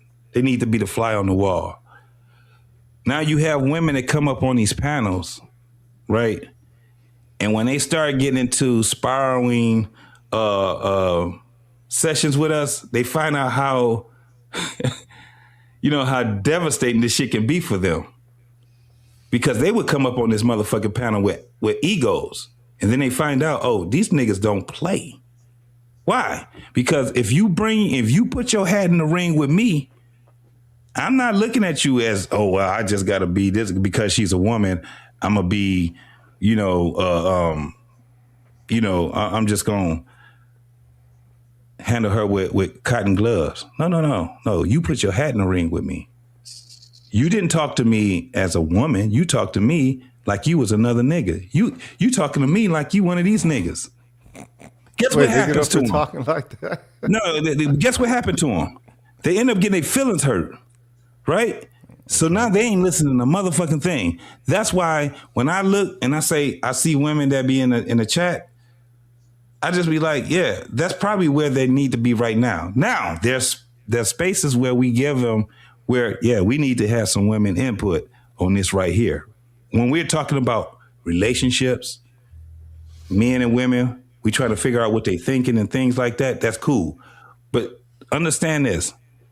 There ain't one motherfucking panel where you got a bunch of niggas in the motherfucking comment of women that talks. What they're saying, we ain't really interested in. I don't give a fuck what nobody's saying. Ain't nobody interested in these motherfucking women shit other than other women. And I mean, wait, is everything they saying negative or detrimental? They're not saying anything progressive?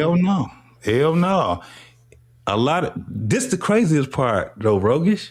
The ones that's talking about that shit, that's speaking and they're in alignment with us, ain't no women listening to their ass. They are pick me. They like, we ain't listening to them. That's fucked up. But see, but that's the reason why there would never really be a sisterhood, because the women who were first called pygmies, they weren't that. They were anything but that. They actually had a very holistic empathy. It wasn't, and they didn't need to put women under the bus or make women look bad or anything in order to deliver that empathy. It's just that chicks is, you know what I'm saying, shout out to feminism, coldest form of pimping in the history of all existence. They so beholden to that valuing standard and that style, they didn't want to see the brothers receiving no type of support. Yeah, but they have to. The thing is that they have to be along the side of us in order for anybody to really take them seriously. Exactly. That's what a lot of people don't understand. But if they no longer belong to the same cultural, accord, then again, you know, it was also the space that said they're not our women. I remember when BGS said that shit. They're not our women. Yeah, but on the platform, the women that's on the total opposite of us, they get a lot of followers. But when you look at the quality of their followers, you see that demographic, you be like, oh, this ain't nothing but a bunch of women and sissies.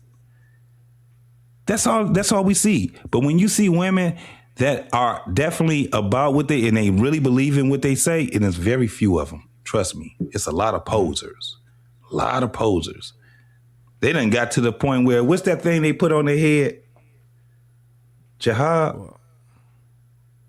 Okay. The Jollibee or whatever. I don't want to say the wrong thing. The jihad, right? Right. You got a bunch of women posing, and that's the first thing that they gonna put on there. They wrap their fucking head, and then they get to talking men's talking points. See, we already done seen how that shit go. Those are posers. I mean, Normally, wait a minute. women, Crimson Cure, nah, she's not. All the rest of them. No. She been in the game a long time.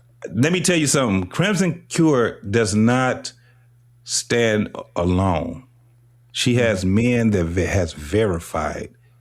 She's verified with men. Yeah, right? I remember when she. I'm not saying that every woman. That's not what I'm saying. That every woman that puts the raps and all of that stuff on them.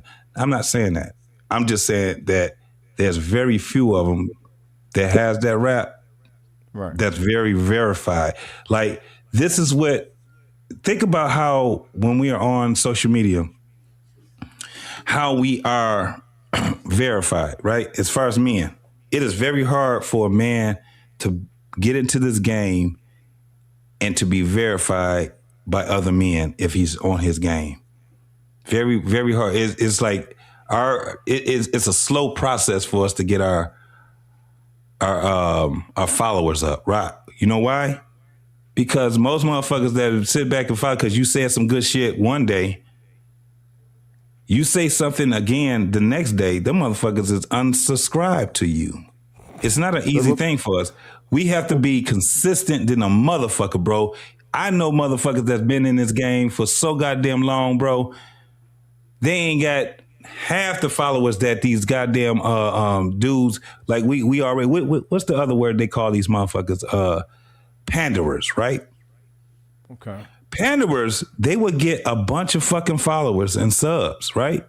Yeah. But when you look at their demographic, it's women and it's sissies. Mm-hmm. I'm telling you, it's crazy to the motherfucker when you look at it. So the thing is this, like now, what we have right now, what we got about 28 people that's watching us, right? We've been doing this shit for a very long time. A lot of motherfuckers, they not really fucking with men that actually talk about things that really, really, really matter, right? Like the things that you have brought up and the way that you presented them. I'm gonna tell you right now, I've been looking in the comments for a minute. And I'm telling you, motherfuckers talk all kind of shit. They say the same thing about me. They'll say the same thing about 100 Watts. Motherfuckers say the same thing about Coach Ferg. You know what I'm saying? But we doing this because we care. You know what I'm saying? Now, I ain't gonna lie. There's an element that's fun in the motherfucker about having conversations and frolicking and all kind of shit. You see me on this motherfucker, bro. You ain't no telling what you hear me talking about. My whole point is this. This has to matter to us. This type of shit that we talking about, and we have to allow each other the space to express ourselves. because everybody else is against us.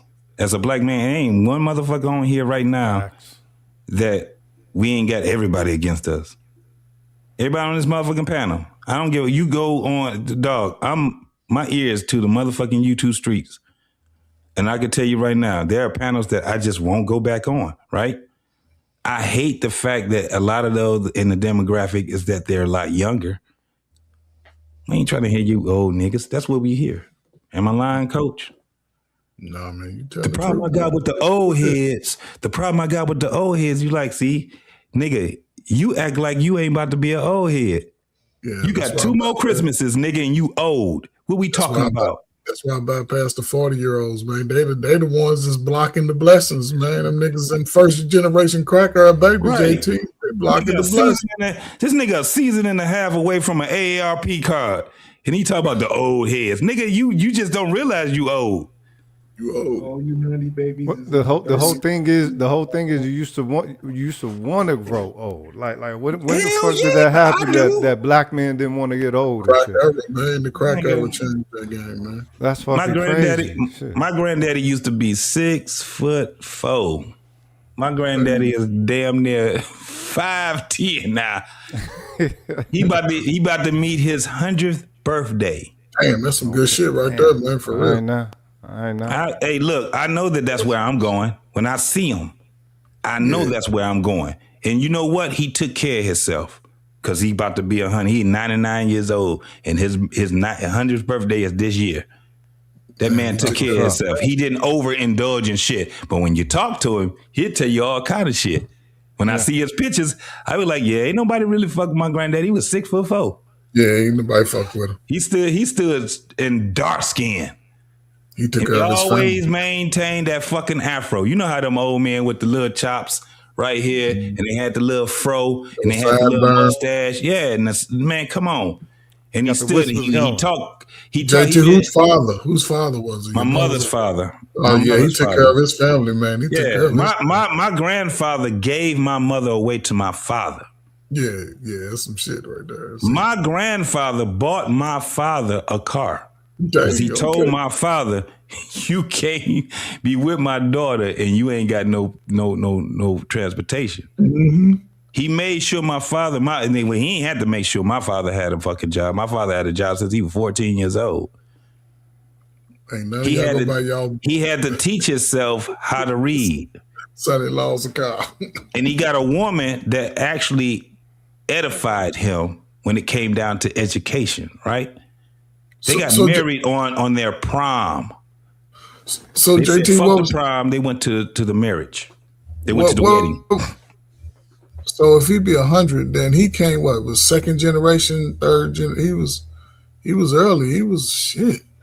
My grandfather was probably about 16 years younger than my great grandfather. Dang. Okay. Yeah, it's always happening with us, man. That's good shit, though, man. Yeah. But I seen my grandmother be a daughter. Man, he was understand born what right that means?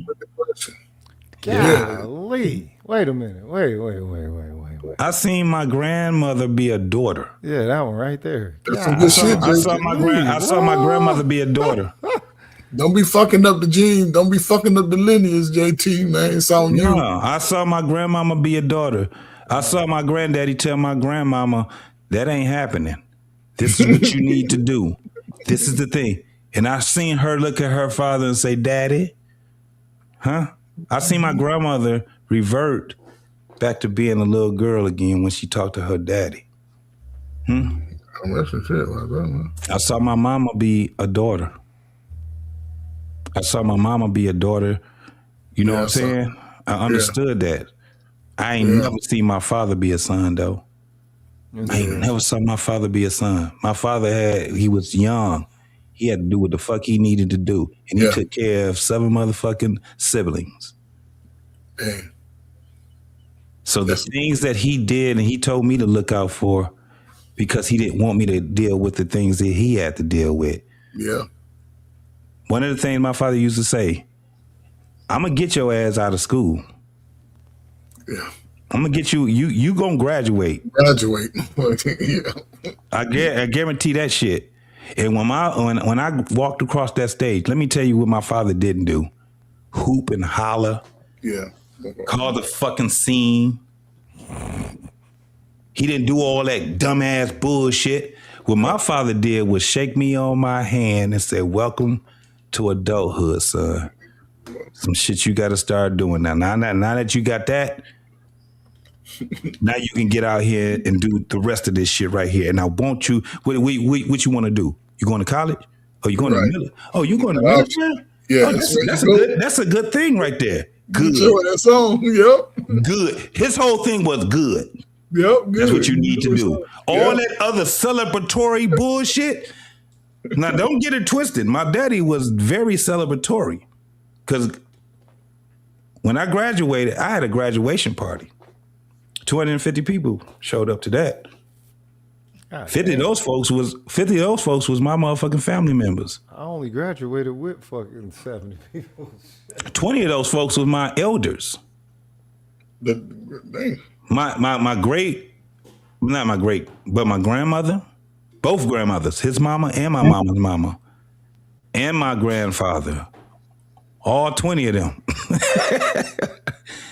Great aunts, great uncles, they all showed up. Because it was something that was monumental, right? Them same people that showed up to my graduation party showed up a couple of months later to my going away party, going to the military. Same folks. They all gave money, all that shit, right? Them same people that showed up to my going away party, a couple of years later, well, shit, like 4 years later, showed up to my wedding. You get what I'm saying? But then you man, listen, man. I ain't gonna lie, man. The stories I done heard from you, man, it's probably some of the stories in my life I done heard, man. I shared it with my wife, man. She be laughing at her, man, even when I repeat it.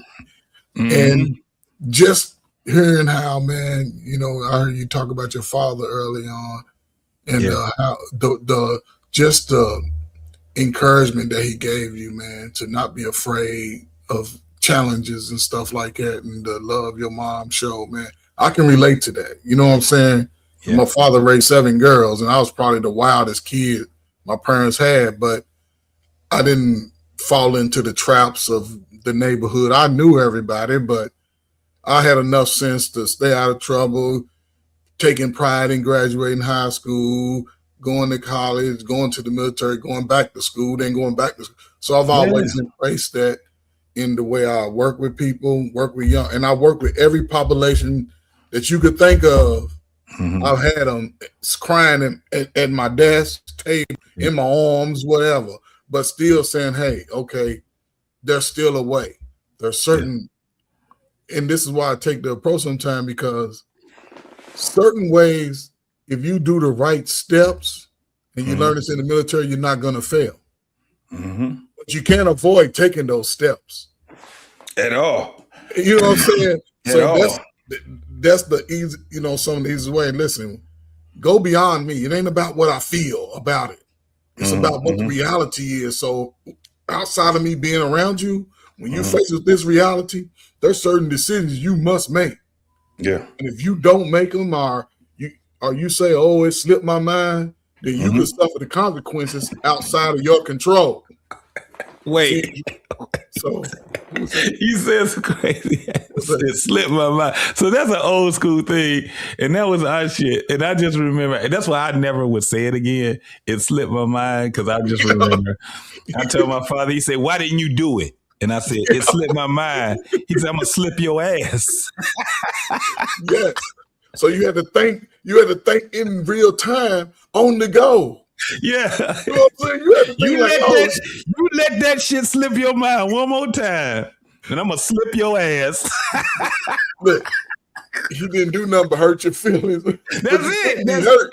But your feelings couldn't be hurt because when you think about it, you know what? You like, I probably do need to be. You know what I'm saying? But see, that's the thing that I bring, and when I appreciate guys that I see, man, that they can build those relationships with their own children. Yeah. And when brothers do it outside of being able to be connected to their children, we see the results. This is what the JPs, the type of dudes, the dudes that we trying to fight against, right? But they get pushed to the top by the women who are raising those boys and not allowing those boys, them niggas look just like, especially when they know it's us, look like us, but acting like they got cheerleader shoes on, all in their feelings, ain't got the drive to go out and do something for themselves and see the world.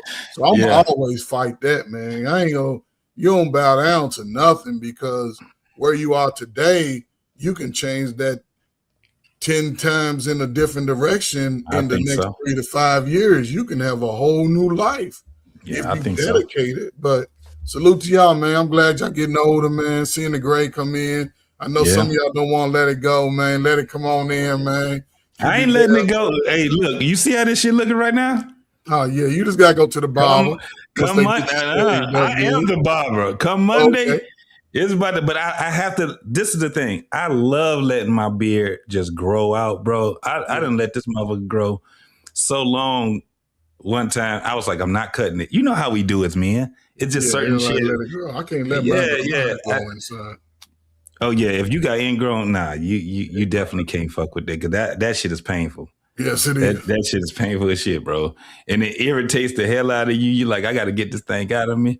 But I think one of the things is that, like, a lot of people, especially when you see it up close, people be like, well, what the fuck do you put on your beard? A lot of, look, it's expensive, you know, because my shit, I'm black for real.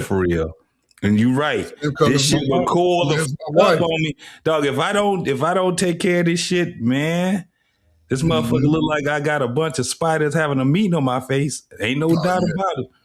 So I have to groom it. You know what I'm saying? I have to, man, see what I'm saying? We learn how to groom as teenagers, young teenagers, 11, 10, 11. And if you want to take it a step further, I don't ever remember my parents teaching me how to wash my ass. My parents ain't never had to teach me how to wash my motherfucking ass. Listen, I had too many, first and foremost, I had too many motherfucking cousins. Yeah. A lot of the things that the parents, they didn't, a lot of shit, they just exposed us. Yeah. Right? Like I told you, I told you, bro, I was a fucking kid. I ain't gonna lie. Yeah, I enjoyed being a kid. I enjoyed being a teenager. Man. I enjoyed all that. When I became adult, look, it was time to be an adult. You know what I'm saying? But I done did some mischievous ass shit. I told you, Ferg. I just remember the time when my parents, they didn't really know where the fuck I was. No. And I made sure that I didn't get fucked up enough. I would just yes.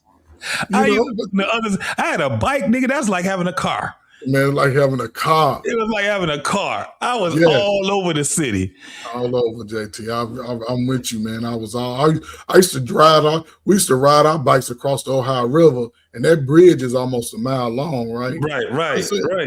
Man, I'm telling you, man, we used to be places. When I look at the map and be like, man, I was 20 miles away from home.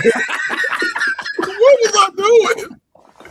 Man, we used to go, and we didn't even need a watch. Everybody used to ask, "What time is it?" Right? Look at the sun. You know what time it is? Because we know, when that sun flip around on your ass, you be like, "That motherfucker's on the east side now." It's time for me to start making it home. Yeah, I'm gonna start heading home, and you wouldn't even tell nobody. You just start disappearing. And shit. You just leave. And you knew all the shortcuts. Ain't nobody give you no road map. What? No GPS? You just look, and you be feeling like you're lost, but you be like, all right, I remember that. I remember that little thing right there. I remember this right here. Everything was off of photogenic memory. Yes. And then you be like, okay, I know it. But it was just the danger of being a kid. Yes. Oh my God. It was exciting. It was just, it was like, Damn, like my mother, it was just so fun because we be talking sometimes, and my mom be talking to my kids, and she be like, "No, your dad was a great young, a kid or whatever. It wasn't nothing that we didn't know that they were doing." I used to be like, I was like, no. It was one time, Mama, I swear to God, I was in the conundrum, and I didn't know I was gonna get out of this shit. Yeah, my mom was over. What over? Yeah, man. But I wasn't fucked up where I had people coming in the house when they was gone, and you know what I'm saying? None of that. None of that shit. It was just one of those things where, and it'd amaze people if I show them the neighborhoods I stayed in. They'd be like, wow, because all of them wasn't dangerous to me. Because we all knew each other. You know what I'm saying? Yeah. Everybody knew what was going on. The only thing that was very dangerous was because you didn't know who had them goddamn German Shepherds. I hated them fucking dogs. Look, you got to be on the swivel. JT, you said something crazy today when you said, now, that's got to be the ultimate dad story. You and your daddy riding down the street. Your daddy jumped out of the car like he acted like he saw you. That's like he saw you out there. Like, oh, let me get us and whoop somebody else. And whooped a random kid's ass. Come on, man. And he told him, now stay your ass off the goddamn street. Look, my father used to do this shit all the time. Next time I see your ass in the street, I'm gonna street your ass. It took off. I was like, I could not believe that. I'm like, yeah, he's the ultimate ass whooper right there. And I know that kid, I just, every time I think about it, I'll be like, I just wish I can hear that story. Because I'm going to tell that kid, that was my daddy that whipped your ass. He going to be like, thank you, man. Thank you. That dude, he whooped my ass up straight out of trouble. Because he could have been like now, you just don't know how people turn out sometimes. I done seen some the folks where I thought they was the worst of worst. And these cats are bishops, dudes are Muslims, and these cats are they got families that they cultivated a community, and you be like, wow, if y'all understand. I got a homeboy right now, he was in the military with me. He's a bishop.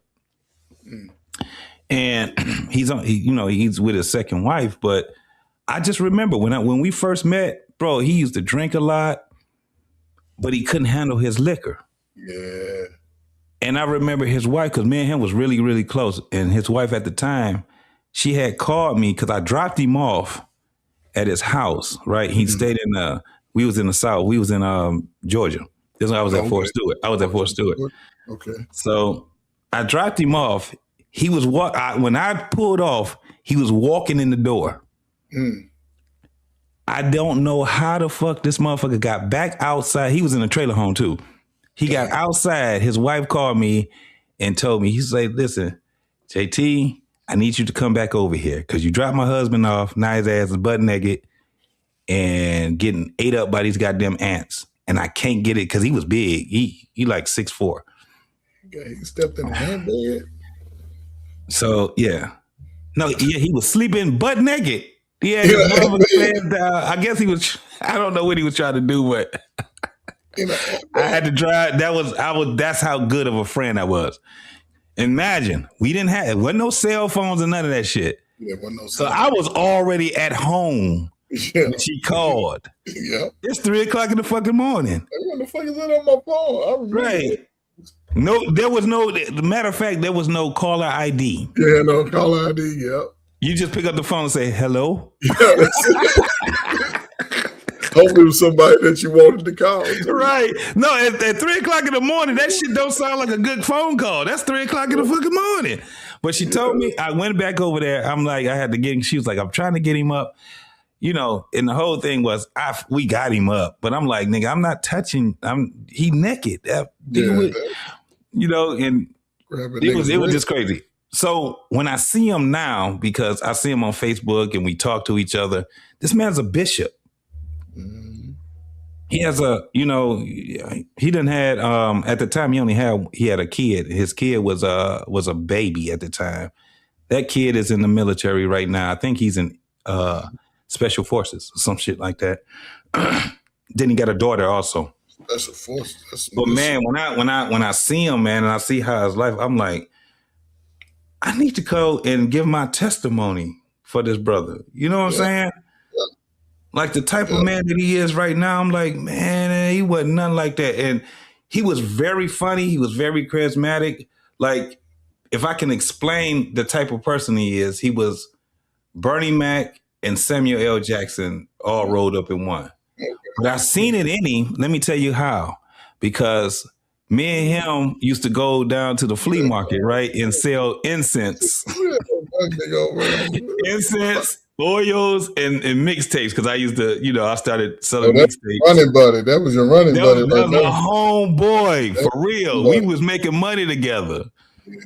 And, it was just crazy because I just remember he got kicked out. Of the service? Matter of fact, yeah. Matter of fact, and even after he got kicked out the service, bro, he has a testimony, right? So he has mug shots. He got like 15 mug shots. This is on his Facebook page. Yeah, okay. This is his Facebook page. He got all his mug shots. He used to have them locks. He used to have, it was just crazy when you see his mug shots, right? That's a part of his testimony. This is where I came from. Yeah. So imagine he have me and some other brothers that would come and say, that guy right there that y'all see, that wasn't who he was before, right? He was half baked. Right. But I always seen it because he was the one that put me up on listening to, what's his name? The Muslim, Farrakhan. He was the first one. I've heard Farrakhan's voice, never seen him at that time of my life. I was about 24 at that time. Was I 24? Yeah. I think I was like 24, 23. So that was the first time I understood. And he started telling me about the Nation of Islam. He told me about the fruit of Islam. He was just telling me a whole bunch of stuff. So I seen it in him. I saw it in him. But he went to Christianity and he's a bishop right now. That's good shit, man. I got a best friend, man, similar, man. This dude got 3 felonies. We went to college together. We played football against each other. We got to college, we met each other. And he the one got me to join the service, man. Yeah. He joined, but he was joining trying to run. And he's like, yeah, man, I'm saying I said as a recruiter. I told my mama, man, she hurry up and got that recruiter over my house, man. And the day I was leaving to go to basic, they had sent him home, getting ready to arraign him on drug charges. So really? Yes, he was out. JT, he got his orders and everything. Yeah, look at that time, man. He's silly, man. He had got his orders. He had got his orders to go to Germany while he was in basic. He had already got his orders. So they brought him back. Yes, he had got his orders. They brought him back home, told him what it was. For 20 years, he was going through the worst, in and out of the system.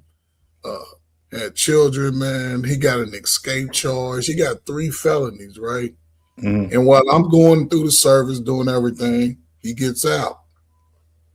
I get out. I graduate from Mississippi State. Now this is 2001. He was still going through the system. I was like, man, listen. We used to have talk because that was my buddy. Man, you got to find something to do, man, for at least 4 to 5 years, man, consistently. Man, let me tell you something. The dude, he said, man, I'm going to go back to school. I said, man, it's really? I said, now, the first time you went to school, man, you didn't even go to class, but 2 weeks for a year and a half. He said, no. I said, man, if you go to school, man, study. Because I just finished school. I said, man, you got to study. He ended up getting his master's about 5 years ago, but he was the manager of the city. He ended up being the manager of Louisville, the city of Louisville, for about a year. Yeah. And then now he works for the University of Louisville. His son just graduated from the University of Louisville this May with a degree in stats. Now, you know how we running stats on YouTube. So his major was that, and I was showing him like the BLS, how much he can make. They starting out at 115.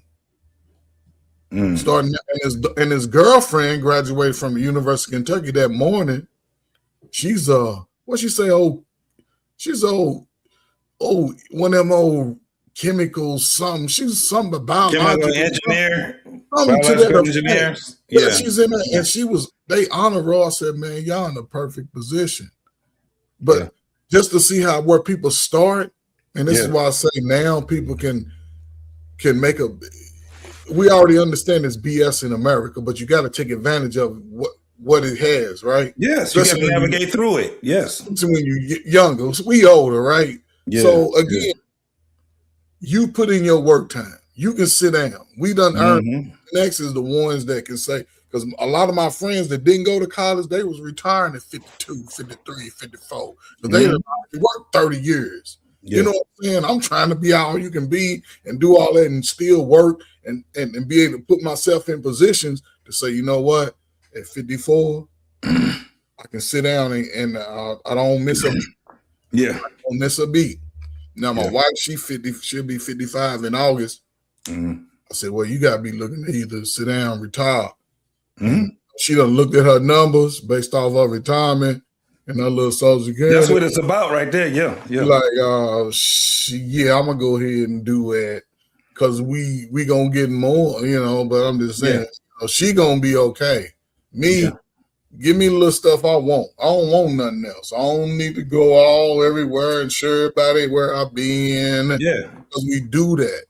And I ain't going back, JT. I had a hell of a single life. I'll never go back to I understand, it happens, but I would be the travelingest 304 old nigga you ever knew. And I'm in every city I'm pulling up. Yeah, it ain't gonna be nice. I'm talking in every city I pull up on. Everybody be on the talking shit. Right. Where you get that? Oh, I'm be pull up. Yeah, I'm over here in the park by where you say you at. That's gonna be me. But it's just, what I'm saying, just being able to listen to people, man, and listen to y'all brothers like y'all, man, from around the country, man, and what I'm saying, knowing that, listen, the image that they put on us ain't true at all. You know what I'm saying, and I think, and this is why, and I'm gonna shut up about it. This is where I think younger guys are sort of leapfrogging what the 35 and unders struggling with. They ain't, you know what I'm saying? They trying to find a different way, and it seems like a lot of them dudes who ain't really had a life before, ain't had that experience of a father. You know what I'm saying? That conversation, they trying to find their way, and they struggling with it because they peer of women have been whooping their ass and cussing them out mostly all their life. Yeah. You didn't have women your age telling you wasn't shit all the time. Every time you look up, you arguing and fighting with a girl. You probably didn't even see a girl until the club time. Right. Absolutely. So it's like, I get it. So we used to have to go to the malls. We used to have to go to the movies. If we was on that type of time, it was just it was a lot different. But when you talking about, but men were actually looking for wives. Yeah, for sure. I know what I'm saying? Yeah. So once it started, we seen it change. We seen how men were more, they didn't want the responsibility of dealing with women, or they didn't even know. So they just got to the point where they were just like, look, I fuck with you right now, but when I'm gone, I'm out. You know what I'm saying? So and I appreciate taking our power back. So. Yeah. They definitely have to, but we gotta. I don't know what the fuck to say, bro. I'm gonna tell you, this shit is so kind of. Let me tell you something. I'm glad that I didn't have to be so frustrated. Like these young men and these young ladies are frustrated. Yeah, they frustrated. They frustrated with each other and they frustrated with themselves. Yes, that's the truth right there. They frustrated with themselves. I'll put themselves before each other. Yeah, because a lot of them look back on their life and realize they wasted a lot of time. The shit that we see right now, you didn't see that shit on the regular. You didn't. The shit that I hear these young folks talking. I be like, who? And then they do it on a large platform. You like, they want the world to see that dumb shit. Yeah, and the shit is documented now. And you said this shit. You like, oh man, I don't know what to tell you, youngin. You know what I'm saying? So it is what it is, though, man. Yeah, man. Salute to y'all, though, man. Your baby Derek girl done graduated college. So that's a job. Look, JT, that's a job well done, man. I don't care how you look at it. That's a trophy. Go buy your ass a big ass trophy because that's but that was her second. That's my oldest. That's her second graduation. That's her master's. Well, yeah, she my youngest graduate in did she say November of this year? In the fall, she go graduate. Yeah, she's about to be a nurse, and then she's going back to school to be a nurse practitioner. Yeah, Listen, man, that's a job well done, though. That's what I'm saying. See, that's what I'm saying. See, you ain't gotta race it no more. You ain't gotta race because now your kids are independent and self-sufficient, and they ain't gonna let no lane come over and ruin their life. No, it's a rough one. It's definitely. Now my youngest, she has a young man that she's with. They've been rocking with each other for a while now. So while she's in school, he's in the military.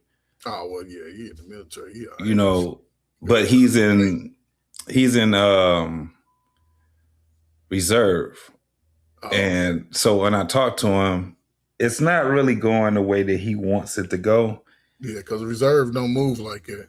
Yeah, they move totally different. So I was just like, well, y'all gotta make a decision because I'm not gonna just tell him, no, just go full because my daughter, she has her career that she has to deal with, and she has to go to specific schools to get with, these are highly accredited schools that she's going to. Her next school is Emerson. Where's that? That's in Atlanta, Uptown. Oh, okay. Uptown Atlanta, Georgia. So they gonna stay in Atlanta's a tricky spot to be in when you're young. To get whatever you need to get, I'm telling them. But so what would happen though if he? It's because they're just young. Both of them are still young. What's his rank? What's his rank in the National Guard? I think he's a specialist now. Okay. I think he's a specialist now. I have no idea. Matter of fact, I need to ask him that. But if the thing is that if I was telling him, I'd be talking to him about how to navigate in his career in the military. Yeah. I don't like that weekend warrior bullshit. Not the fact that it's a weekend warrior.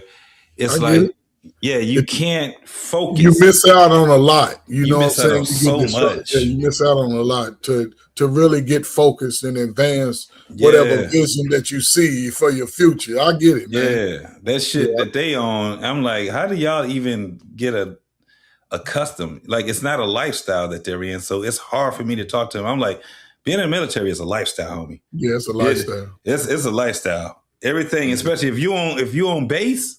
Yeah, you on base. Oh man, that shit. Yeah. It's a lifestyle. So the way that they doing that shit, I'm like, this shit is they add more stress to it. Because you got to have a civilian job. Plus, you got to make sure that you have time where you got to go to drill. Yeah, and then he's not able to go to drill to the place that's closer to him. He has to go to where they send his ass, where it's needed. You know what I'm saying? And then he's HVAC. So there's not a lot of HVAC motherfuckers. Yes, you know what I'm saying, in the military. So he's gonna move around. He would move around if he was in regular army, he'd move around. Yeah, if he was in regular army, he'd been done seen the world by now. Yeah. He'd be done seen the world by now. He'd been all kind of places, bro. He done seen all kind of places in America. Like, a lot of people don't understand. America is a dope ass spot, bro. It's places that I'll be like, that's why everybody want to come. That's why they want to come here. It's a dope spot, bro. I done been some places in Michigan. I was like, I need to come here more often, right? I'm in the state. Yeah. Look, Ohio, Illinois. I go to Ohio. Come on, man. Maddie. I go. Me and my wife just came back from Tennessee. What's it? The Smoky Mountains down there. It's about 4.5 hours away. We do that. She like to go there. She like to be out. You know, sometime I can get a little cavemanish when I'm away from the Hell neighborhood. yeah. Oh, Smoky Mountains is the shit, bro. That's a beautiful place, ain't it? And I like Pigeon Forge more than anything, man. I don't like Gatlinburg. That's a bunch of old folk walking around. Yeah. Pigeon Forge is the spot. You got some young folk, you want to have some fun? Yeah. Go to Pigeon Forge, man. But I'm gonna have to check that one out, bro, because Pigeon Forge is a spot. Let me tell you, all I knew before Smoky Mountains, and I'm like, why the fuck did I go all the way to Pennsylvania? And it was cool. I went to the Poconos. Yeah. And it was all right. It was all right. I was like, man, but they was like, nah, go to Tennessee. Go Smoky Mountains. Go to Pigeon Forge. Now you telling me I'm gonna have to look at I'm gonna look it up, man, and see what's going on. Pigeon Forge and Gatlinburg are 3 miles apart. Okay. So I like Pigeon Forge because they got the nice strip, they got the outlet mall, they got all the, if you need to go grocery shopping, what else? They got all the rides, all the scenery. Gatlinburg is about 2.5, 3 blocks. It's a lot of little shops. It's like going to Virginia Beach. You ain't getting a whole lot. It's that old type. You know, when I looked over and saw 2 old white folk and both of them had on oxygen masks, I said, man, we ain't never coming. This ain't where we ain't trying to do this shit here. So, we need the youth. Where the youth at too? So I don't know. Let me ask you this. Are you 100% real quick? Not yet, no. Okay, look, keep putting in your claim, right? You over 55, so just do what you gotta do, man. Hey, look, the claim is already. Look, it's on the way. If you do it right, there's the what's it called? It's I'm already doing it. I'm en route doing it right now. No, it's the where you can travel and for free, right? It's basically, yeah.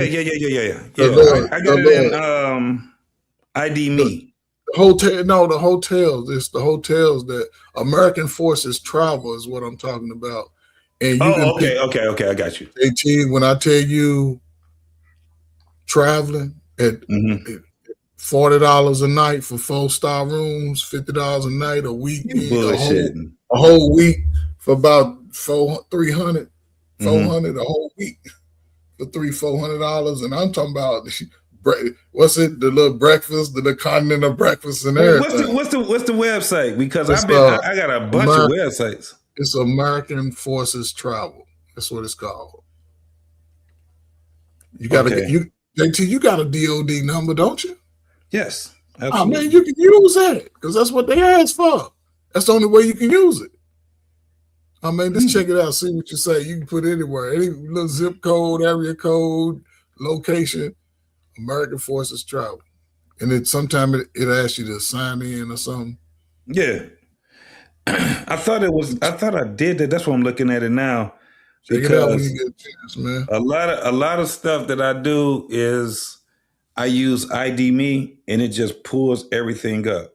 Like, do you have the? Are you on ID Me? Yeah, I do ID Me, man. I do that for a little bit of everything. But that American Forces Travel. Yeah, so that is also connected because I'm looking at it now. Yeah, you can check it out, man. For sure, DOD number, man. You can make I think you make an account, sign in or something. Because I'm looking at all kinds of stuff. Because my wife was talking about this. She wants to get an RV, so I'm gonna have to figure that out. Mm-hmm. And you get space safe travel, man. When you get there, man, you space safe. You can go anywhere. It's a whole bunch of benefits that you get. God damn, weekend in Vegas on a strip for $102. Yeah, see what I'm saying? You good. Like, New York. If Spirit was still up, man, shit, $300, you be good. Dog, I'm on it. I'm already on it. I be using all that. I ain't gonna lie to you. That's why I use. So on the ID Me, did you know that there's a status card that you have, right? Did you register your status card? And don't give me the line, JT. No, probably not. So on your status card, what happens is especially, do you go on cruises and stuff? No, I don't go on cruise. You don't fuck with cruising? No, man. No, man. My wife, she like that. She don't want to do. I'm like, cool shit. I don't blame you. Let me tell you why. I don't blame you. It's cool, but it's just something about being on that motherfucking water too goddamn long. Yes, yeah, I ain't with that. You know what I'm saying? And the only place you can go is on the ship. You know what I'm saying? And it's cool for about 4 days. Yeah, I get you. And then you're good. But I don't never have to go back again. I never have to go back again. Now, this is the thing. There's some cruises, bro, that are so big, cruise lines, that are so big and so huge, they just cost a lot. That's the only thing. Yeah. But when you get on there, oh my God. Everything is what they say? Everything is what they say, bro. It's, oh man, the real big one, I can't remember the name of it, but Carnival, it ain't the Carnival. Carnival, that's where everybody go on. That's the affordable one. And you have Virgin, which is cool. But it's the dang, I can't remember the name of this one. Like those cruise ships be big, but when you come up against this one, it's the sea, there's something. It's like a city. That motherfucker so big, it's like a city. And when you see it, you be like, wow. It's just man, it's crazy to see it. But those are the cruise lines where you going to Europe would be the shit. Yeah, I can see that. I could see on those type of cruise ships, right? But yeah, once you've been on one, bro, I don't oppose to people saying, nah, I ain't really, yes, that's the one, the Freedom of Sea, Royal Caribbean. Yeah, that big motherfucker there, man. That you could put a ship on that ship. See, that's the type of stuff I would do, though. If I went on a ship, I would go on one like that, though. Yeah. You know what I had the vibes of when we go on there? The Love Boat. I don't know why I always have that in my head every time I do it. The Love Boat? It's the Love Boat. Yeah, man. Because it is fun. I ain't gonna lie. It's fun going on there. They party. It's some places, man, they say this shit is boring as hell. I think the ones, it's a couple of them. They just the funnest one that you'll go on will be the Carnival. That's the funnest one, but that you got to deal with them fucking teenagers. Oh well, no, I want some. You got to deal with them teenagers. You got to, yeah. So like, if you ain't really fucking around with that shit right there, Norwegian. It's close to it, and then you got Virgin, but yeah, that's just it's cool. I like it. Yeah, I might check one out next year or two, man. Do some island hopping, man. I've been thinking about that. Do something, man. Yeah. Do a couple of islands, man. Check it out. You go to the Caribbean. You take the Caribbean cruise. You get a chance to go. I could say this too. Bahamas is cool, but you just visiting a bunch of broke people. Yeah. I've been to. I like Puerto Rico. I've been there a couple of times before the COVID and all that. But yeah, I get with you. I don't want to get out and everybody just look broke and shit everywhere I go. I ain't with all that. You like, right? It's like you in Liberty City, Miami, or some shit like that. My wife she ain't gonna venture off the beaten path. She like, nah, we ain't going over there. That shit what's with these fucking roosters and shit? And these motherfuckers be fighting. Yeah, man. It's fun, but like I said, once you visit it one time, you're like, yeah, I don't need to be here no more. Because the only thing I was thinking was, if that ship leave me, this shit's gonna be some fucked up shit right here. I'm gonna have to. Yeah. I'm in the hood. This is. Yeah, I get it. But yeah, man, you gotta use your resource, man. So salute to you, man. You know what I'm saying? I know you be thinking about hanging up your working boots, man, in the near future, man. Just Yeah. Make sure you got all your, you know what I'm saying, take advantage of your resources that I know you're doing. Oh, absolutely. Absolutely. Look, I'm out here. I had to turn my stuff into a Roth because I'm like, man, I done diversified about 3 or 4 times. And I did it rightfully so too, man, because I'm like, okay, the shit is looking good now for me. Yeah, so, looking good. Yes. Yeah. Now you can sit back and watch your grandbabies and spoil them with sugar and send them home. Yes, sir. Yes, sir. I mean, even like now, the type of job that I have, the hardest part about the job is getting there. That's it. Yeah. You know what I'm saying? I can tell. I'm like, JT's ass got to go work here. I'm like, go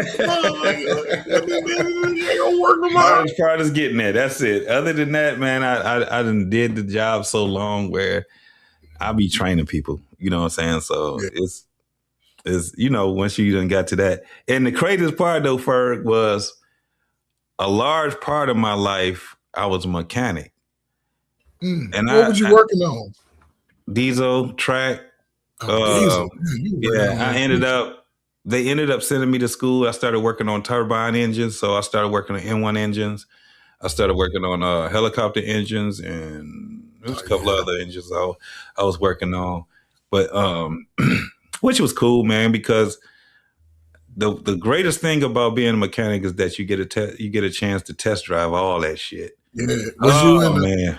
Was it considered a part of aviation that you was in? Or just No. Most of the turbine engines I was working on was for M1s and Bradleys. Oh, okay. Yeah. So the only time I ended up working on anything aviation was when I was in Germany, and I was in Rhein-Main airport, and then I went to Ramstein. Oh, okay. You know, and I went there. But other than that, no, man, I was mostly working on Deuce and a Half, all the FMLA vehicles. I love that. Yeah, Deuce, 5 tons. 5 tons. I had my own Hemet. Okay, yeah. I had, you know, and then with me, I've always had a utility truck. You know what I'm saying? Yeah, so pickup, I was the one everybody called. Yeah, if they needed something meek weld or something like that, bro, they'd hey. You welded too? Yeah, I did all of it. So that's what I'm saying, man. You had the ability to transfer and to have transferable skills. Yeah. That's the thing though. If you can get those transferable skills earlier, then you can leapfrog some of these issues. When I got out, bro, I had jobs. I had jobs waiting for me. Right. So I had ultimately I started working for a trucking company as a mechanic. Okay. But bro, I almost went being a damn police officer. I was about to go to the academy. Until I thought about that, I said, man, I'm not dealing with this shit no more. I said the same thing. I wanted to get away from that. I wanted to get away from that shit. One, I ain't gonna be locking up my friends. I'll be like, man. Right. If I was a cop, I'm definitely not gonna be in the city that I was raised, born and raised in. No. Hell no. No, I wouldn't do it. I wouldn't recommend you. Right. And I'm glad I didn't, because that's not my personality. Yeah. And I'm too hot-headed. I just ain't got the chill for that shit. Motherfucker sitting there talking about, why you pulling me over? If you don't get the fuck out that goddamn vehicle, snatch your ass. I ain't got time to be rascally with it. You know, I done took a shower this morning. I ain't got time to be rascally. I will tase you. See what I'm saying? I done got off. You know what I'm saying? I'm thinking about getting off work. You know what I'm saying? My lady at the house got on that little outfit. And this nigga You're right. Sitting here telling yo, goddamn non-compliant ass. I'm not dealing with your ass today. I swear to God, I will mace you and then I'll tase you. You ain't gonna have there's no way that you're gonna be able to get out of this right here. Just get out the vehicle and it's over with. Let me write you this ticket, man. Let me write you this ticket. Quit talking. Matter of fact, I ain't even gonna write you the ticket, man. Just let me talk to you, man. Tell you slow down. Because I can give you a warning. You know what I'm saying? Hey, Ferg, the way these motherfuckers be, they be asking with trouble. You just come up there, you ain't even said nothing yet. What the fuck you pulling me over for? Right. That's what's crazy. I ain't even said shit to you yet. You know what I'm saying? You didn't know I put you over. Listen, I'm about to get off. Don't argue. I'm about to get the fuck off. Listen, I'm gonna give you a citation, right? I'm not even gonna write you a ticket.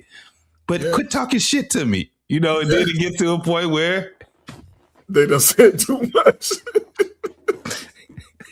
I swear to God, I just wouldn't be a good cop, dog. I would spray a motherfucker in the face fast as shit. Yes. Yeah. I would tase them. I just wouldn't be a good cop. I don't care anything about them cuffs, them bracelets. They own, and I'm not taking them off. They hurting my wrist. You need to shut the fuck up and get in the car. Get in the car. Yeah, man. I get it, man. I think, you know what I'm saying? I think a lot of people think like that. Yeah. Before they say, I'm going to do it. Then they talk to me like, no, because you go through those shit. I'm going to go to jail. I'm going to go to jail. Yes, I'm going to go to jail. You know what I'm saying? I ain't going to be able to do it. Yeah, I couldn't do it, man. My patience is not, I'm not built for that shit. Short today, man. So, listen, man, salute to you, man. Salute to your family, definitely. Man. You know what I'm saying? I'm always rock out with y'all, man. My YouTube, I'm going in my head because, you know, I'll be 59 next year. Oh, man. I'm thinking like, man, listen, it's time to transition into something. You know what I'm saying? Because I'm done working. My work days is over. Yeah. You know, but I'm still going to be trying to do something because I go into the community a lot. I'm talking to young adults a lot. I'm strangers, like people, and they not giving that energy like YouTube is giving. Right. They're not giving that. You know what I'm saying? Right. It filters into it some, but a lot of young people just really trying to find their way. Yeah. And so, you know, I love being able to combat, because one thing I noticed that it ain't so much the person, it's the behavior that this people are demonstrating, and then trying to, I guess, push the pander the shit to other people. Like, yeah, it's okay to do this. No, it's not okay. Yeah.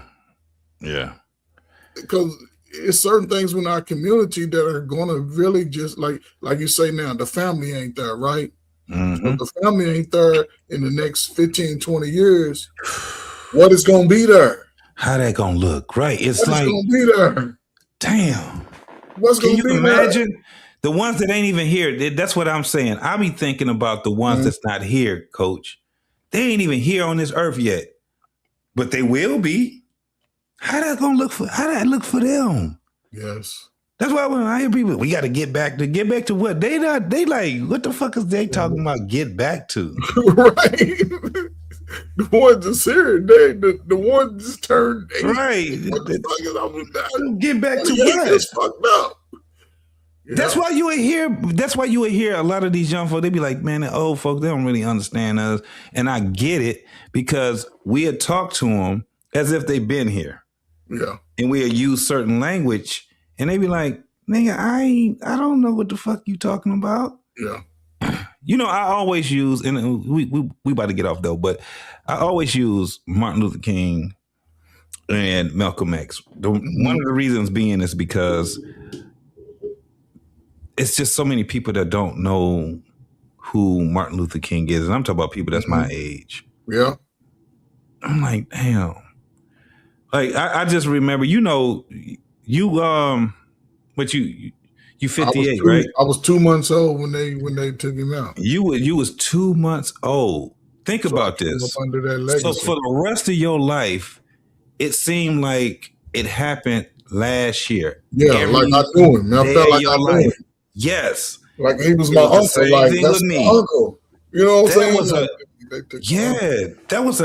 That was a world impact. It impacted the world. A whole generation, a couple of generations, yeah. So the more and more I learned about him, I was like, hold on, this is about the King family. Yeah, him and Malcolm X, man. Jeez. Some of my greatest. But A.D. King. I was like, a lot of people, so back in the day, they knew who A.D. King was, right? Because it was a mystery in his death. They say he drowned in a fucking pool, but the man can swim. Swim his ass off. You know what I'm saying? But then you just had Bernice King, his mom, right? Mm-hmm. The King, his sister, just recently, Coretta was his wife. Wife, yeah. Bernice was. But then you had his sister. She was a school teacher, professor. She was an activist herself, right? Mm-hmm. So all of the King, Martin Luther King Sr., he was an activist. Yeah. He named him, you know what I'm saying? He not only named his son, but he changed his name to Martin Luther. Because they were Michael Jr., right? Yep. But then when you say, okay, the people that came before them, even you had the King family before Senior. Yep. On both sides, right? Scots. The Scots were a pretty prestigious family, black family. Mm-hmm. And then you talk about who comes after Martin Luther King. Yeah, that was his kids. Yeah. Martin Luther King, the son, his daughter, he got two of them that just died. Two kids that just died, right? When his son just died, his daughter. I know his daughter. His son just died. His daughter died a couple of years before. And then you got Martin Luther King the third, which is he's no. He's but he's in politics, right? Okay. He's in politics. But it's just so much. They've all written books. Yeah, they know. All of them. So the thing is this. It's a lot that we can learn from really what Martin. I hate the fact that people are starting to shit on Martin Luther King's name. Yeah, man. That shit it is cringe worthy. Yeah. I'm like, listen, if you're gonna tell his story, why focus on the man that's been gone before? Look, I've been dog. You were 2 months. I was 2 months old. You was 2. Look how long ago he's been gone. That's what I'm saying. And for them to say, I'm like, come on, man. That shit is crazy to me. That's crazy. Malcolm X, Malcolm Little, the things, but these men, they risk giving. They knew that they were giving their lives. They was like, I ain't about to make it. They both were still young men. Martin Luther King was what? 36? They both passed before they was 40 years old. And I think Malcolm X was 35. Dr. King was 38, 39, something like that. I think it was sort of like that. He said, wait, 56, 57. Who was that? It wasn't Martin Luther King, homie. Yeah, Martin Luther King was in his 30s. Yeah, they never made it to 40. None of those two. He died in 68. Yeah, neither one of them. They were still what we considered to be young men. Yes. And they knew that they wasn't. They were like, shh. Yes. This shit is about to be over with for me. I'm trying to get as much as I can get out in y'all. And that's why he had the kids he had. He fortified them. It was just the craziest thing was Coretta Scott King. A lot of people don't even realize really how powerful she was. Miss Shabazz. They don't understand that those are, when you talking about Proverbs, the proverb women, you don't even have to go to the Bible. You just say, look, they had to share their husbands with the world. Yep. You know what I'm saying? They did it with honor and dignity. Honor and dignity. You know what I'm saying? And that's the thing, man. And they stood on business. Yeah, and that's what's unfortunate, JD. You know, everybody on both sides can recognize the struggle that we had, right, in America, right?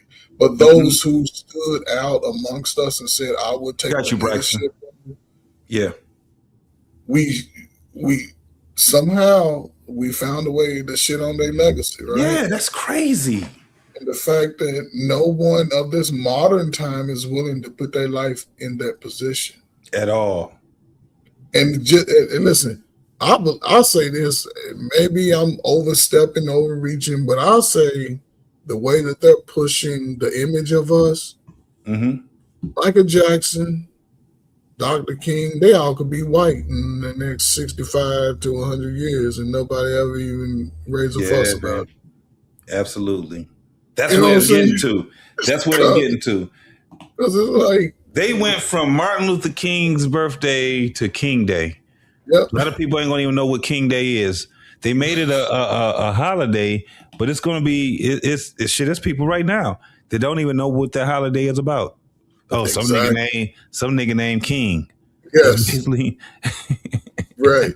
And man, listen, we as black folks, man, we gotta hold the line at some point, man. We gotta hold the fucking line.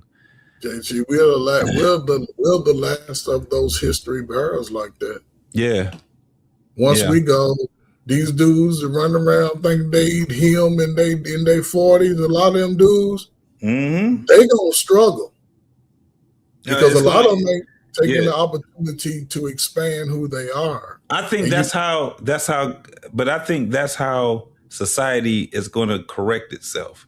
The shit gonna look so fucking bad where people are gonna be like, they're gonna suffer so fucking much and the shit gonna look so fucking bad where people are gonna be, and this is not gonna be about financials and stuff. Like what we saw in suffering, that's not this type of suffering. It's gonna be the mindset. Yes. Right? It's gonna be it's in there now, JT. Yeah. Like it's a movie. If you ain't never saw a movie, and I'm gonna tell you, the movie it's crazy. Idiocracy. And people talk about this a lot. But if you see it, you be like, God damn, we ain't too far away from that. And one of the things about that movie that had me laughing was these motherfuckers, they had a water fountain, right? The water fountain had Gatorade in it, right? It didn't have water, and everybody was just drinking Gatorade, and they wasn't drinking water. The water was just for the toilet, right? So the guy was like, "Can I get some water?" And the dude was like, "Water? What you need water for?" And he was just like, "To drink." He was like, "You drink toilet water?" They was like, "You drink water? Water is for the toilet."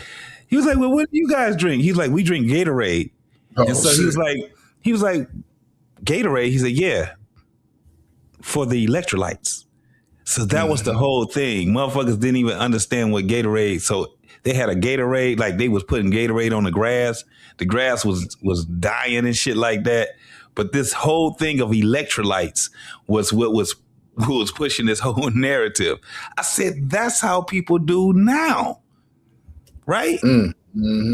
They take parts of information and they make it seem like that's all that you need to go on. You know what I'm saying? So if you guys ain't never get a chance, the ones that's still listening, watch Idiocracy. And I'm telling you, the shit is crazy as hell when you see it. You be like, God damn, this ain't too far away. Even when they got the politicians, they idiots, right? They they had a motherfucker that was an idiot. That nigga was a judge, a lawyer, a doctor. He didn't know shit about none of that shit. I said, God damn, this shit is crazy. But yeah, man, it's time to get up out of here. It's 3:00 in the morning, man. It's Saturday. Hey, look, I don't know what them boys looking like they might sweep.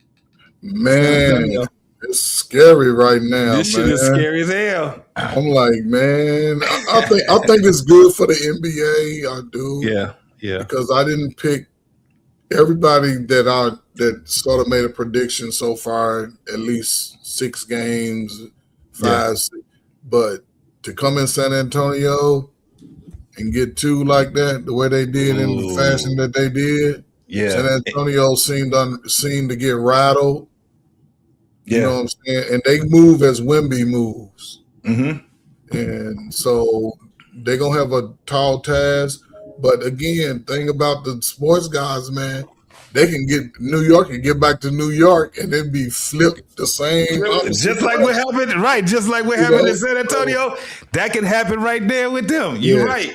So, it's exciting because we just don't know, right? Because these are 2 pretty good teams.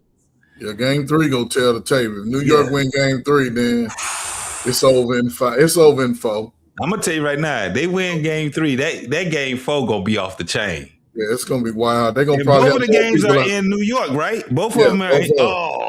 Yeah, JT, it's gonna be more people outside ready to party than it is in the game, bro. They're Here gonna in have to shut Detroit, the whole city down. listen, here in Detroit, we was in the playoffs. The motherfucker was just happy that outside the Little Caesars was off the chain, bro.